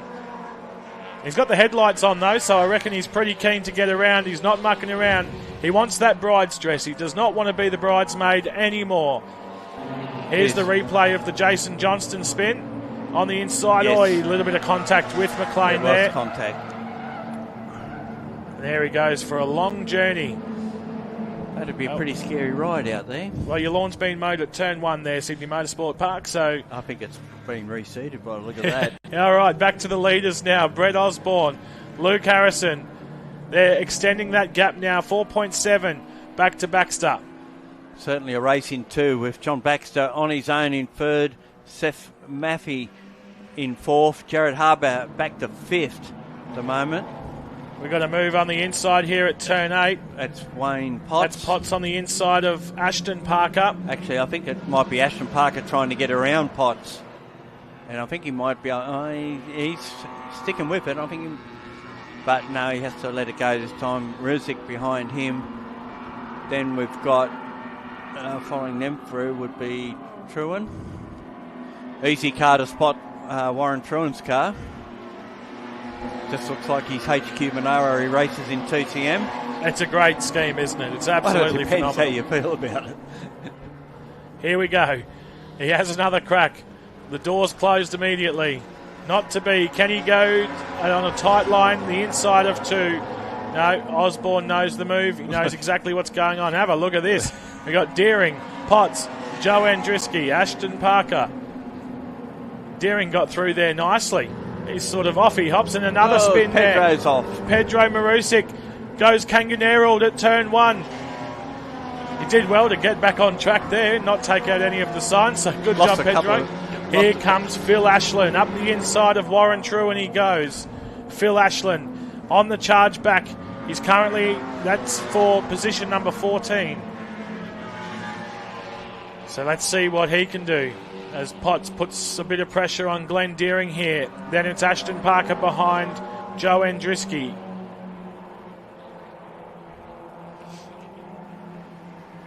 With a bit of Ashland prowess thrown in the mix as well. Oh, here we go. No. Keep it clean. No contact. These two very good races. And Harrison might have this move done. It might be sticking here. He's on the inside for the next corner. I'm not sure he's far enough up, though, in a straight line. They're side by side. What a battle.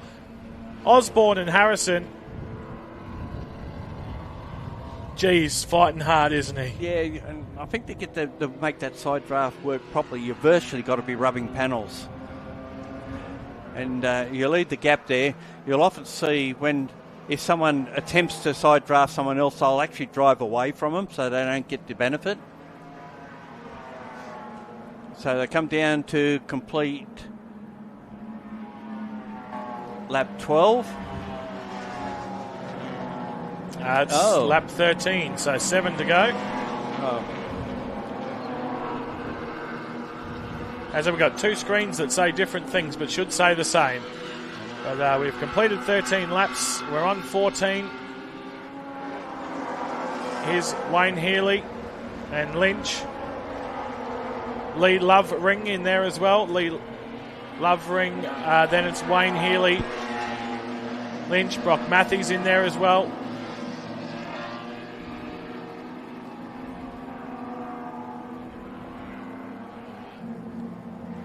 And we've got a little bit of a battle coming down the straight here.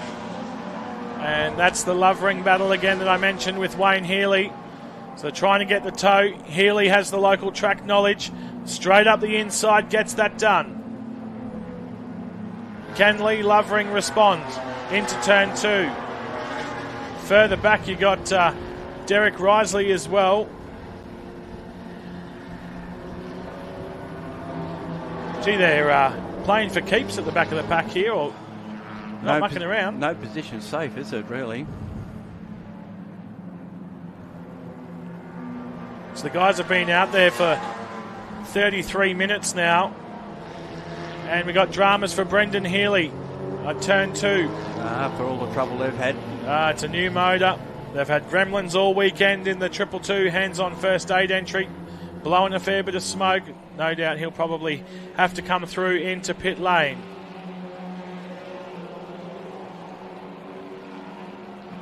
Got some good battles happening back here. Yeah, that's got a lot of smoke coming out of the 222.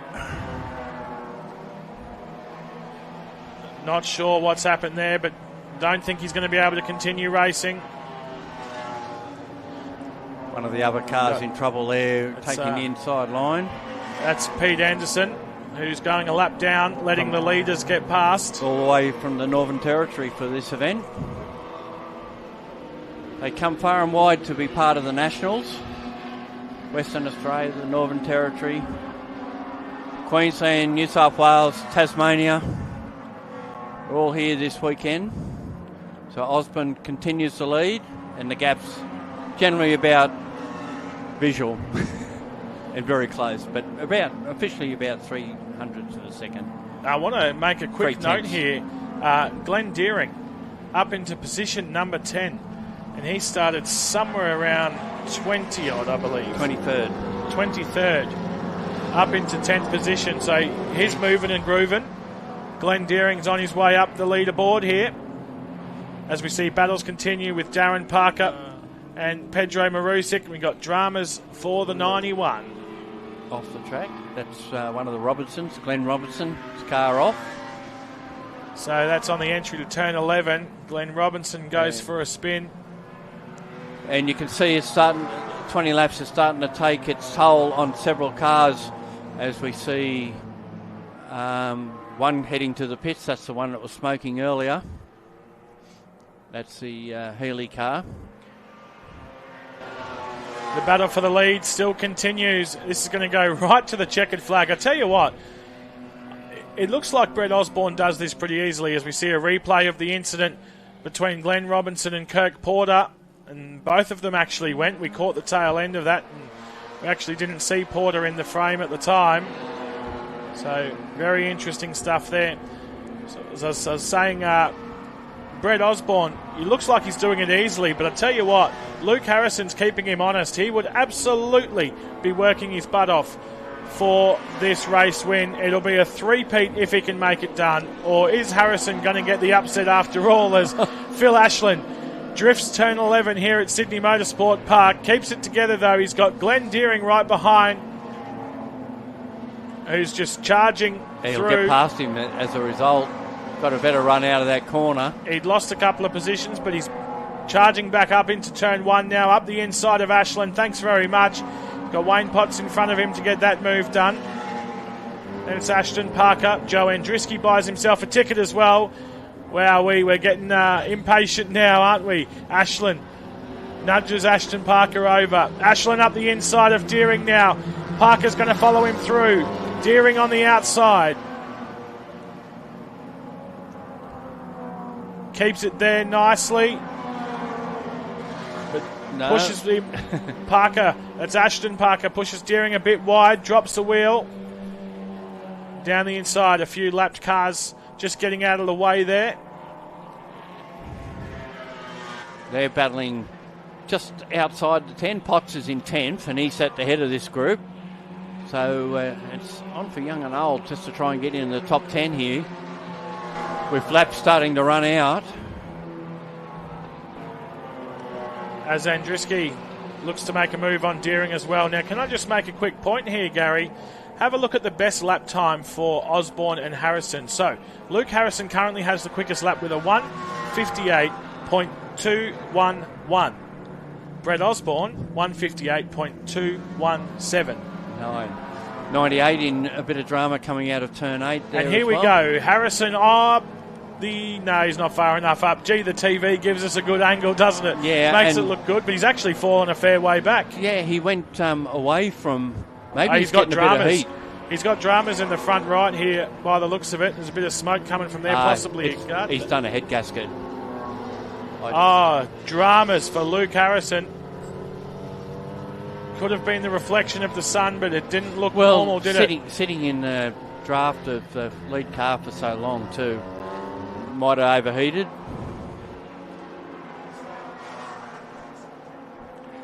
That's a shame for Luke, but not necessarily for Brett. Brett Osborne now has a lead of 1.5 seconds. We're just trying to work out if he is actually struggling with anything here or if he's charging back through. We like to build a good story as commentators, but it did look a bit precarious there for a moment. There was something coming out of the front of that car. Whether he's holed the radiator or done a head gasket, hard to say. But spending all that time so close behind his rival may have caused it to overheat. Yeah, that'll do it. So Osborne now skipping away with the race lead. No challenger immediately behind him. Yeah, he's got a fair margin on John Baxter in third spot. Try and hold on and at least get a second or another runners-up spot to be his 4th in a row. And there's a battle for third. That's certainly livened up somewhat between John Baxter and Seth Maffey. Has indeed. They're reading part numbers now. So 3 and a bit laps to go here, folks. And we've got a battle for third. Seth Maffey right up there on the back of John Baxter. Possible dramas for Luke Harrison. We don't want to confirm that because we're unsure. We love a good story, though. That's our job. A bit of a battle here between Dave Proglio and Chris Mole. They're fighting for position number 8. Been often protagonists in the New South Wales State Championship over the years, although Chris hasn't done a lot of racing this year. Or last year, for that matter. But before that, they were often having great dices, and Proglio now has to see Mole come down the outside and take that position away. And Chris, I did speak to Chris earlier, and he's reported that the car was really going well.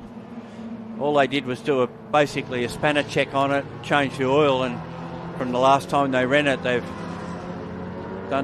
not done a lot in preparation for this event. Oh, How's this for HQ Racing? Very respectful. They gave each other enough room. And probably I'll get this back. And they're just enjoying the battle here at Sydney Motorsport Park. They know each other's game pretty well, these two. 2.5 laps to go. It's not over till it's over. They're fighting for position number 8. Proglio up the inside. That gap's between the leaders is blown out to 5.2 seconds. Indeed, and a further 5 from there back to John Baxter. And that's the gap we're looking at the moment to see if there is dramas for Harrison or not, whether Baxter and Matthew are making ground. What do you do if you're blowing a head gasket? You keep going and let it blow? Well, look, Seth Matthew has been able to get by John Baxter for 3rd position. And they're hunting down Harrison. So Seth Matthew gets up to the podium with 2.5 laps to go. In that last sector, Harrison was 2 seconds slower than these two. So it'll be on for 2nd and 3rd and 4th. By the look of it, I tend to think that Harrison's now... Yeah, you can see Harrison's definitely under power here coming down the Brabham Straight. So could Seth Matthew elevate to 2nd with Baxter in 3rd? Who knows, but Harrison's hanging in there for the time being. He knows he's got 2 laps to go in order to finish this race. Brett Osborne now 7.7 seconds out in front. He was 2.5 seconds slower than those two on that lap, and the gap is about 4 seconds, 3.5, just under 4 seconds, yeah. So it is narrowing as Baxter goes back up the inside of Matthew. Mind you, these two might stop that from happening, from dicing amongst themselves. Yeah, indeed. So a fair bit of rear left door damage there for Seth Matthew's car as well, the number 9 Race Tech trailers. So Osborne out in front. Then it's Luke Harrison, John Baxter and Seth Matthew. The podium has not been set just yet. We are not willing to call that. Absolutely not. Anything can happen in the next lap and a bit remaining in this race. And fortunately, we've been able to stay green. So the battle for 3rd continues here. That gap now less than 3 seconds. 2.8 seconds up to Harrison. Here's the gap now. Matthew makes a move on the inside of 7. He's going to be on the outside for turn 8. He's going to have to hit the fun pedal here to make something happen. That gap has certainly come down now. It's down to 2 seconds. Yeah, it's almost undeniable now that there's dramas for Luke Harrison. He's got another lap with a couple of corners to hang on to become the bridesmaid once again. But Brett Osborne, unless something terrible happens, it's his for the 3-peat. 9.6 second gap over Harrison here. The door closing. 2.5 seconds between Harrison and Baxter. Let's just get a visual on this now. Dramas. Anderson spun it. Turn 2. Now that'll be a local yellow for sure. If not, will they pull a safety car? We are on the last lap here, folks, of the HQ Nationals 2025. They can't pass him here. New South Wales edition. The podium's not set. Brett Osborne's 12.2 seconds out in front. You got Harrison hanging on for 2nd. Then it's Baxter, and then it's Matthew. Anything can happen here. But Up by the looks over of the it, tunnel. Brett Osborne will be a winner again here at Sydney Motorsport Park. Keeping our eyes peeled for the battle on the podium. They would have seen the last lap board. They know what's on the line here. Can Harrison hang on for a step on the podium, or is the car just done?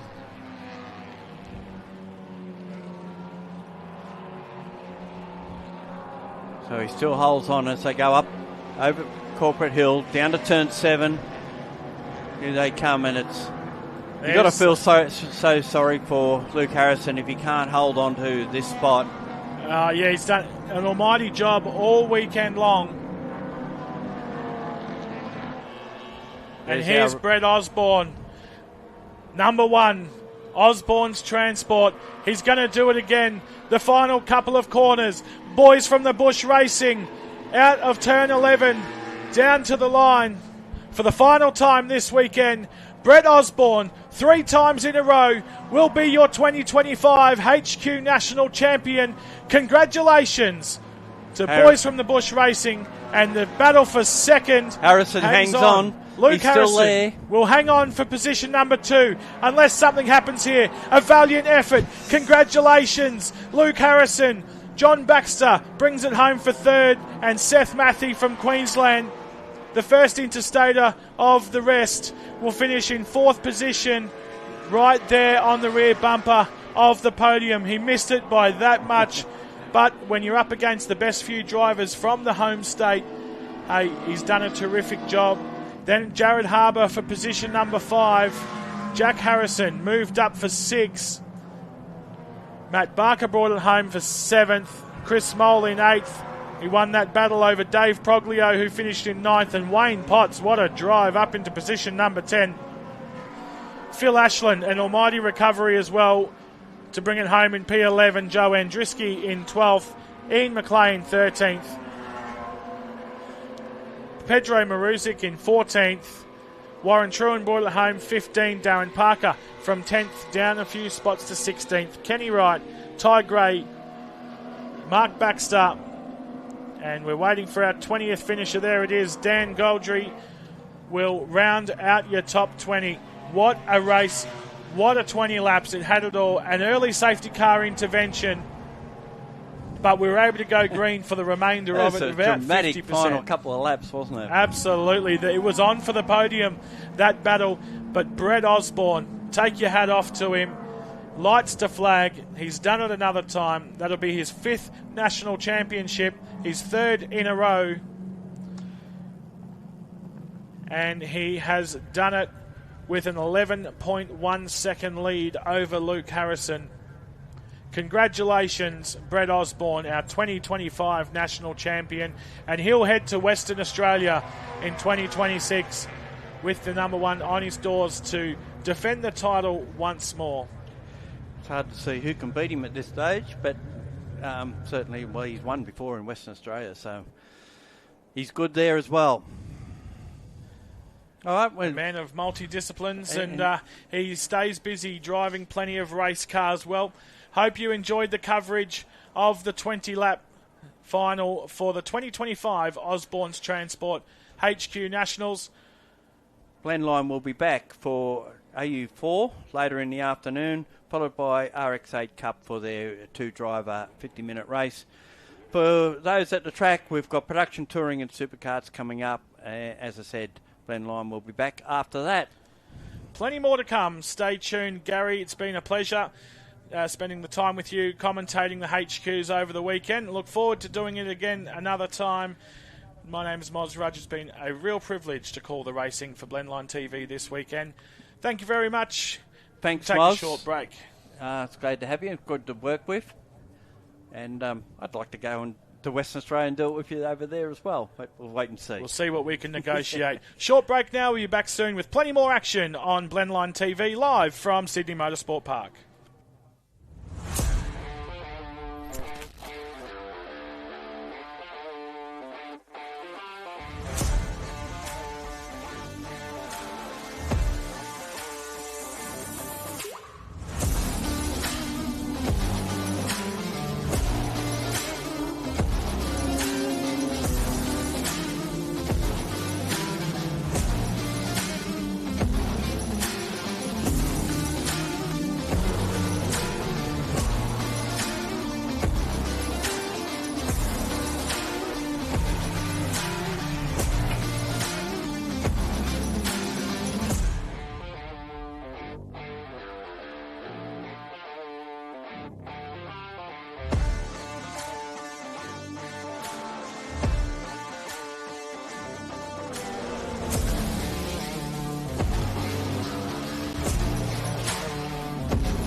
Well, Bruce Moxon back with you again, folks, for the second of today's production touring car races.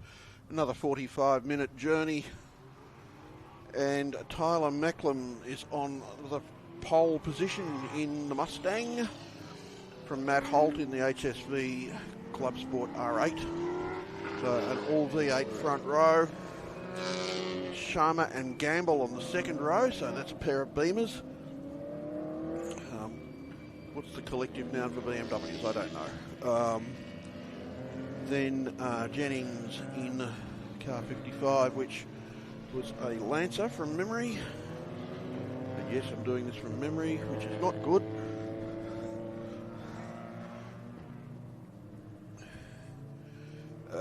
Next is Adam Gosling in the very rapid Honda Civic Type R. And Evans in Tony Virag's Commodore. So they're just rolling up. Yes, indeed, that is a Lancer. Had a bit of trouble in the earlier race. There's Tony Virag's car with Evans at the helm. Then Howard, Hogan, Levitt, Shaw, Cruiser, Saraglio, Jarvis. The Jarvis, VW, King, McMaster, Tierney, Nathan Smith and Pilkington. Looks like we're all set for a start.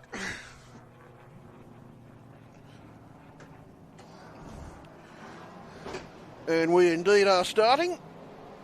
And we're away.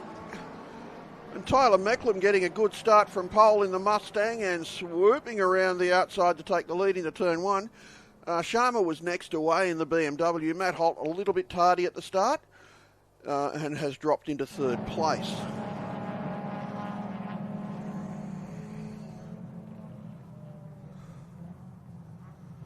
Around the looping long left-hander of Bond Bend at turn 2 and up towards the tunnel turn over the top, and it's Tyler Macklem, then Sharma, then Holt.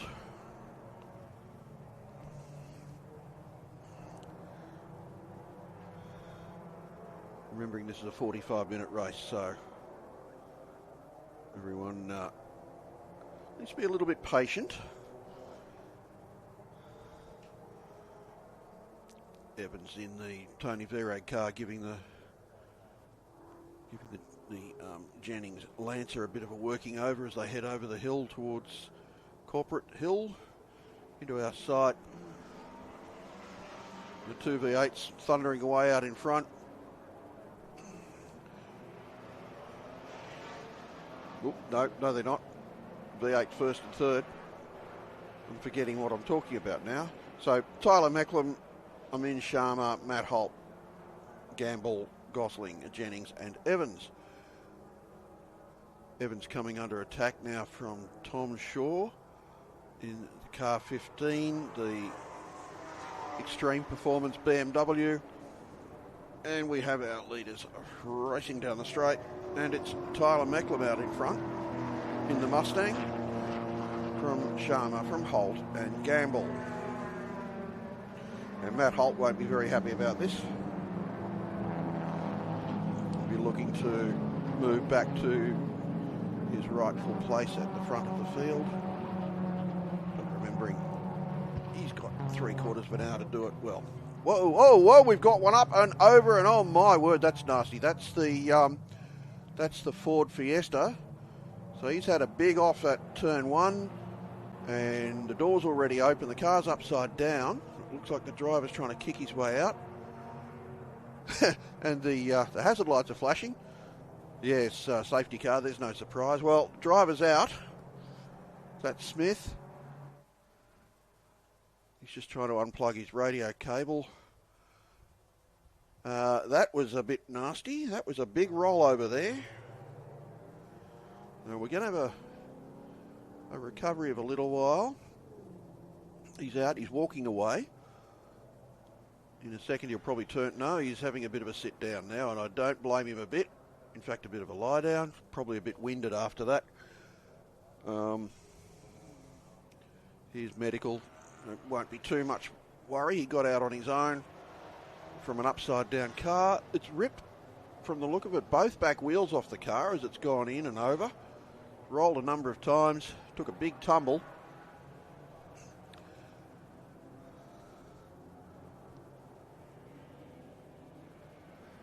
Medical's with him. You all right, mate? I'm not sure.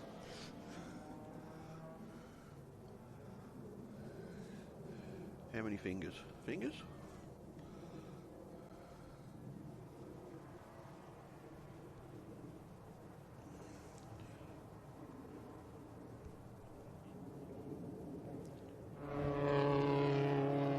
So there'll be no big hurry to recover anything there, so he's fine. Well, he's probably not fine, and he's probably going to have a long talk with his bank manager tomorrow morning. Yeah, it's like this, you see. I need to buy another Ford Fiesta.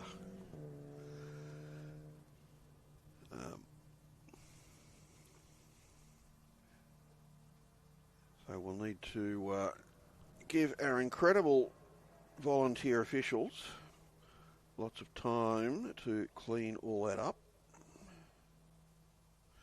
Meanwhile, Tyler Macklem leads the race from Sharma and Holt, then Gamble and Gosling and Jennings, and really there's not going to be much to talk about for the next little while, so we'll probably give you a dose of silence, and we'll come back when the racing resumes.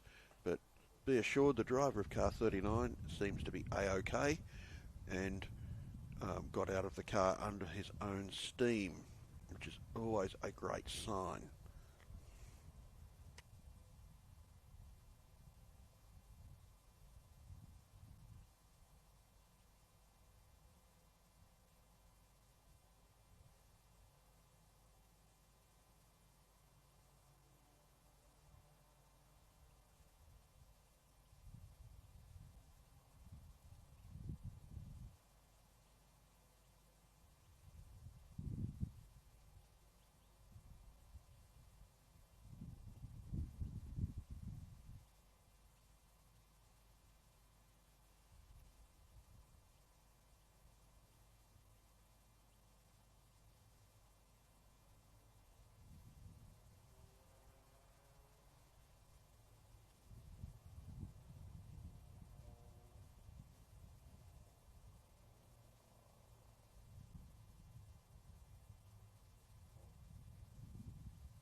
And we're back live, and Gordon Smith's car has been removed from the track.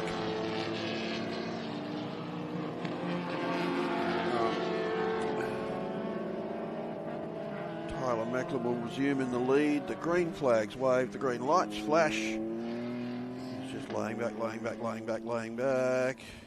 Bit of traffic building up behind him, and goes as he gets to the finish line. So trying everyone's patience there.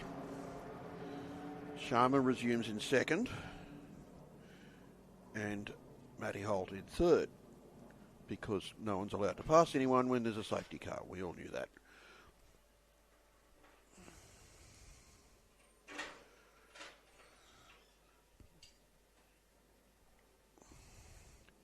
So Amar Sharma in the BMW M3 still holding down a good second place from Matt Holt.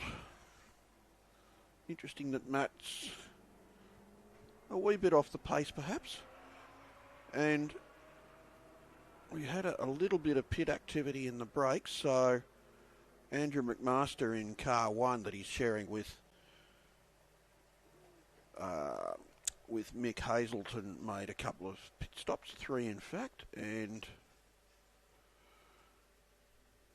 Gamble made a couple as well in the Lancer.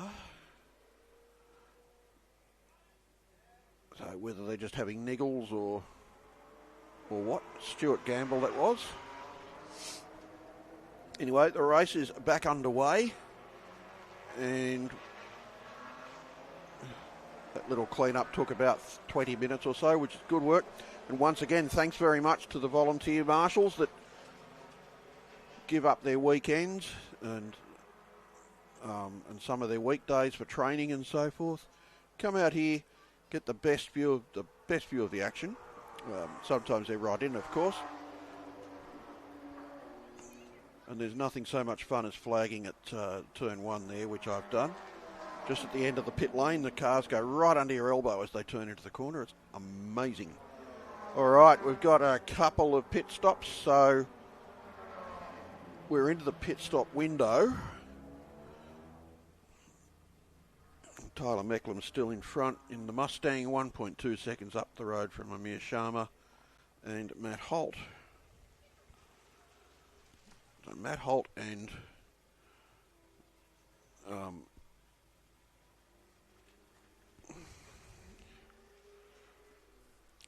Josh Muggleton did a terrific job earlier on. Won the first 2 races.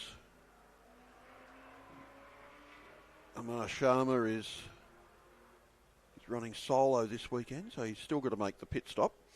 Just doesn't have to change drivers. Just has to make sure he's in pit lane for 1 minute and 40 seconds or so. 1 minute 40 seconds, .01 would be about right. So we have 4 cars making their CPS at the moment. Howard, Jarvis, Evans and Cruiser. Tyler Mecklam is trotting away out front. He's doing a terrific job, actually, as Tyler Mecklam. But then he was always a fast driver. One of the very quickest in Formula Ford at the time. It doesn't appear that he's lost very much of his speed now.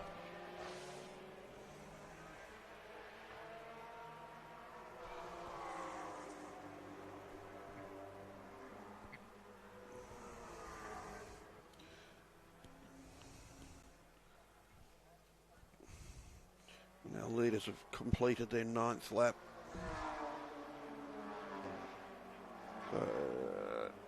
Tom Shaw and Adam Gosling appear to have swapped places, so Tom Shaw's moved up a spot over the Adam Gosling Honda, and Matt Holt's putting the moves on the second place Amar Sharma BMW. They're side by side coming over the tunnel.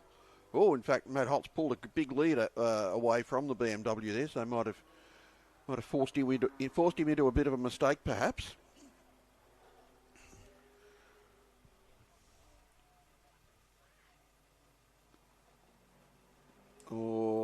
And the VW Polo's got in between them.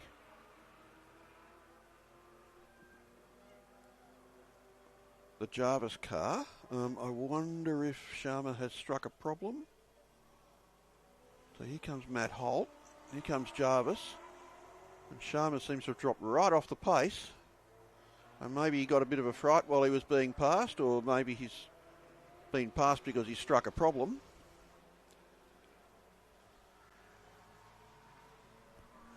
Well, incorrectly diagnosed someone with a flat tyre earlier today, but it doesn't seem to be that during.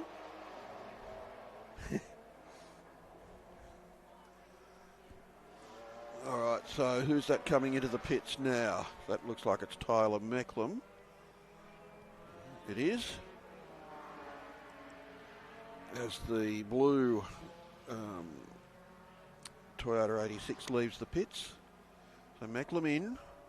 We're having a driver change. Are we having a would appear not. Tyler might be staying in. Matt Holt's pitted as well.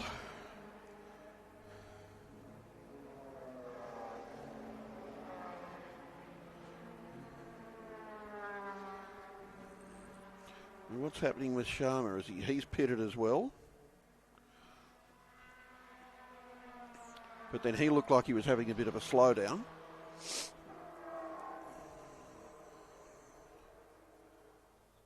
There's the Sutton and Jennings Lancer, so that will now be leading the race once he comes around, unless he pits this lap. So we're more than halfway through the race. 26 minutes have elapsed and 18 are left. And the Lancer that is the answer is leading. The all-wheel drive Lancer Evo, I think that's an Evo 10, yes it is.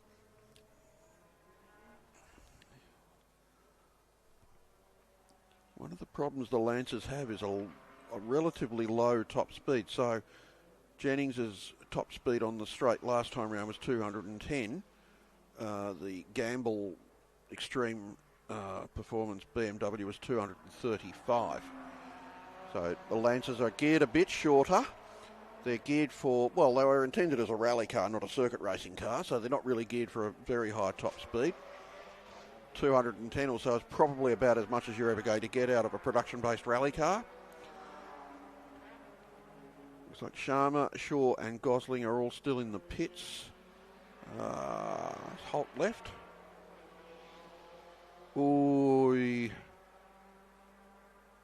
Matt Holt might be in a bit of strife. He might have left a bit early, as might Tyler Mecklem. I'm not sure what the minimum pit stop time is here. So they were both just under 1 minute 40, or minute 38 to minute 39, and Tom Shaw a minute 36. So if it's a minute and a half, then everything's fine. But if it's a minute 40, which everybody seemed to be doing earlier, then there may be some strife to come. Meanwhile, we've completed 11 laps, with Jennings leading from Gamble and Dan Tierney. So I'd suggest in the Tierney pit garage they might be wanting to take a quick photo of the timing screen. The Class D car running third outright. Yes, okay, it's during pit stops and so on, but hell, take the photo, guys.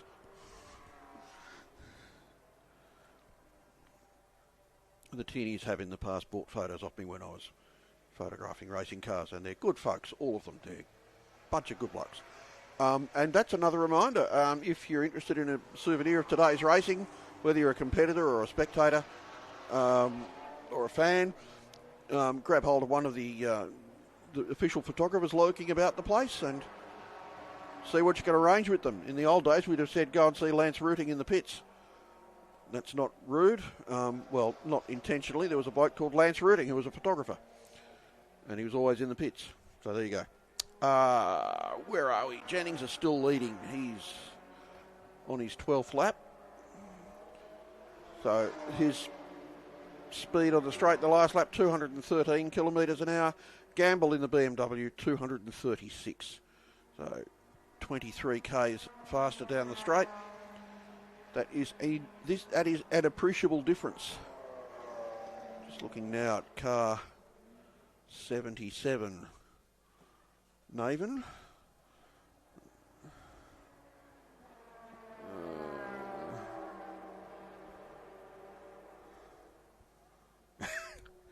And I just got a message from the Tierney pit. They did take a photo of the timing screen. Well, hey guys, it might be a little bit better because Jennings has just come into the pits, and so you might move up to second here, depending. So Gamble is leading, and then where is Tierney? Will he come past? He should come past the pits before. Well, he'll have moved into second place now. There he goes.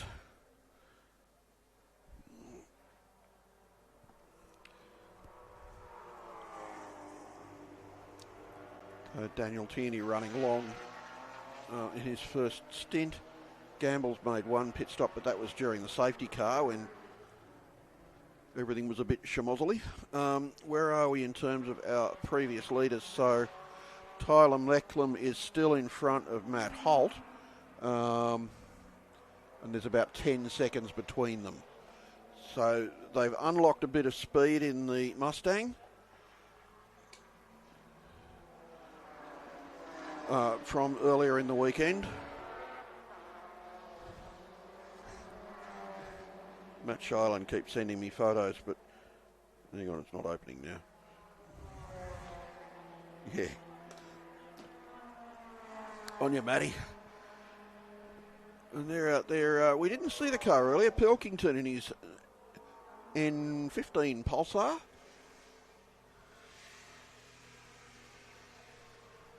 Would normally see that running in the Pulsar series, I would think. Yeah, there's a series just for N14 and 15 Pulsars. Where are we? So Tyler Mecklem and here comes Dantini into the pits, having had his moment of glory, and well done him. They can never take that away from him. He ran second in a production touring car race in a Class D car. Tyler Mecklem and Matt Holt are running effectively first and second, and they're about 9 seconds apart. So they're 10 seconds apart a lap ago. Tyler Mecklem, it would appear, stayed in the Mustang. I'm not sure whether Josh Muggleton jumped into the Commodore, the HSV Club Sport. Silly Bruce. We've clocked over 13 laps. Gamble's still out there in front. He is showing a pit stop, but I'm not sure whether it was a CPS or whether he just had to make a stop because of a drama during the safety car. If he was able to do the CPS during the safety car, this has given him a huge free kick, and he's now nearly 30 seconds up the road from his pursuers. Let's see how all this shakes out. So there's Matt Holt on screen. He's coming over the tunnel turn through turn 4. I must say the Bilstein shocks seem to be working very well on this car. It used to be a bit wallowy. Now it seems very well planted. Not getting a cent from Bilstein when I say this, but in fact I paid money for them. I used Bilstein shocks when I was running a rally car, and they made an enormous difference. And okay, Gamble's now pitted. So his earlier stop was not a CPS. So that'll leave Tyler Mecklem in front.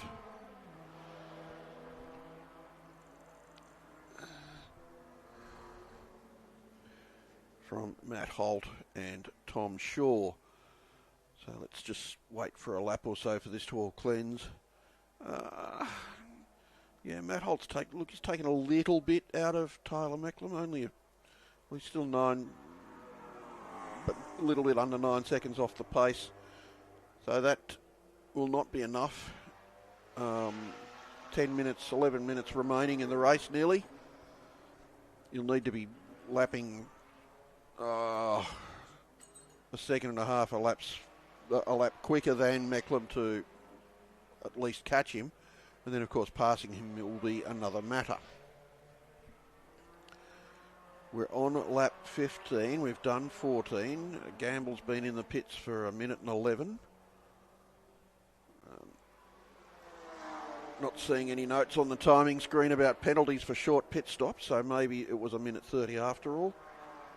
Unfortunately, we didn't have access to that information in comms today. And it changes from race to race, so it's not like it's a consistent rule, unfortunately. And it's yet another entreaty for category management to keep commentary in the loop and let us know what's going on. All right, so Gamble's rejoined. Have we done... We're yet to do lap 15. Matt Holt is indeed 9.1 seconds behind Tyler Mecklem. What are we looking at now? We're looking at the Honda. Gotta say, it looks much better as a race car than it does as a road car. The random bits of plastic stuck all over the back of it have always bothered me. I always thought it looked like a 13-year-old drew it in class when he should have been doing his maths work. But I am assured that they're a very quick and very capable motor car. And I've got no reason to disbelieve that. I think we might have a new... Oh, no, just the fastest lap by Tyler Mecklem, so 142.8. So a couple of seconds wide of the lap record. And Mecklem did that on lap 9, just after the resumption. 2 laps after the resumption, so yeah, a couple of laps for the tyres and brakes to come up to temperature. And then hit it. Andrew McMaster's is in the pits, making his CPS, handing over.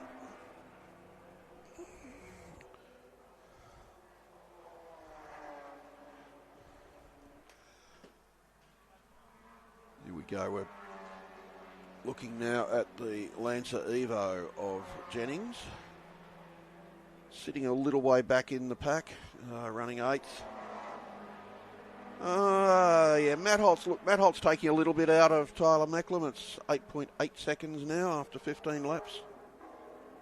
So that closing rate won't be enough. As good a driver as Matt Holt is.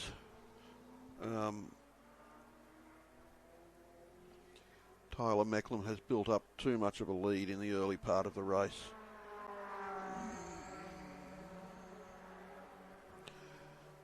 Everyone's spread out a little bit now, looking for any...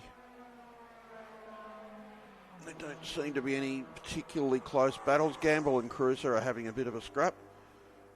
It's Gamble in the Extreme Performance Class BMW and Cruiser in the Class D Lancer, and well, they were having a scrap, but Gamble's just put 6 seconds on him in half a lap, so that's the end of that. Holt's now blown out to 9.5 seconds off the leader.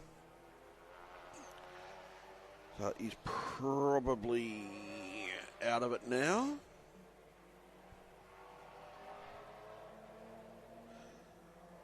We've done 16 laps. We've got just under 7 minutes remaining.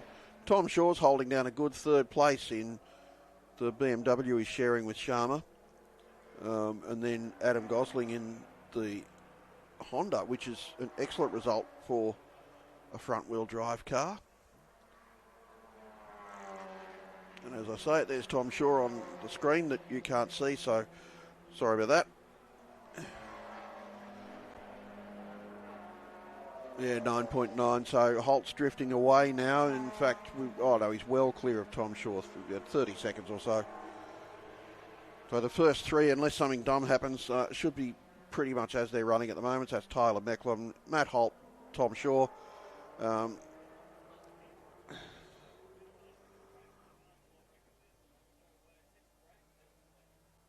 that's not ring on. Next is Brent Howard in the BMW M3. In the Quest Apartments car. Tyler Mecklem backing from Parramatta Vehicle Services. Well regarded in the Parramatta area for tuning up of high performance cars. And Tyler Mecklem's piling the pain now on Matt Holt, and he's moved away to an 11.7 second gap. So applying the crush.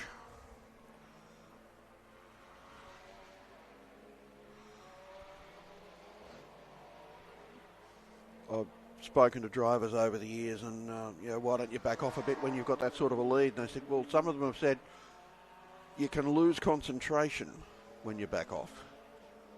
And I thought, okay, fair enough. I can see that.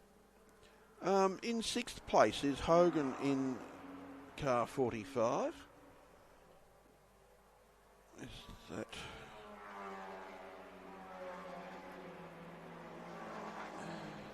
That's the Mercedes AMG A45.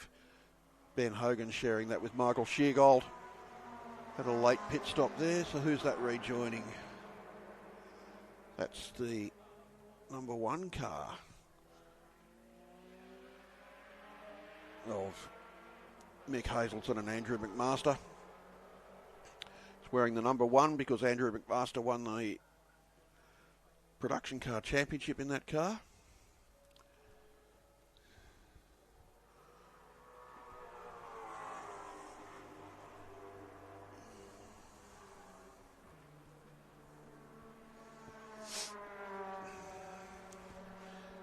Tyler Mecklin finishes another lap, and that lead continues to grow. It's up over 12 seconds now. Tom Shaw's still back there in 3rd. And he's still about 30 seconds in arrears.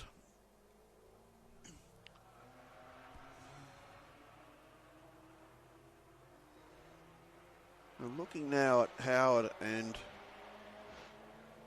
another Commodore.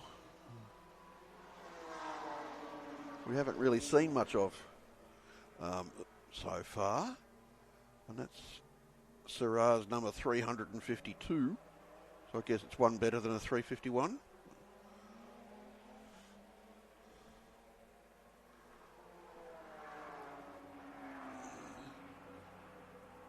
So David Saraglio in a rather brightly coloured car 352. Holden or HSV, I'm not sure which that is.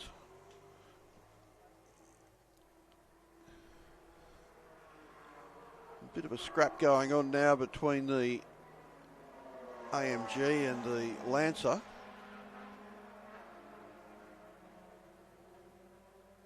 The AMG just moving ahead slightly. The car 45 just in front of car 55, and the Honda Civic ahead of both of them. Gosling. Lancer's coming back now at the AMG. So this could be a good little bit of a scrap to liven up the last couple of minutes of the race. He's not taking it lying down. He's having a bit of a probe up towards turn 6. Their nose to tail across the apex of the corner. See who's got the better acceleration up the hill. They're both 2-litre all-wheel drive turbos.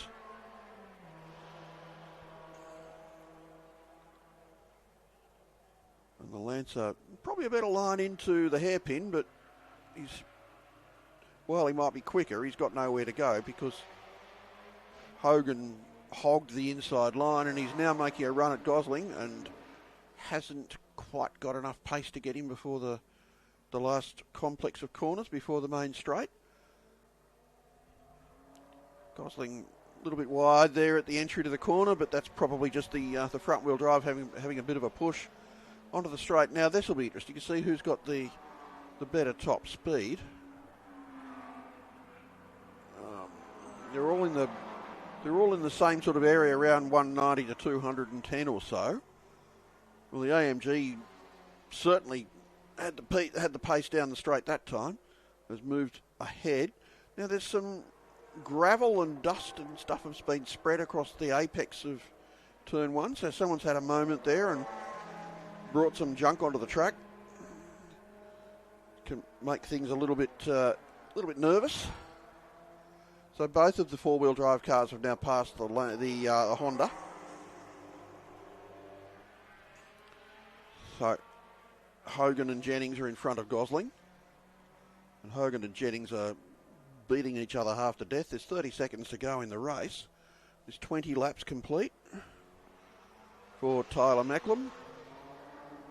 And he's 17 seconds up the road now from Matt Holt. So Matt Holt's pretty well put the cue back on the rack. Jennings just showed a bit more experience then with a good move on Howard at turn 6 and has moved back in front of this little scrap. In fact, this has allowed Gosling to get back in touch, although Gosling just didn't have the straight line speed of the other two, or possibly had the straight line speed, didn't have the entry speed onto the straight with the fewer driven wheels.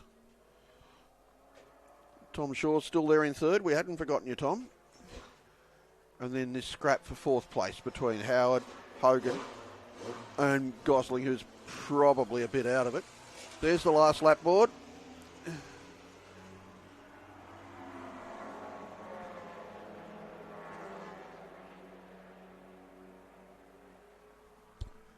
these three, well, Gosling's probably dropped away a little bit now. He's bailed out of it.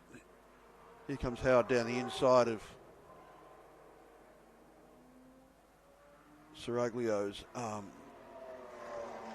brightly coloured Commodore.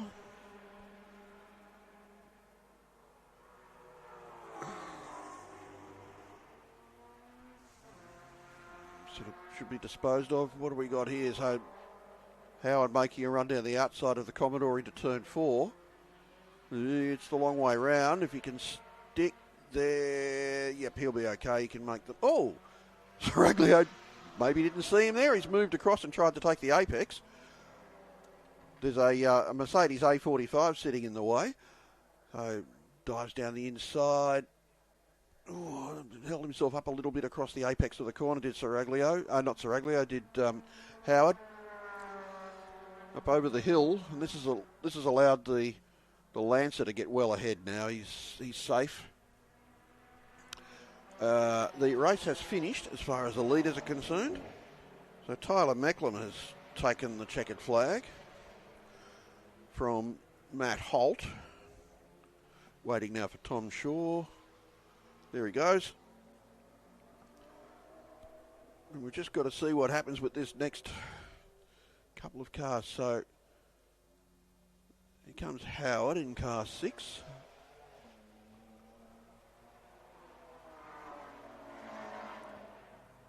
And then Jennings. So Howard, Jennings, Hogan and Gosling. And that's how they will finish. A little bit of spice at the end of that to keep us all awake. I hope you enjoyed that. Say once again, Gordon Smith got himself out of the inverted Ford Fiesta under his own power. He looked a bit shaken up and winded, but I guess otherwise okay. His car less so. All right, we've got, I think, Superkarts coming up next. Prod Touring Superkarts indeed. All right, we'll be back in a few minutes with the Superkarts.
Well, we're back with the third of today's 4 Superkart races, and once again, Laurie Fuchs and Jock De Santos will resume their fight to the death over bragging rights, I guess. So at the moment the score is 1 race each, and the aggregate time difference between first and second is probably, a couple of tenths. It's not much. The safety car's pulling away. So what do we have? We have De Santos on pole, Fuchs next in stock Hondas. Whoops. That soft screen went to sleep. Mark Walker's next in a 125cc gearbox kart. Then we've talked about him. Warren Lewington after that is in stock Honda. I think pretty much everyone's in stock Hondas or Rotax, light or heavy. Here we go. We're away. Small but perfectly formed and highly concentrated field. It's like the cordial of motor racing superkarts. A little goes a long way. And Mark Walk got the best of the starts then. He's in a class up from the other two, from the pursuers. So it's Walk from Fuchs and then De Santos through the first couple of corners and over towards the tunnel. Walk hasn't been able to match the pace of the other two in the first couple of races. And even though he is in a higher class, they're already giving him a bit of a roughing up. The second and third, so Jock De Santos just dived down the inside of Laurie Fuchs into turn 6, and they're heading up the hill now towards Corporate Hill and the Creek Corner hairpin. Mark Walk's probably hoping they keep beating each other up. And I'll tell you what, Mark Vickers has joined in on this in his stock Honda, and Stuart Robertson's also there. And he's not just along for the ride. The 4 of them are all pretty much nose to tail in the stock Hondas. So we'll just see how this shakes out. But certainly Laurie Fuchs and Jock De Santos have been the class of the field so far this weekend, or today. The 3 leaders come onto the straight. Okay, they've moved away a little bit now from Mark Vickers in 4th place. Down the straight they go, and Walk leads across the line for the first lap from Laurie Fuchs and Jock De Santos. And the 3 of them are all fairly close together, and then we've got Mark Vickers, Stuart Robertson, Warren Lewington.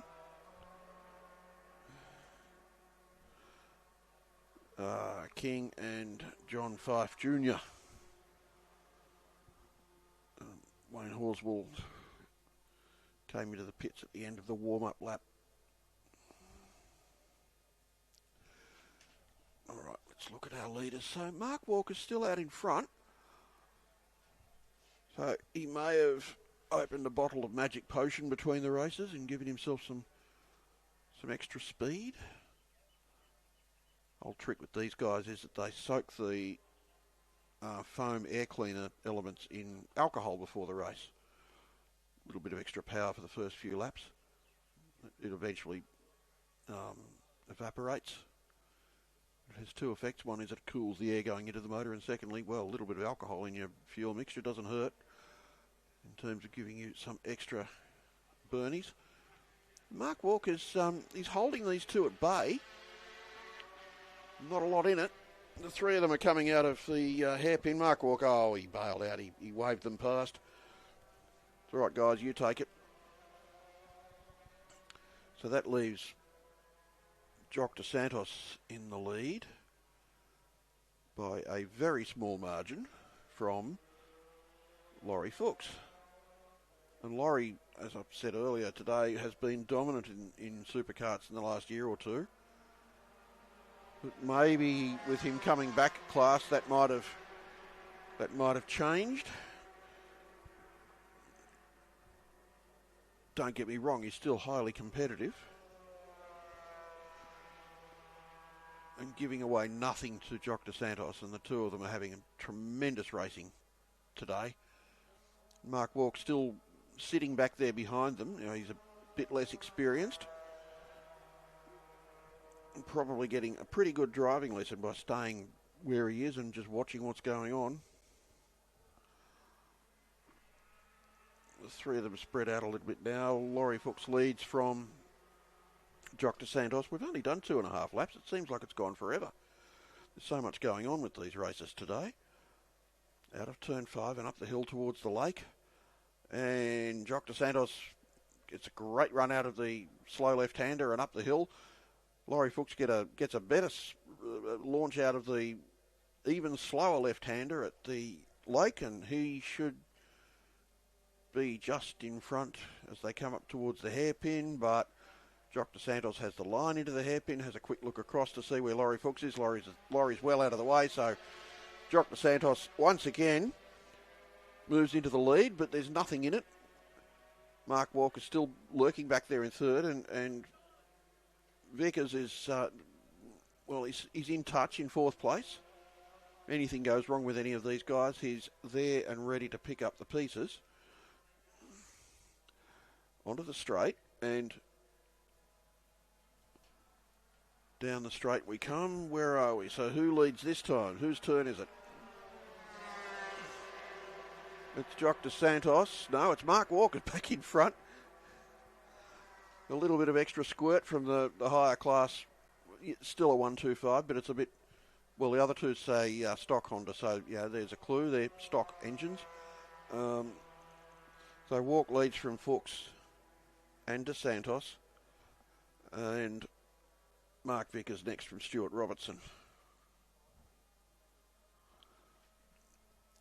Round over the tunnel. Mark Walk's actually moved away a little bit from his pursuers, who are again side by side as they run between turns 4 and 5. Up to Brox 05. It's actually a fairly fast corner, but it's tricky. It's not quite flat out. Laurie Fuchs getting his head down below that cowl again, just to reduce the frontal area. So it's just his body that is sticking up in the wind, whereas Jock dos Santos has a high back seat, so that's going to affect his aerodynamics even if he does poke his head down in under the bodywork.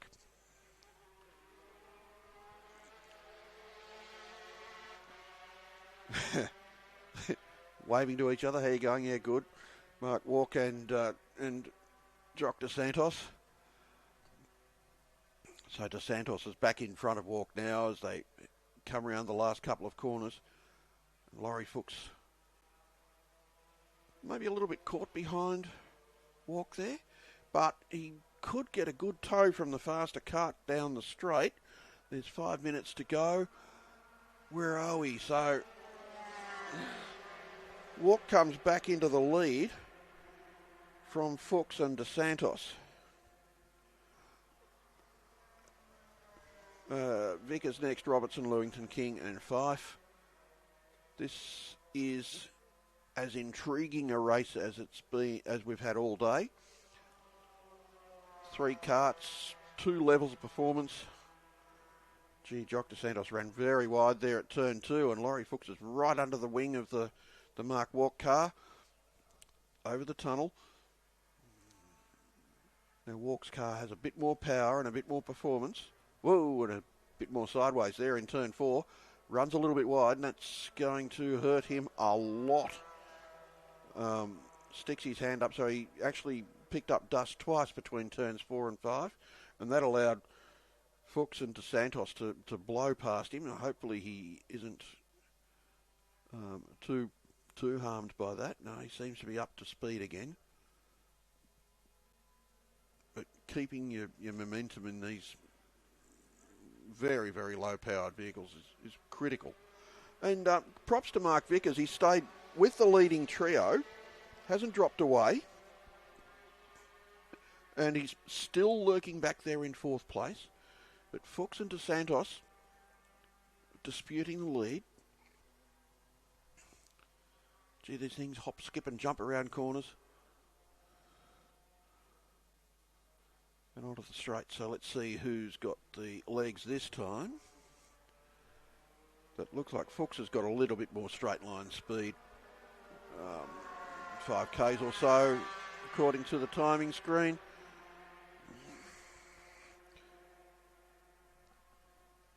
And they've moved away a little bit now from Walk. Pulled out of just, a second or two.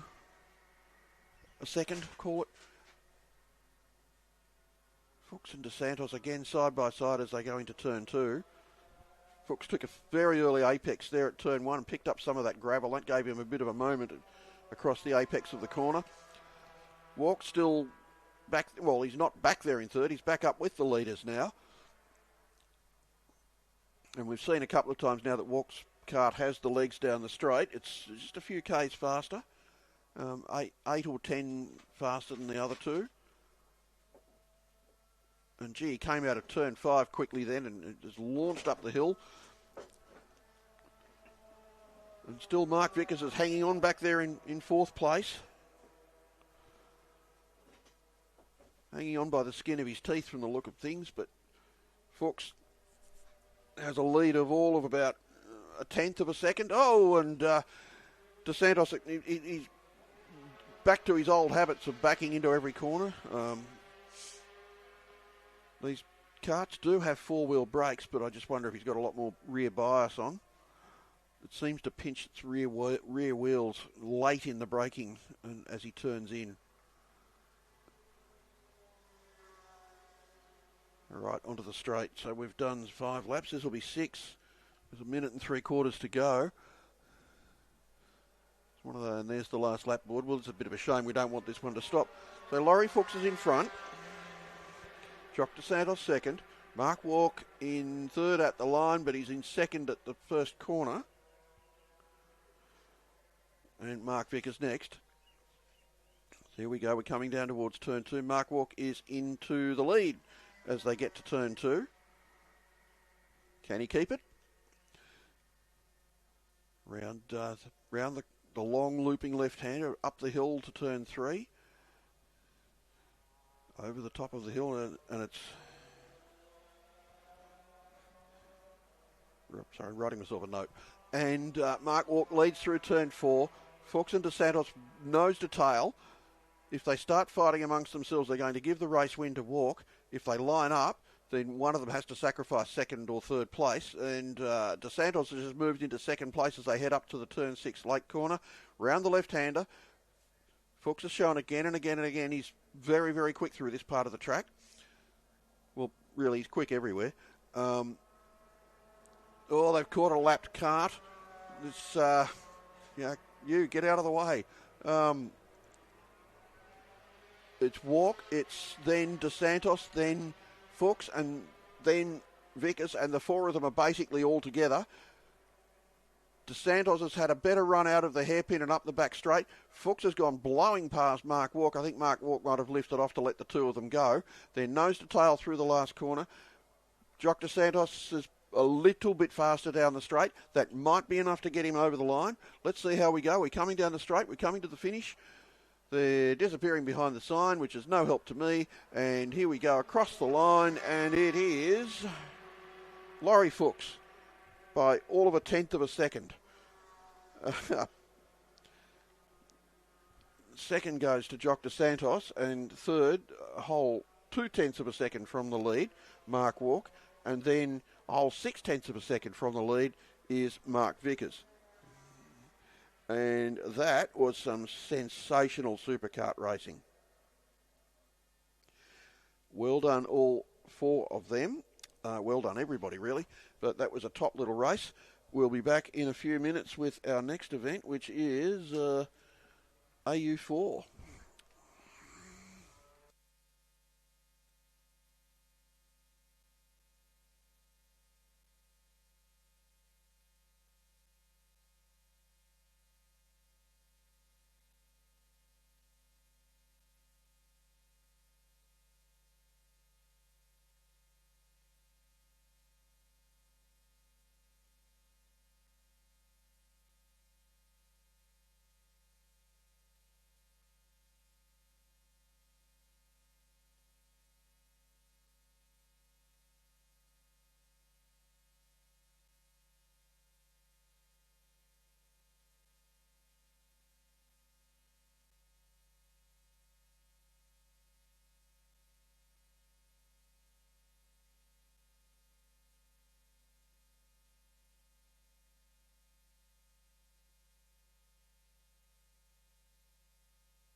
Coming up is race 3 of round 2 of AU4, or otherwise known as the Australian Formula Ford Championship, here at the 6th round of the Trophy Tour. And it's been a pretty big day so far for all categories. Needless to say, especially in AU4, which we are now calling. So they're out for the warm-up lap. We'll give you a rundown on where they all sit when the grid comes up. So far it's been, well, it's been a day for AGI Sport with 2 wins so far to Noel Killen, and he starts this one from 3rd spot, so he's got to do it a bit harder with Isaac McNeil on pole, Harrison Drake in 2nd. Isaac McNeil racing for Valenti Rosso Motorsport, and Harrison Drake in for Tim Macro Racing. And we did see McNeil have a fairly major off in the last race down at turn 1, and talking to Josh Hunt, who is Valenti Rosso Motorsport, or part thereof, that Isaac was going through their flat chat in all other occasions, but seems as though he hit a bit of a bump somewhere in the track and on a different line, I guess, and it's just enough to throw the car just a slightly off mark, and I guess if he'd tried to correct it too much, he could have been in more trouble than what he was. Well, yeah, he found himself halfway to Penrith in that little moment. They might want to watch the first couple of laps. There's a fair bit of junk on the inside of turn 1, driver's left. Someone's had a moment during the production touring car race and pulled a whole lot of gravel onto the track. So these cars are right on the brittle edge of grip or no grip all the time. Isaac McNeil also put in a terrific drive after that off in the earlier race today. He dropped to last and drove back through the field to a terrific 3rd place. Okay, helped by a couple of people in front of him having problems, but I suspect he would have been between 4th and 6th at the end of it anyway. Well, if it had been, he'd have kept going. He was leading at the time, so who knows? Yes, he could have won the race. So. Yeah, coulda, woulda, shoulda, didn't. But whether he's still leading the series or not, we're not sure. The way the points work, that. Well, there's bonus points for fastest lap and so forth, aren't and there? qualifying, So, yeah, which are already allocated, but Well, fastest lap still has to come. McNeil's got the bonus for pole, of course. So this was a separate qualifying session. So if you're watching earlier and you're expecting a progressive grid, you're not going to get one.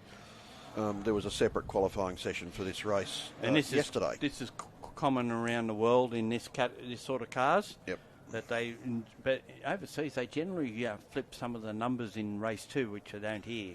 It's the only difference and I'm aware of, and that could have changed around the world anyway. They're using a staggered grid. So Isaac McNeil is starting on the outside of the front row.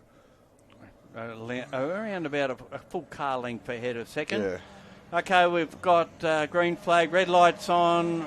Red lights out now, and away they go. And McNeil's got a brilliant start. He's actually pulled lengths as they go down to 3rd. One Dusk in 2nd, Killen in 3rd. Then it should be Brock Button in 4th, and Kokotovic in 5th position. Let's give them a corner or two to get themselves straightened out. Yeah, and they generally start the Gen 2 cars all in front of the Gen 1s, so that could change. There was a noise then, whoops. Well, one's gone around. One of these cars is not facing the correct direction. AGI Sport car, that is. So who was it? It might have been, we're just watching the numbers. Might have been Kokotovic, but... Yes, I think you might be right there. I'm not sure whether... He might not have started, actually. Might have been... Hang on. Samuels has gone through. Yeah, I think it's Kokotovic. It'll be one of those, yeah. It's a hard one to pronounce. Not really. I went to school with a lot of people who had names with Vich in them. Oh, okay. Yeah. Vich and Opolis and names ending with a vowel. So you might recall that he had dramas in the earlier race today. He did. And he did. It may have been terminal, for all we know, but certainly hasn't come around as yet. And it's might get a replay of what happened. Any chance of replay what happened down at turn 2? In the meantime, it's McNeil. So it looks like it was Samuels because they are 8 seconds behind the next car in front of them. McNeil, Dusk, Killen still through. Kotokovic is in 4th spot, so there was a timing error there. That's slotted him back up. Burton in 5th. Fitzpatrick leads Gen 1 ahead of Marold. Wilson in 3rd spot, and then we've got Georgia Morgan. She's in a Gen 2 car. It's good to see a few of the young women. Here we go. We've got a replay of what happened down here. And replay it was the end Samuels. Of it. Yeah. It's like someone fed them a wheel, and around we go. So the leader is half a second in front and trying to get retribution for what happened earlier. And this might, a win here might put him back at the top of the points if he's not still there. But it's very tight coming into this round. McNeil had 177 points. Killen had 158. Harrison 151. So it's been tight. Yeah, well, of course, the best way to win a championship is to win races. Well, you're not wrong there. Speaking of which, go Oscar tonight. And go Gizzy tomorrow morning. He is qualified in the top 20 at Darlington, which is said to be one of the toughest tracks on the NASCAR circuit. Yeah, unfortunately for Will Brown racing at Portland, a DNF up there, so unfortunately. And Jack Perkins, not sure where he ended up, but he was running as high as 4th or something, I believe. Yeah, that'll impress the NASCAR people. Oh God, another down under person. Been a pass made there with car 35. Dusk making the move on Killen. So Killen must have got ahead of him there for a stretch, and Dusk has got him back. So we've got Lanty Rosso Motorsport out in front, Tim Macro Racing in 2nd, AGI Sport in 3rd, and they've sort of got away from the rest of the field. Now, I'm seeing flashing lights, Gary. How much energy recovery is they going on? They don't have energy recovery. Okay. They just have flashing lights. Yeah. Okay. I think they come on when the brakes come on. Or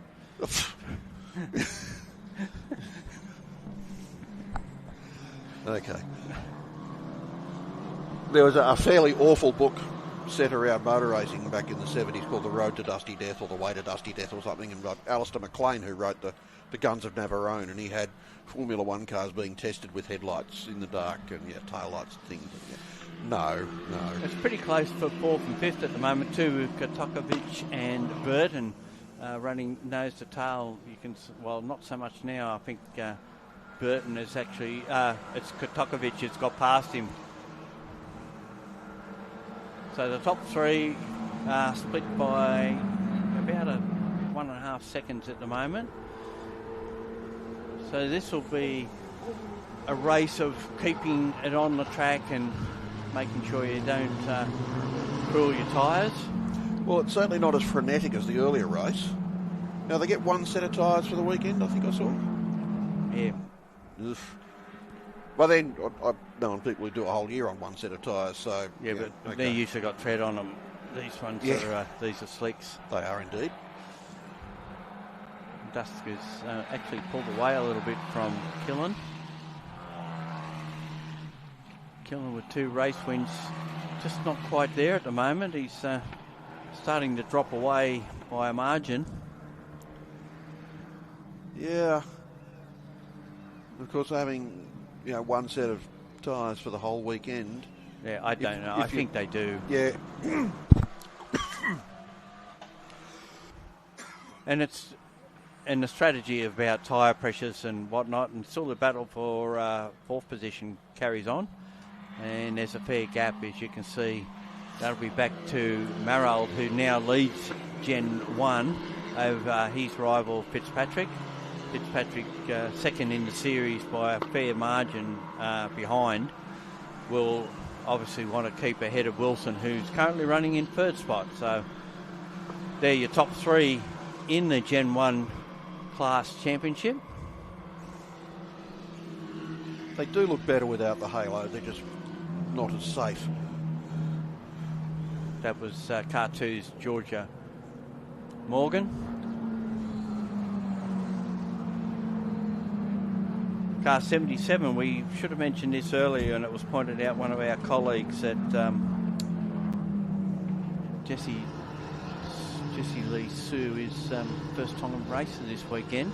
First time in a car anyway. She's done some kart racing, we believe. Yeah, In her we'll clarify that Queensland. situation. Yeah.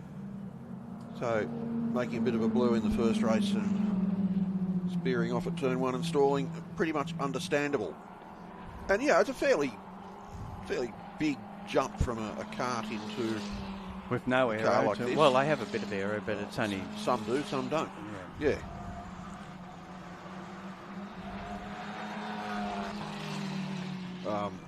Yeah, so a car with a clutch, and if she was racing a sprint kart, she wouldn't be used to changing gears. Georgia Morgan in position 9 at this stage, just up the road ahead of Chloe Lane. So that's another battle of the females, 2 lady drivers. No reverse remarks either. Oh, I wasn't saying anything. I'm just pleased to see some young women racing. There was 3 in the field, which is probably percentage-wise is the best we've seen in anything. Except maybe the Mazda 121 series. Well, that was all female, but I'm talking about mixed grid. Yeah. And dusk is actually closed in on McNeil. I suspect that McNeil has been going out on higher tyre pressures because he seems to have that gap in the early stages and they tend to reel him in. They'll probably deny that, but that's what it appears like to me. Now that there's temperature in those tyres, the Tim Macro Racing pilot has pulled that gap back. Well, Tim's a pretty smart bloke. Seems to know what he's doing, but then so does Adam Gotch. And Josh Hunt. Yeah. 3 principals that are here with these respective race teams. It's actually very cool to see people of that level running teams at this level. Yeah, and keen to continue in it as well, which is what we like. So thanks to them. And what we need is just more cars on the grid. Yeah. And I believe there are more coming. So is Christmas. And I can say that I look like Santa Claus. You should hire yourself out. Oh, I did that once. It's really stressful. Look, this has got quite close up the front now. It has, as hasn't Dusk looks to make a way into the lead. He's taken the wide line in. He's tried to hang out wide, but probably not the place to do it there. No, you just got to stay in touch.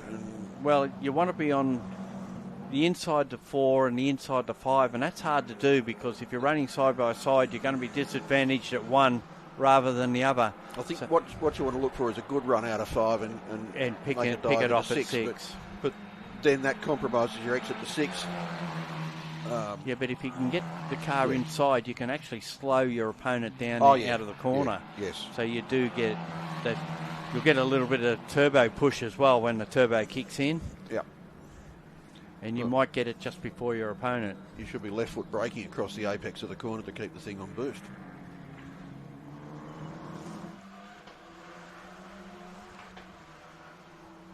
There's nothing in this now, so the other obvious passing spot is the main straight, so be 2 car lengths back and get the tow. Yeah, and what it's done, this now battle is bringing Killen back into the picture as well. well. Yeah, so that's a gap now from first to third, 1.8 seconds. It was out to 2.5 a few laps ago. So we're coming up to the end of lap 7. And he's getting into the slipstream there, or trying to. Oh, he's there we go. He's having a bit of a look. No, not close enough. But the idea is you just keep letting him see you in the mirrors. Yeah, 3 kilometres an hour difference between first and second, and McNeil really had to cover himself, and he's run wide as a result. No. Not quite wide enough for a Tatis to move through on the inside. Well, he was able to just lift again, get the nose of the car back to the apex and stay there.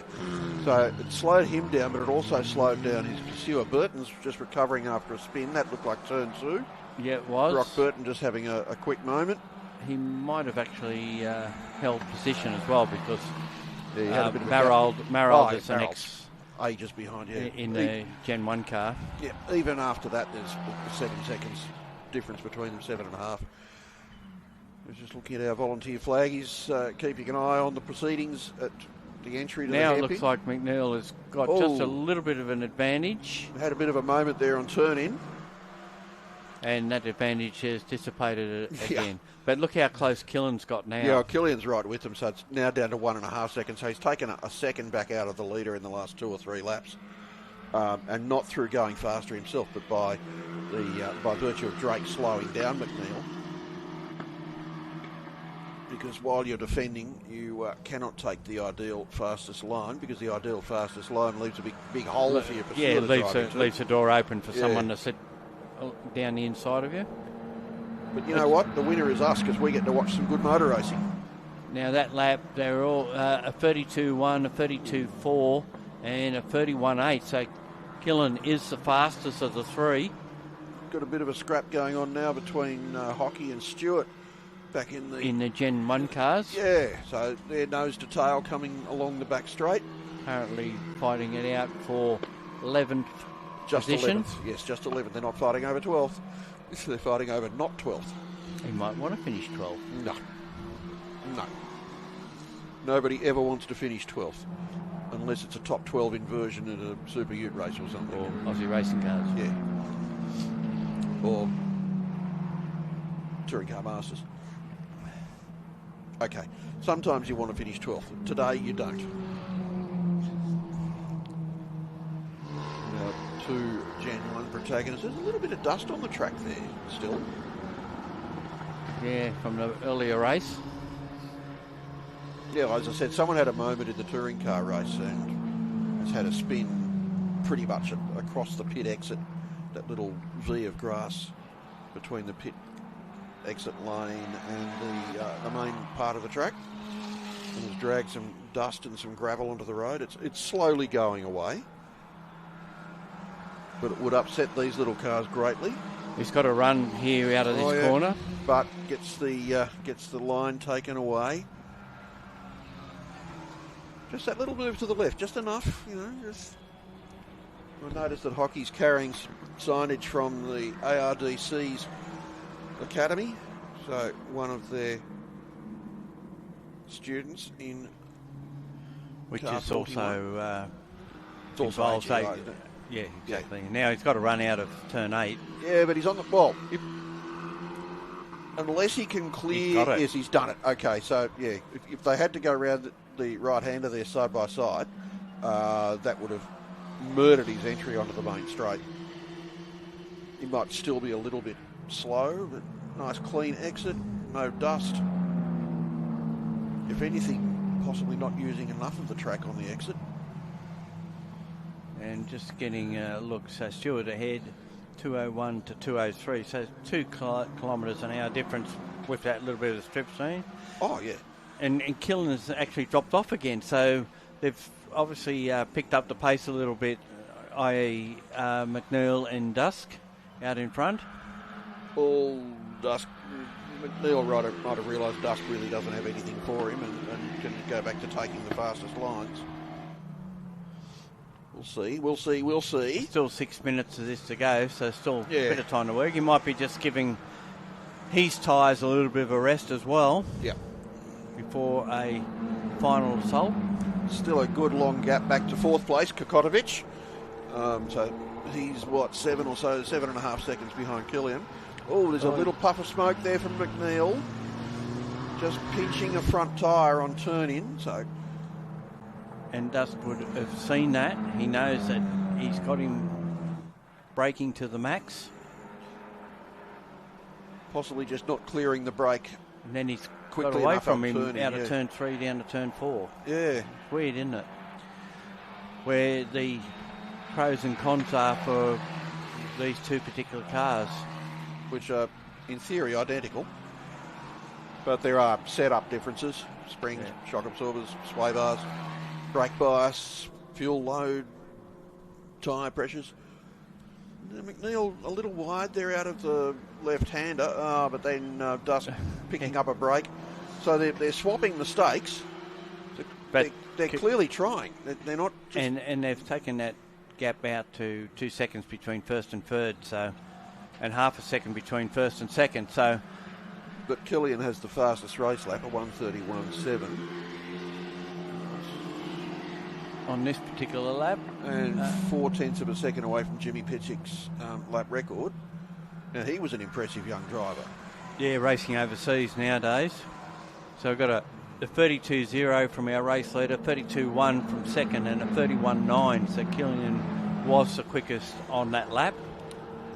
Well, the other two are making mistakes. So Dusk just had to have 2 goes at turning into turn 2 then.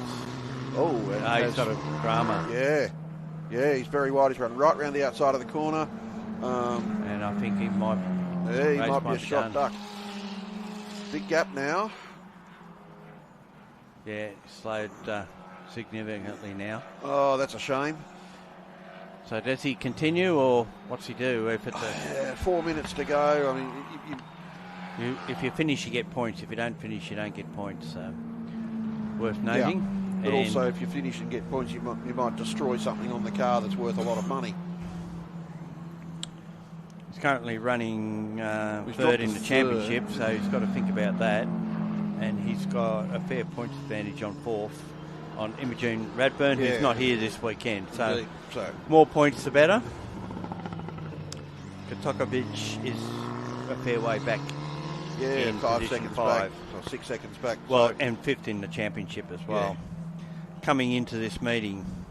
And of course, you only score points in the class. Yep.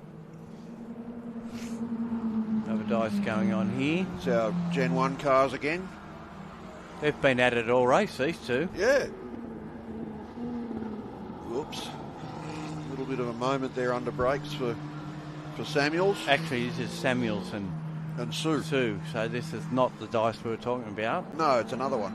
But it's been going on for quite a while anyway. Okay, Kokotovic is running in 2 different cars.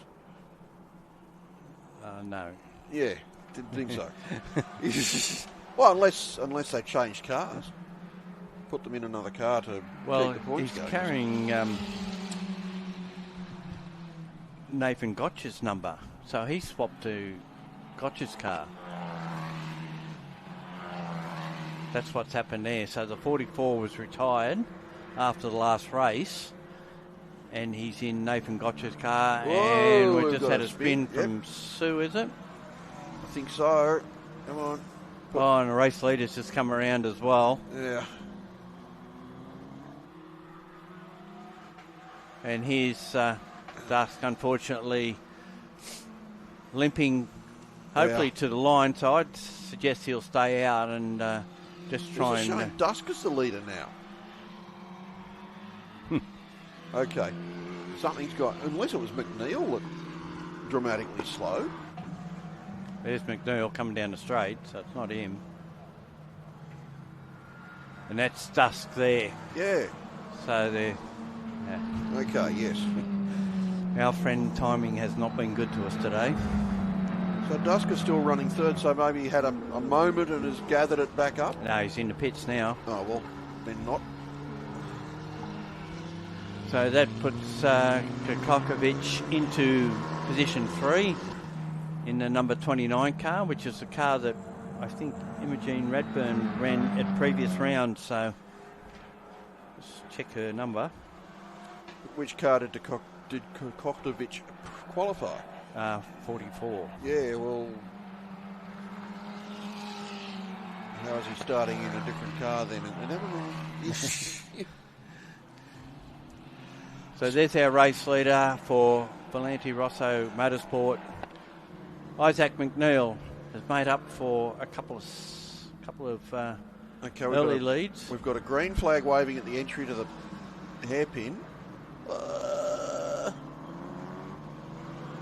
Samuel's not really getting out, just Yeah, okay. And Killian had to take the wide berth to get around.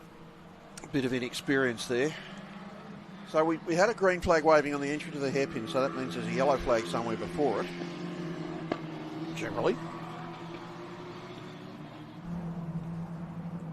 Where are we? So Should be last lap board should be out now for our race leaders who just completed lap 14. So we're starting lap 15 now.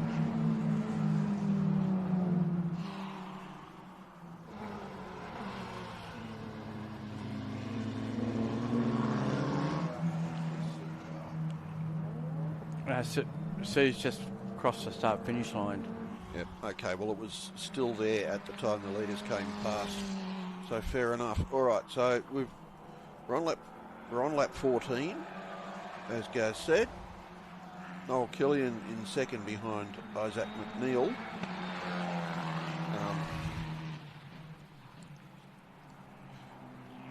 Kokotovic allegedly. That gap has come right down now. There's 0.8 of a second between first and second, and we're assuming this is the last lap because we've gone overtime. We have, yeah.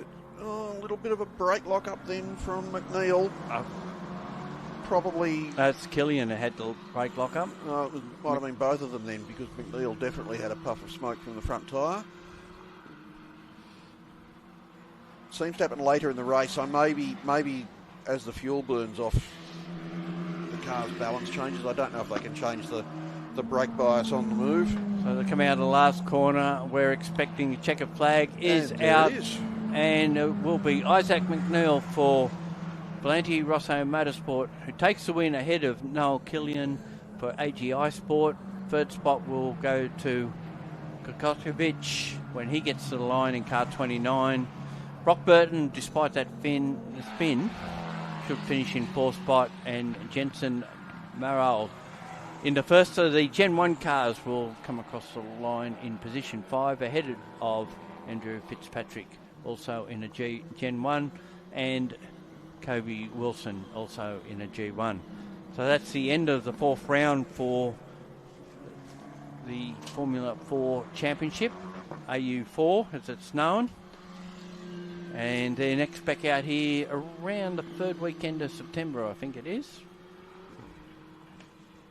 I'll give you an exact date for that. Yes, please, because I'll need to put it in my diary.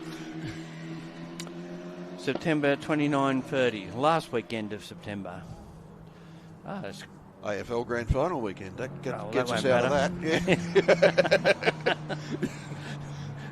Like I said last year, it looks like 100 seagulls chasing a chip. Yeah. All right, we'll be back in a few minutes with the next race, which will be for RX8s. Yeah, it is a two-driver event, over 50 minutes.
Well, here we are for the last race on our Blendline TV program here at Sydney Motorsport Park this weekend. It's the fourth round of the RX8 Cup, and it's their Enduro round. In other words, there is 4 races as normal, but we do have 2 longer distance races with 2 drivers in most of the cars. I think the only single driver that I could see in the program was Gary Lauer in the 66. Didn't see anyone getting there. So you'll have to excuse us a little bit because the timing won't tell us who's in the car after the driving change. So we're going to assume that it'll be the B driver, and we'll stick with that. So at the moment, they're going out to line up. I've got Bruce Moxon with me for this one. Starting off pole position will be Stian Creel, the South African who has pretty much been the guy to beat here this weekend. He sat third in the series coming into this round, but I dare say he's probably now leading it. He has John Bauer alongside of him, who's John Bauer. You call him a part-timer because he doesn't race at all rounds. He's John Bauer. in third position's Jake Lauer, followed by Zaki Wazir. Dennis Macy place in car 80, that's the green car. Stephen King in car 30. Glenn Gamble, who we noted earlier crashed yesterday, but somehow has got this car back. Jeff Connell will get in with him. Jack Childs will be in the number 99, the black car. Rob Scott, car number 1. He led the series coming into this round. He is there ahead of Adrian Burgess. Then it's Bailey Scott, that's Rob Scott's son, will start ahead of Hills. That's Aaron Hills. Then we've got car 43, the next one after that, and that's John Freeland, who will have Greg Boyle in with him, but we'll talk more about that when it comes to it. Jackson Noakes is well down the field. Manaf Prasad, David Grice, Gary Lauer and Wilkes round out our field for this one. Okay, cars to watch, I think, because they should be higher up the order. I reckon certainly Rob Scott. Jackson Noakes, absolutely. Those two in particular. Aaron Hills, yes, he's usually a bit higher up in the order than that. But Stian Creel at the last stake meeting that I was at, so the one before last, absolutely blitzed everybody, as I said earlier. In the first 2 rounds, over 8 races, he won 7 of them. Yeah, and then he won two of the 4 races here last time, despite 2 DNFs and starting at the rear of the grid 3 times. So, and he came in the rear. So we're about to head off on this one. Lights are out, and away they go. Nice even start. And Creel and Bauer will go side by side. Creel ahead of Bauer. Well, John Bauer's always been recognised as a poor starter, and he certainly didn't disgrace himself then. He got away pretty much level with Creel.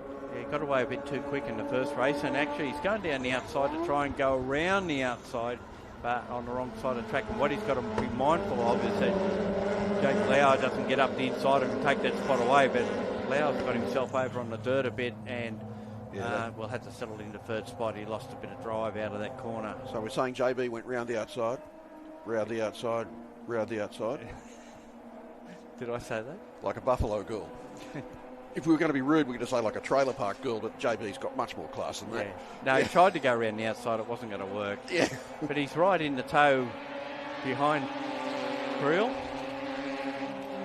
Well, this will be interesting. We'll see just how good Stian Creel really is. He's got one of the masters of Australian motor racing right behind him. John Bauer's won. I'd put JB in his favourite if he was in front, because he's hard to pass. He's about as hard to pass as a $9 note. And John Bauer's won Australian championships in single-seaters, sports cars and touring cars. So and Bathurst. A very, very, very accomplished driver. And a pretty nice bloke. And fun to be around. Maisie Place under pressure here from the number 18. That's Grant Bray, who who started well down the order. Actually, is it Bray in the car? They've got as Adrian Burgess as starting this race. Yeah, Grant Bray is the it had Adrian, driver. It had Adrian Burgess on the start sheet.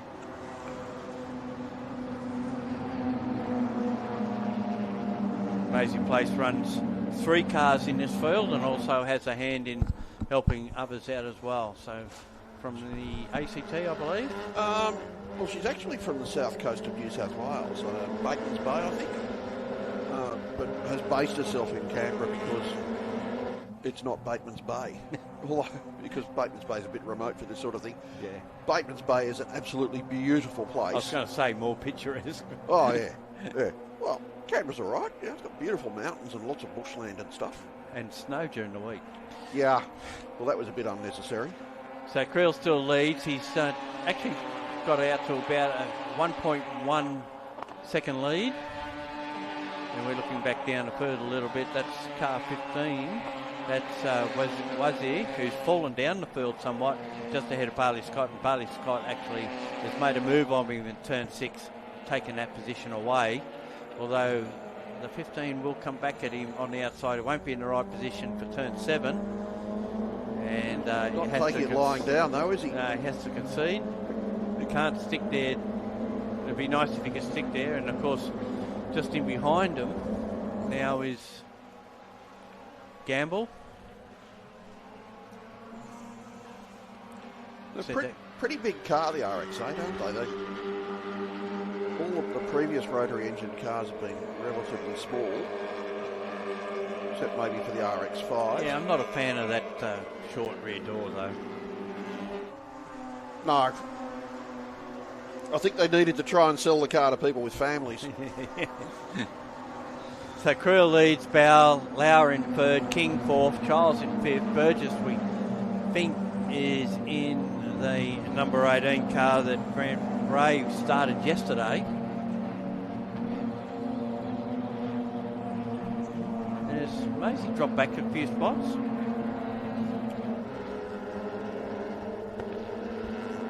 Yeah, I think she's back to 8th. It's a little bit higher. Got Donahue behind her. Aaron Hills in 10th. Jackson Oakes has picked up quite a few places to be 11th. Well, Maisie's getting a bit of roughing up now as they go over the tunnel. She's getting a move put on her by Donahue, and the move is done. And Hills is lining up for his crack. And down the outs, inside at turn 6. So that won't make Maisie very happy. That drops her back to 10th.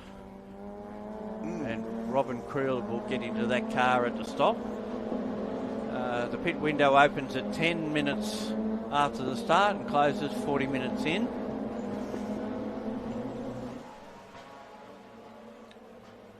So we've still got about 4 3/4 minutes before the pit window opens, and it's 2 minutes minimum stop time, well, minimum transition time from line to line stop, do your driver change, get out. So obviously they'll work out what the transition time is and then time their stop to make sure that the driver's in and out of the car and not ready to move until whatever the deduction is, so that they can leave the pits and be out in as near as possible to just over 2 minutes.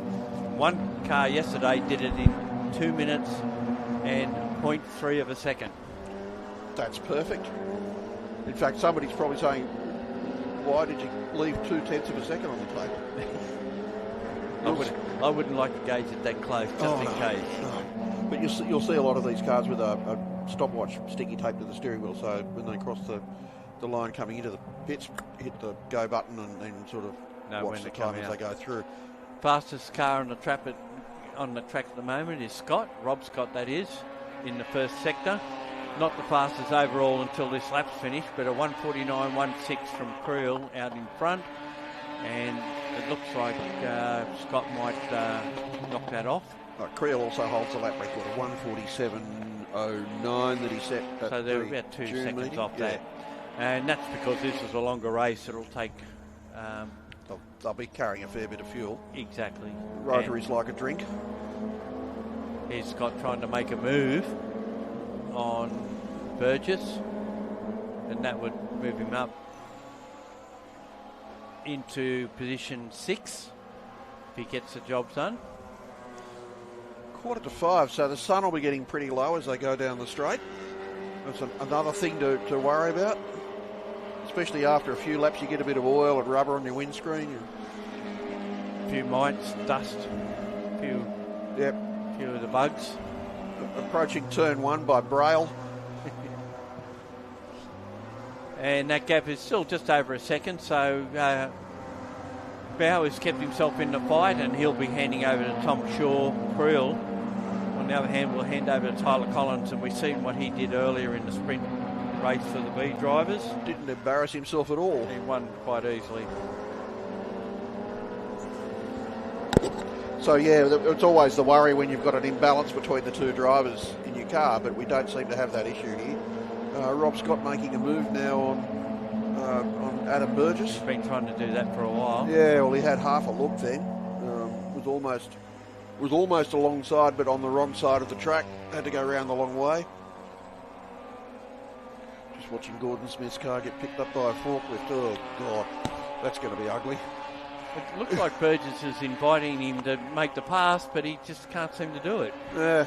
He's run wide at a couple of corners now, and in the meantime, it's brought Donahue up into the fight as well, and Hills. Oh, trouble here. That's not right. Car 83 has... That's Jack Lauer.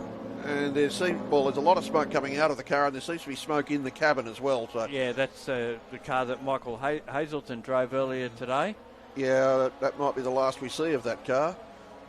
Yeah, it's got an issue, no doubt. Well, give it a couple of laps. It'll either fix itself or run out of oil. It won't fix itself. Yeah, no, they don't fix themselves, no. And still this fight goes on behind there.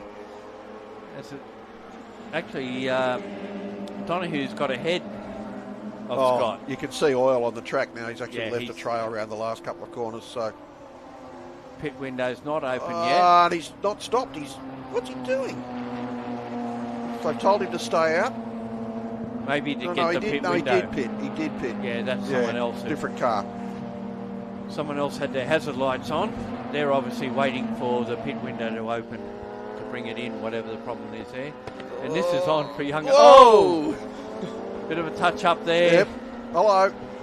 And after all his good work, Scott almost at the back of this quartet. Yeah. So he won't be happy with that. He couldn't get past Burgess. Well, he got tangled up in the smoke signals. And it's allowed Donahue to get through, and almost allowed Hills through as well.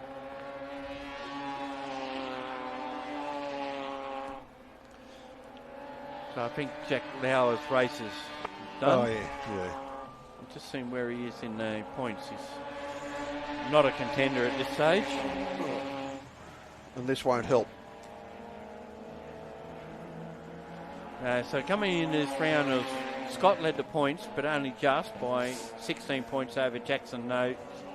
Stan Creel in third spot, Grant Bray in fourth, Farron Hills fifth, Tom Donahue sixth, Stephen King, Bailey Scott in eighth, Glenn Gamble in ninth, Maisie Place in 10th. So the point spread, with the way Creel's been driving, I would suspect he's either very close to leading or is leading. That's I just noticed Grice was showing us a lap down, and then the screen just showed him, looks like he was driving back onto the track from the grass, so he might be having a bit of a challenging run. He was well down the field anyway. So we're into the pit window now. So I suspect that the likes of Creel will stay out. Rob Scott will stay out because they're the A drivers. They'll want to either go halfway or a little bit further. Well, you want to stay out as long as you can in case there's a safety car. If there's a safety car and you pit behind that, it's basically a free pit stop. Oh, look at this. Oh, Burgess making a move down the inside again. A little bit of a rub on the back of... So Donahue got ahead of Burgess, and And Rob Scott sort of looking for a place to go. He's been sandwiched in, hasn't he? Yeah, well, he's got past Burgess now. He's probably saying, thank goodness for that. But in the he's interim, still got to deal with Donahue. Yeah, yeah. He's probably sitting in the car, shaking his head and clicking his tongue. Oh, for God's sake, you know.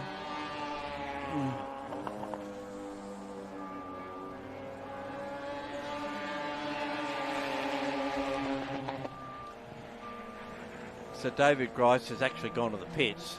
So I suspect that this would be his stop. Or his retirement, maybe. Showing us a lap and a half behind the car in front. So actually, there is a special prize at this meeting too, because 4 teams will get to experience the family bonding behind the wheel of their RX8 Cups. David and Luke Grice, Jackson and David Noakes, Aaron and Finlay Hills, and Stephen and David King are all co-driving, and they're offering a father and son trophy to award it to the highest placed of that foursome. Something to fight for. At this stage, do you remember that will be with King. Remember when the Cedars family used to run cars at Bathurst, you know? All screaming at each other and waving arms, and all right, King's coming to the pits. So that's Stephen King. We'll hand over to... And Rob Scott's come in as well. So Scott's probably pitted a bit earlier than I thought, but he has got a fairly handy co-driver in Luke Webber getting in. Oh, yeah. So there might be a reason for that. There might be a certain amount of frustration with Rob Scott trying to get past that group that he was involved with. Well, that's the other thing. It gets Webber into clear track, hopefully. And we can put together some fast laps. Yeah, so we don't think Jake Lau is returning. He's been in the pits for over 4 minutes, so that appears to be terminal. Well, it's doing its impression of the Exxon Valdez. Well, not as bad as that, but... Yeah, not good. So Grice is up to 2 minutes 4, 2 minutes 6, hasn't returned as yet. So that could mean that car's got some issues. 2 minutes 11, still not returned to the track. We'll see what King and Scott can get their turnaround done in. Can we just point out Stian Creel's moved about 3.5 seconds away now from John Bowe? You can point that out. All right. Stian Creel's moved about 3.5 seconds away now from John Bowe. That says to me that his performance up until now has not been a flash in the pan. And the Grice car looks like it's not coming back out either. 2 minutes 42, still in the pits. I reckon those two have been parked up. Still a bit of action going on down the field, as we can see. Yeah, Wilkes in the Raceway track time car. Now, is Phil Alexander going to be jumping into that lane? Well, he didn't go in the earlier race for B drivers. Now, the King car has returned in 2 minutes and 1.1 second. There you go, that's a good one. The Scott Webber car returned in 2 minutes 1.65. Yep. So it's only half a second slower. They're all good stops. All right, we've got another car diving for the lane. Who's that?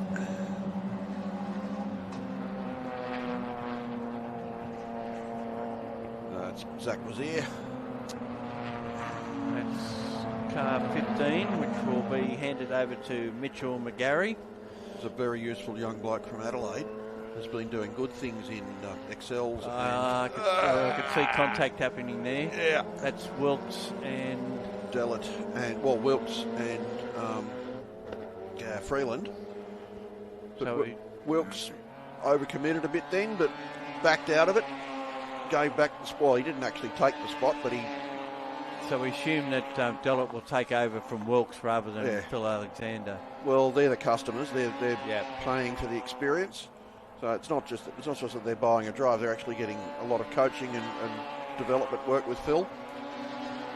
Very experienced bloke. Raceway track business. time, yeah. So the car 15's halfway through their stop.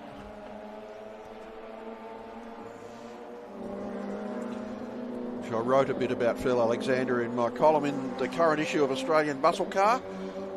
made the point that Phil and Ron Gillard were a very well-matched pair of drivers, very careful and clever car preparers. They worked out how fast they could drive the car and have it finish the race. They drove it that fast and no faster. Yeah, talking to Ron Gillard in the past, some of the tricks they used to get up to, though. Yeah. That was part and parcel. Allegedly. When Ron tells you what tricks they got up to, that tells you something. What, just because the rubber suspension bushings might have had a bit of brass in the middle of them? Allegedly. So we assume that McGarry will return very shortly to the race. Yeah, he'll be one to watch. So Mitch has been winning races in the Toyota 86 series. Hasn't left the pit yet. 2 minutes 4.2. It's a little slow, boys. It's lost him about 3 seconds out of that stop. And I would dare say would fall behind the number 1 and the number 15 car as maybe, although it depends where they were track-wise before any of them pitted. Let's not assume. Let's wait until we've got information.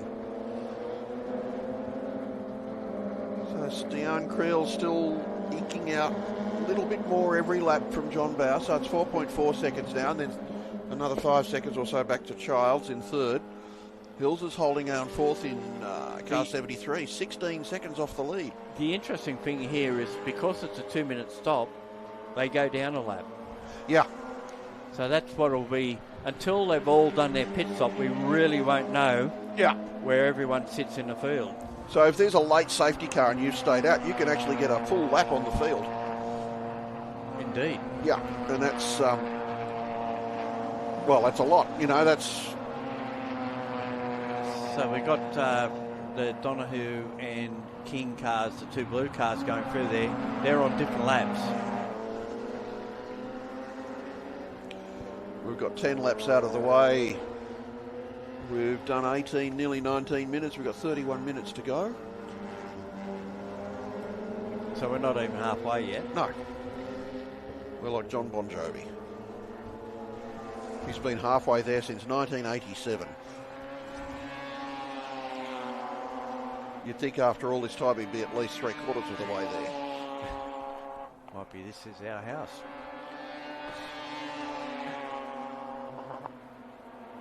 A couple of the cars look like they're getting a little bit hot and bothered, puffing the smoke on trailing throttle. There is. Well, Deloitte, we're thinking it's because both those cars are pitted, haven't they? One of them has. No, they haven't. That's Wilkes and Freeland. Oh, of course, yeah.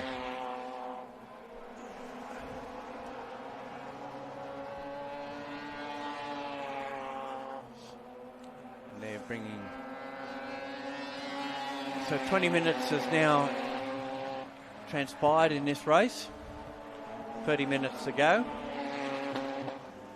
And still Stian Creel leads the race. 4.7 seconds ahead of John Bower, with Jack Childs in third spot.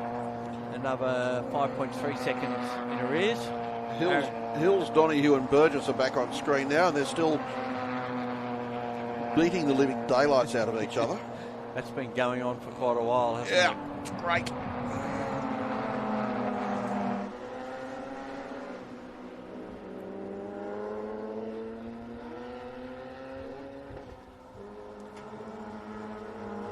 Another one in pits. Maisie Place All right, brings the number 80 in for Robin Creel to take over. Robin showed a very good turn of speed yesterday.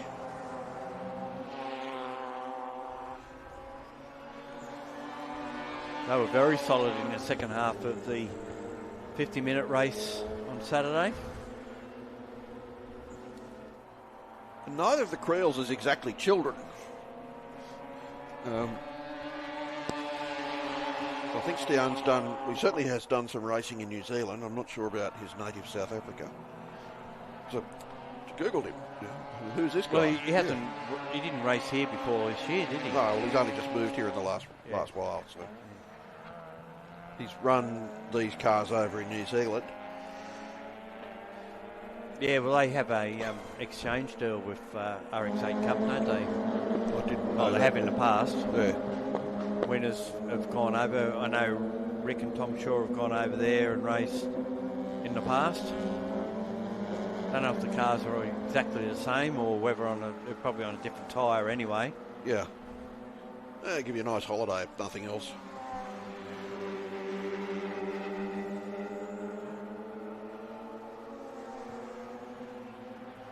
Watching now, Bailey Scott and Rob Scott running together on the track. Well, that's Luke. Well, it won't be Rob anymore. It'll be Luke Webber in that car now, trying to get a lap back. Yeah. Aaron Hill's in the pits to hand over to Finley Hills.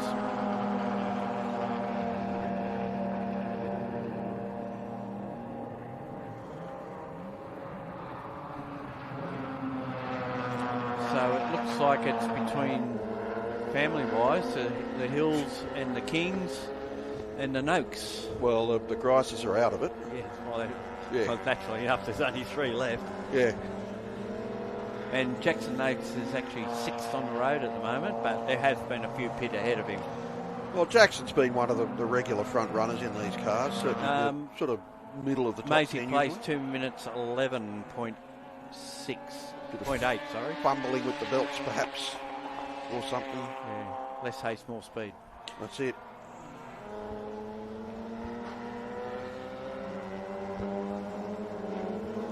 And Creel, Robin Creel, that is coming out, and she's ahead of a dice that's been going on for quite a while from those that haven't pitted. So, Well, she'll need to get her head down and just put in some good solid laps.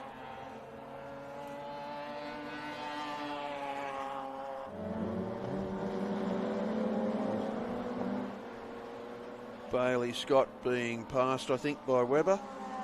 Yep. So Webber gets his lap back. well, with one competitor, not with the race leaders by any stretch of imagination. What'll be interesting is when our leaders come in, where these group that have pitted early.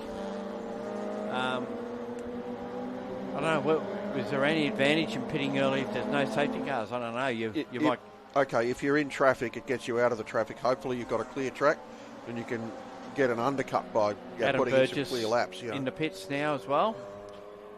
Car 18. We're assuming it's him at the wheel, and Grant Bray will jump back into it for the second half. Adam Burgess, another pretty useful guy from production touring cars. Yes. And someone else had me as well. You know what? John Bow will get out of the car and he'll say something like, gee, that Creel guy's good. He's just honest. Yeah, Glenn Gamble is the other car that's come into the pits as well. From 11th place. And he'll hand over to Jeff Connell.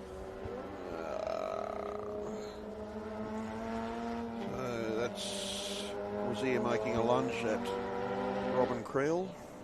That would be the co-driver in that car. Yeah. McGarry. Oh, Mitch. Okay. Yep. Yeah, we unfortunately we're not getting an update on the drivers, so we're going on what's on the screen, and it's still got the first driver's name there, so we've got to double check each time. And we've only got one piece of paper between us. Well, now he's between us. And I've had to stand up because my bum's gone to sleep. John Freeland is coming to pits in the 43. Yep. He's handing over to Greg Boyle. Yeah, they didn't have a real good run in that race yesterday. Here's Webber and Noakes. Now, has Webber just passed Noakes to get back on the lead lap or get himself back in front of him? John Bow in the pits now for their stop. Tom Donoghue in as well. So we're getting all the front runners coming in. And I think you'll find that Deanne Creel will be in the next lap. Jack Childs won't be far behind him. Yeah, you don't want to be hit with an undercut. Yeah. Although Burgess out in 2 minutes 0.8 of a second. Yep, well done. And there he is now. So he's come out with Bray, we assume that's Bray now in the car. Yep, and also Noakes. So who was sharing with Jackson? Was that David? David Noakes? Yes. Yeah, oh well. He's always been a good... I mean, the Noakeses have always been quick. Yeah. They're in tight with the Barkwanas, so they, They all live in the Shire, that's why. They do all live in the Shire. They're hobbits. Gamble out in 2 minutes 3.3. So no one's fallen under, fortunately. Yeah. We don't want that. We do not. Well, Maisie had that problem at a race earlier this year by like half a second or something. It doesn't take much. No, and spoiled what would have been a really good result for her. So we're just watching the Bow and Donahue stops. Bow should be out, well, it'll be Tom Shaw in the car when they come out. So if you think anyone's going to get this right, it would be Shaw Racing, wouldn't you? Yeah. And Jack Childs is in. 2 minutes 3.6 for Tom Shaw to return to the race. So maybe dropped a couple of seconds, but have they dropped it to anyone important? That's the main thing. Well, they're all important. No, I mean someone close to him on the road. Yeah. And Donahue, 2 minutes 2.98, so not a lot between those two. Look, you'd much rather lose a couple of seconds that way than get a drive-through penalty. Yeah, Jack Childs. Oh, we got another smoker, and that's Bailey Scott's car. Yeah, that looks terminal as well. That looks the same. Well, yeah, that's coming from the rear axle, I think. that might be a diff. Yeah. It's a similar sort of one to what It looked like it was coming from the engine. Yeah. Yeah. Well, it's coming out the back of the car as well. Well, it will, yeah. Yeah. But yeah, it's coming out the back of the car from the front of the car. Now, Charles is, what I was getting to was that Charles goes in, he's in the pits now and hands over to Rob Broden, and we know he's quick in these cars. Yep. And also has good form in BMW E36s. Fastest sector on the laps now is McGarry. And They was showing Creel as the fastest lap, 149.1, but no, it's McGarry. yeah, just there. Purple. Yeah, but fastest sector. So fastest sector, yeah, okay. So these two in the pits now, Charles and Prasad. Well, I can smell diff oil, so that'll be. I can smell diff oil through my almost completely blocked nose. Horrible, horrible smell. 2 minutes 1.9 for Charles handing over to Broden, so that's a good stop. Here comes Bailey Scott. I think that's our race leader, isn't it? No, it isn't. No, it's Bailey, Yeah. because of So the, Creel leads, Noakes in second, Bailey Scott in the pits. Bailey Scott will be maybe handing over to Chris Sutton, maybe not. Yeah. The gap between first and second at the moment is 40.4 seconds. And there is our second place car of Jackson Noakes. And third place, that car's Well, that's Bailey Scott who just pitted, so it'll be Wilkes in the 69 I'm talking about there. That's Tom Donahue. Yeah. Now Jet Bloomeris. That's that car's had its pit stop, so that's why it's where it is.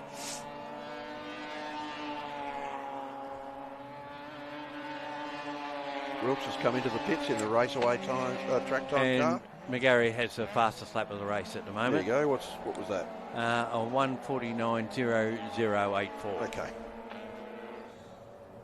Who's that? That's someone turning hard left on the straight. That will be our race leader. That's Dion Creel coming to the pits. Tyler He's Collins left it late. will get into. Well, it's still got 9 minutes. So. Yeah.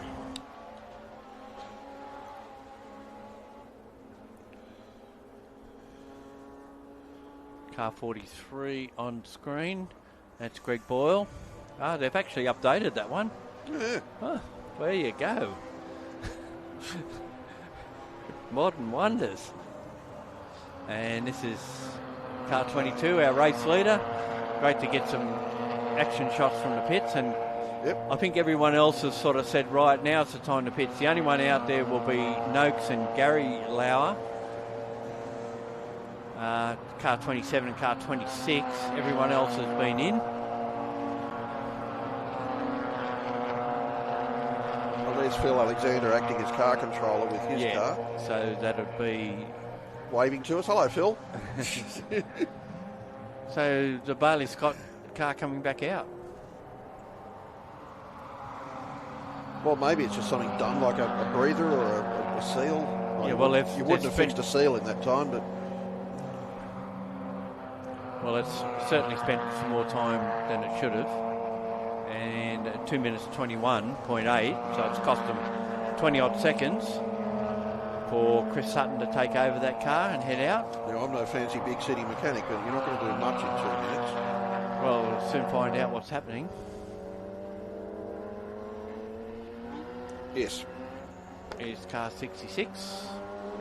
Clickety-click. We've seen that one have a drama early, didn't we? Gary Lauer. The only car besides Jackson Noakes not to have done their pit Hello, stop. big cloud of dust down there. Maybe someone's dropped a wheel off turn 3/4. So we're just waiting on a 2 minute 2.1 from the Creel Collins car, and it returns to the track, and it returns in front. But where it sits, we won't really know until we get our two that haven't pitted having their stops done. So Noakes has a 39.55 second lead over the 66 car of Lauer, who we believe is doing this race on his own. Oh, someone has gone off there. Yeah. Bit of dust, but maybe just a bit wide out of turn 3 going across the tunnel. Yeah. Racing drivers, I mean, if you give them a little bit of extra track, they'll just take it.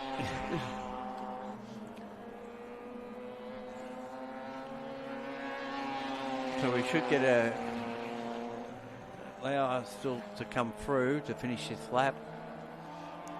That's the 18th lap for our race leader, Noakes. Across the line, yep. And certainly staying out, isn't he? yeah, making the most of it while you're out in front. Yeah. Lauer comes into the pit, so now we'll almost get a cleansing. And there is the Connell Gamble car going past the 44. Problem is there's so many red cars. That's a Scott, Chris Sutton. So Greg Boyle's just passed Chris Sutton.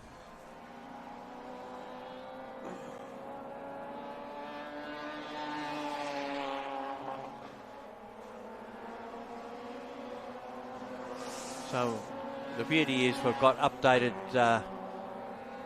driver identification, which is good. So we know that Jackson Noakes leads and Tyler Collins will go to second, Tom Shaw third, Rob Broden fourth.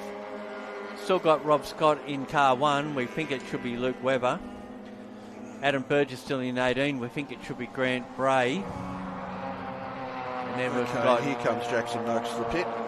So now we'll get a cleansing of the field and where we sit for the last 15 minutes of this race, 14 minutes of this race. Look at the colour of the light out there. The photographers will all be going into ecstasy. We call this and gold. You know that. Oh yeah, golden hour. You get this amazing colour saturation that looks like old Ektachrome film. Now 66 has got a driver change. We just don't know who's going into it. Yeah.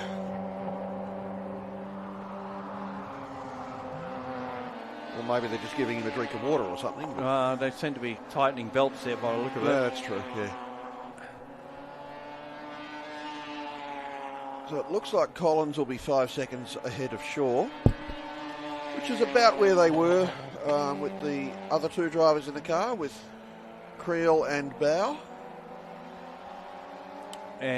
But yeah, and with Bowden in third spot, that's the top three as it was before the stops took place. So we needn't have bothered. So car one's the one that's moved up. Yeah, well, again, Rob Scott, good, quick, consistent driver. We understand that Luke Webber should be in the car, or maybe there's been a change there we're not being informed about. What? We don't know everything? They talk to their media manager. Oh, I can't. He's out in the car. Yeah.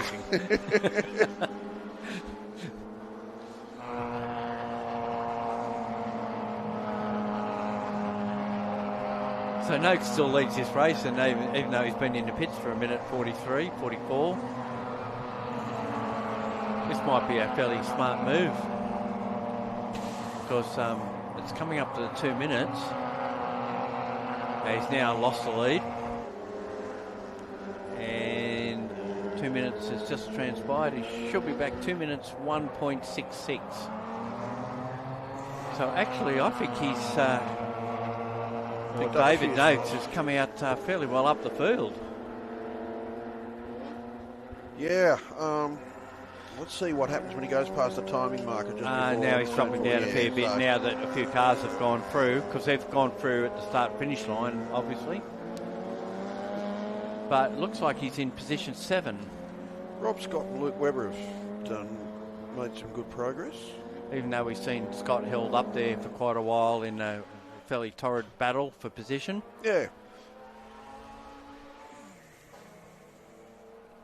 Now, yesterday's race made 25 laps, didn't it? So we might be on track to... Yeah, 11 and a half minutes to go. Yeah, we might do one or so more than that. Oh, focus. Oh, God. I thought, have I taken my glasses off? Yeah. That's Rob Broden in car 99. That was 60. I'll believe you. It could have been anybody.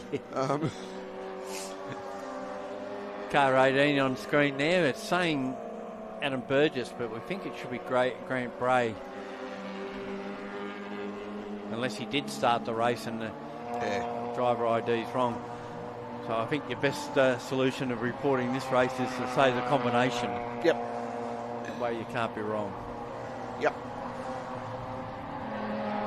So where are we at? That's 20. So the gap between first and second, Tyler Collins and Tom Shaw, 3.9 seconds. So that's come down a bit. Back a bit, yeah. But then there could be an element of slower traffic in this. Mitch McGarry's just cracked open another fastest lap. 148.83, knocked 2/10 out of the previous best. He's still a little way away from Stown's 147 neat, which was set at night. Yeah. So nice dense air, plenty of power. There's a battle between Connell and Creel. Are they actually in a 5 position? Actually, Connell's just past Creel, and that's for 10th position on the road. Yeah.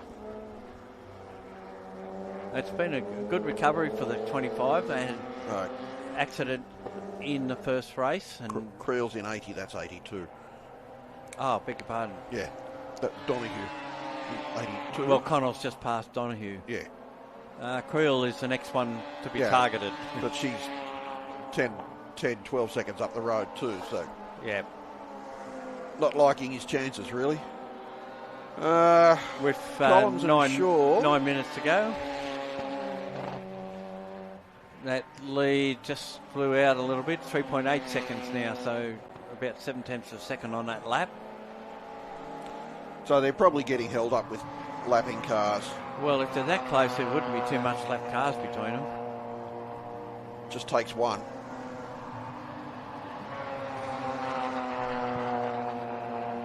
"21 laps completed, and that would take us all the way down to position 16. I think Grice is back out there, by the way. They are too. Yeah, because I just saw them passing somebody, so there he is. So they fixed whatever was ailing the car, the smart boating car. A rather smart-looking smart boating car. It's not a smart car, though. It is not a smart car.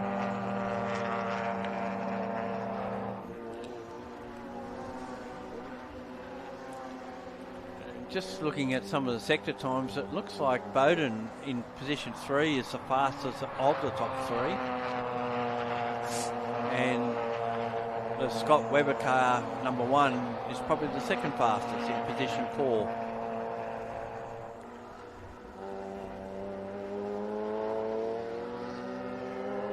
So it looks like they drained the oil out of the diff on the Bailey Scott car. And Chris Sutton.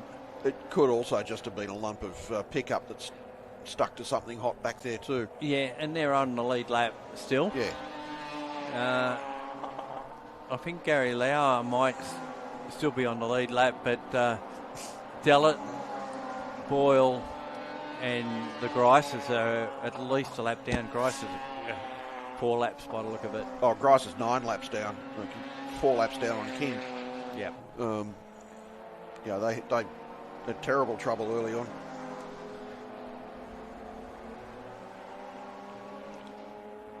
So of our 3 at the top, again, it's Bowden who's the quickest, but only by 0.2 of a second, and with a 11-second deficit. I can't see him making it up in what is now under 7 minutes.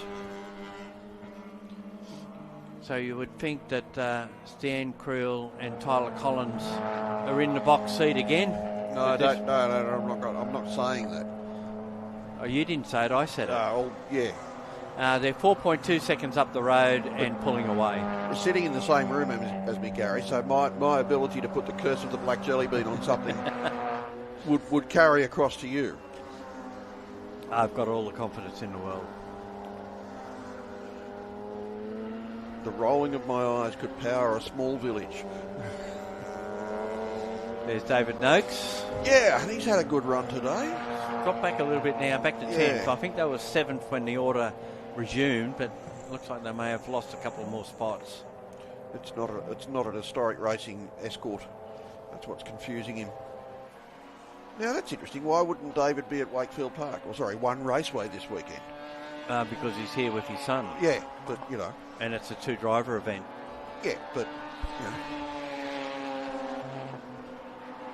David punches well out of his weight. He runs an immaculate Mark 1 Escort Cosworth in historic touring cars. Absolutely beautiful looking car. Blue one with white stripes. Blue with white, indeed, and great big fat flared guards. Yeah. Because it's an Escort Mexico. Meanwhile, we're here with RX8s. Back in the jungle. That's car 15. That's McGarry trying to put a move on Blamiris. He's putting the move on him. He's pretty much flying, actually. He's used to racing with Jed Bloomer as his cousin. Actually, that wasn't Blamiris. That was the Grice car that they just passed. Yes. Where's Bloomer? 69. Yeah, he's a fair way ahead. About 4.3 seconds. So the lead gap, Collins to Shores, still sort of around that mid 3 second mark. Yeah, I think almost in cruise mode now. Although Collins has just turned in his best sector of the race for that car, 31.94. So he's going to give it a couple of quick laps towards the end of this one. He did a 31.9, a 32.2 from Shaw, and a 32.1 from Bowden. So, maybe he's instructed to put the hammer down, have a bit of a go. Yeah. Sorry, did you say 32.2? I did not say 32.2. Marvellous time, that.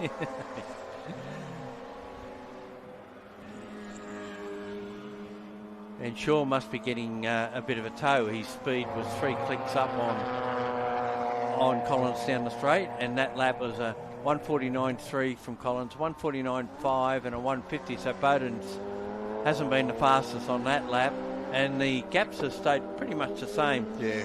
3.5 seconds first to second, and 8.1 seconds second to third, and basically 9.6 seconds back to fourth spot, which we're assuming is we know it's at least Rob Scott, but possibly Luke Webber in the car. And here is our race leading number 22. And I suspect this win will put Stan Creel, that is, back to the top of the points.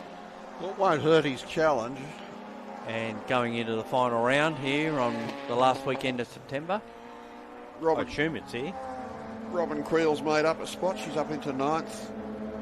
About 4 seconds behind Hills. 2.5 minutes to go, so that's about 2 laps. Probably not much of an opportunity to do too much about it at this stage.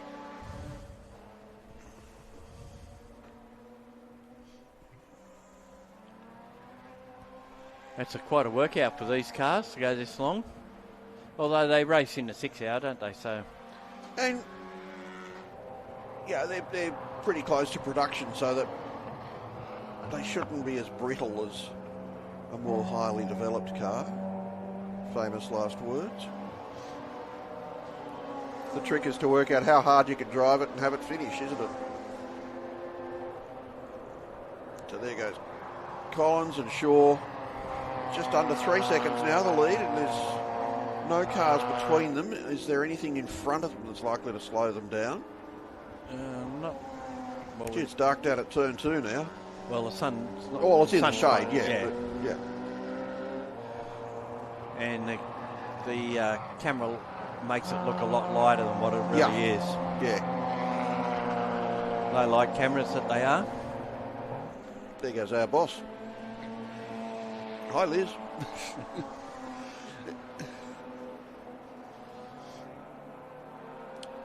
So we're winding down. This could possibly be the... We should be coming into the last lap now. Penultimate lap. Yeah, still a minute to go. And that leads just on 3 seconds. So Shaw's the one that's sort of moving backwards and forwards between the two. Yeah. And there doesn't seem to be too many others, although just seeing there that Burgess or Bray and Blue Mirrors are separated by just 1.2 seconds.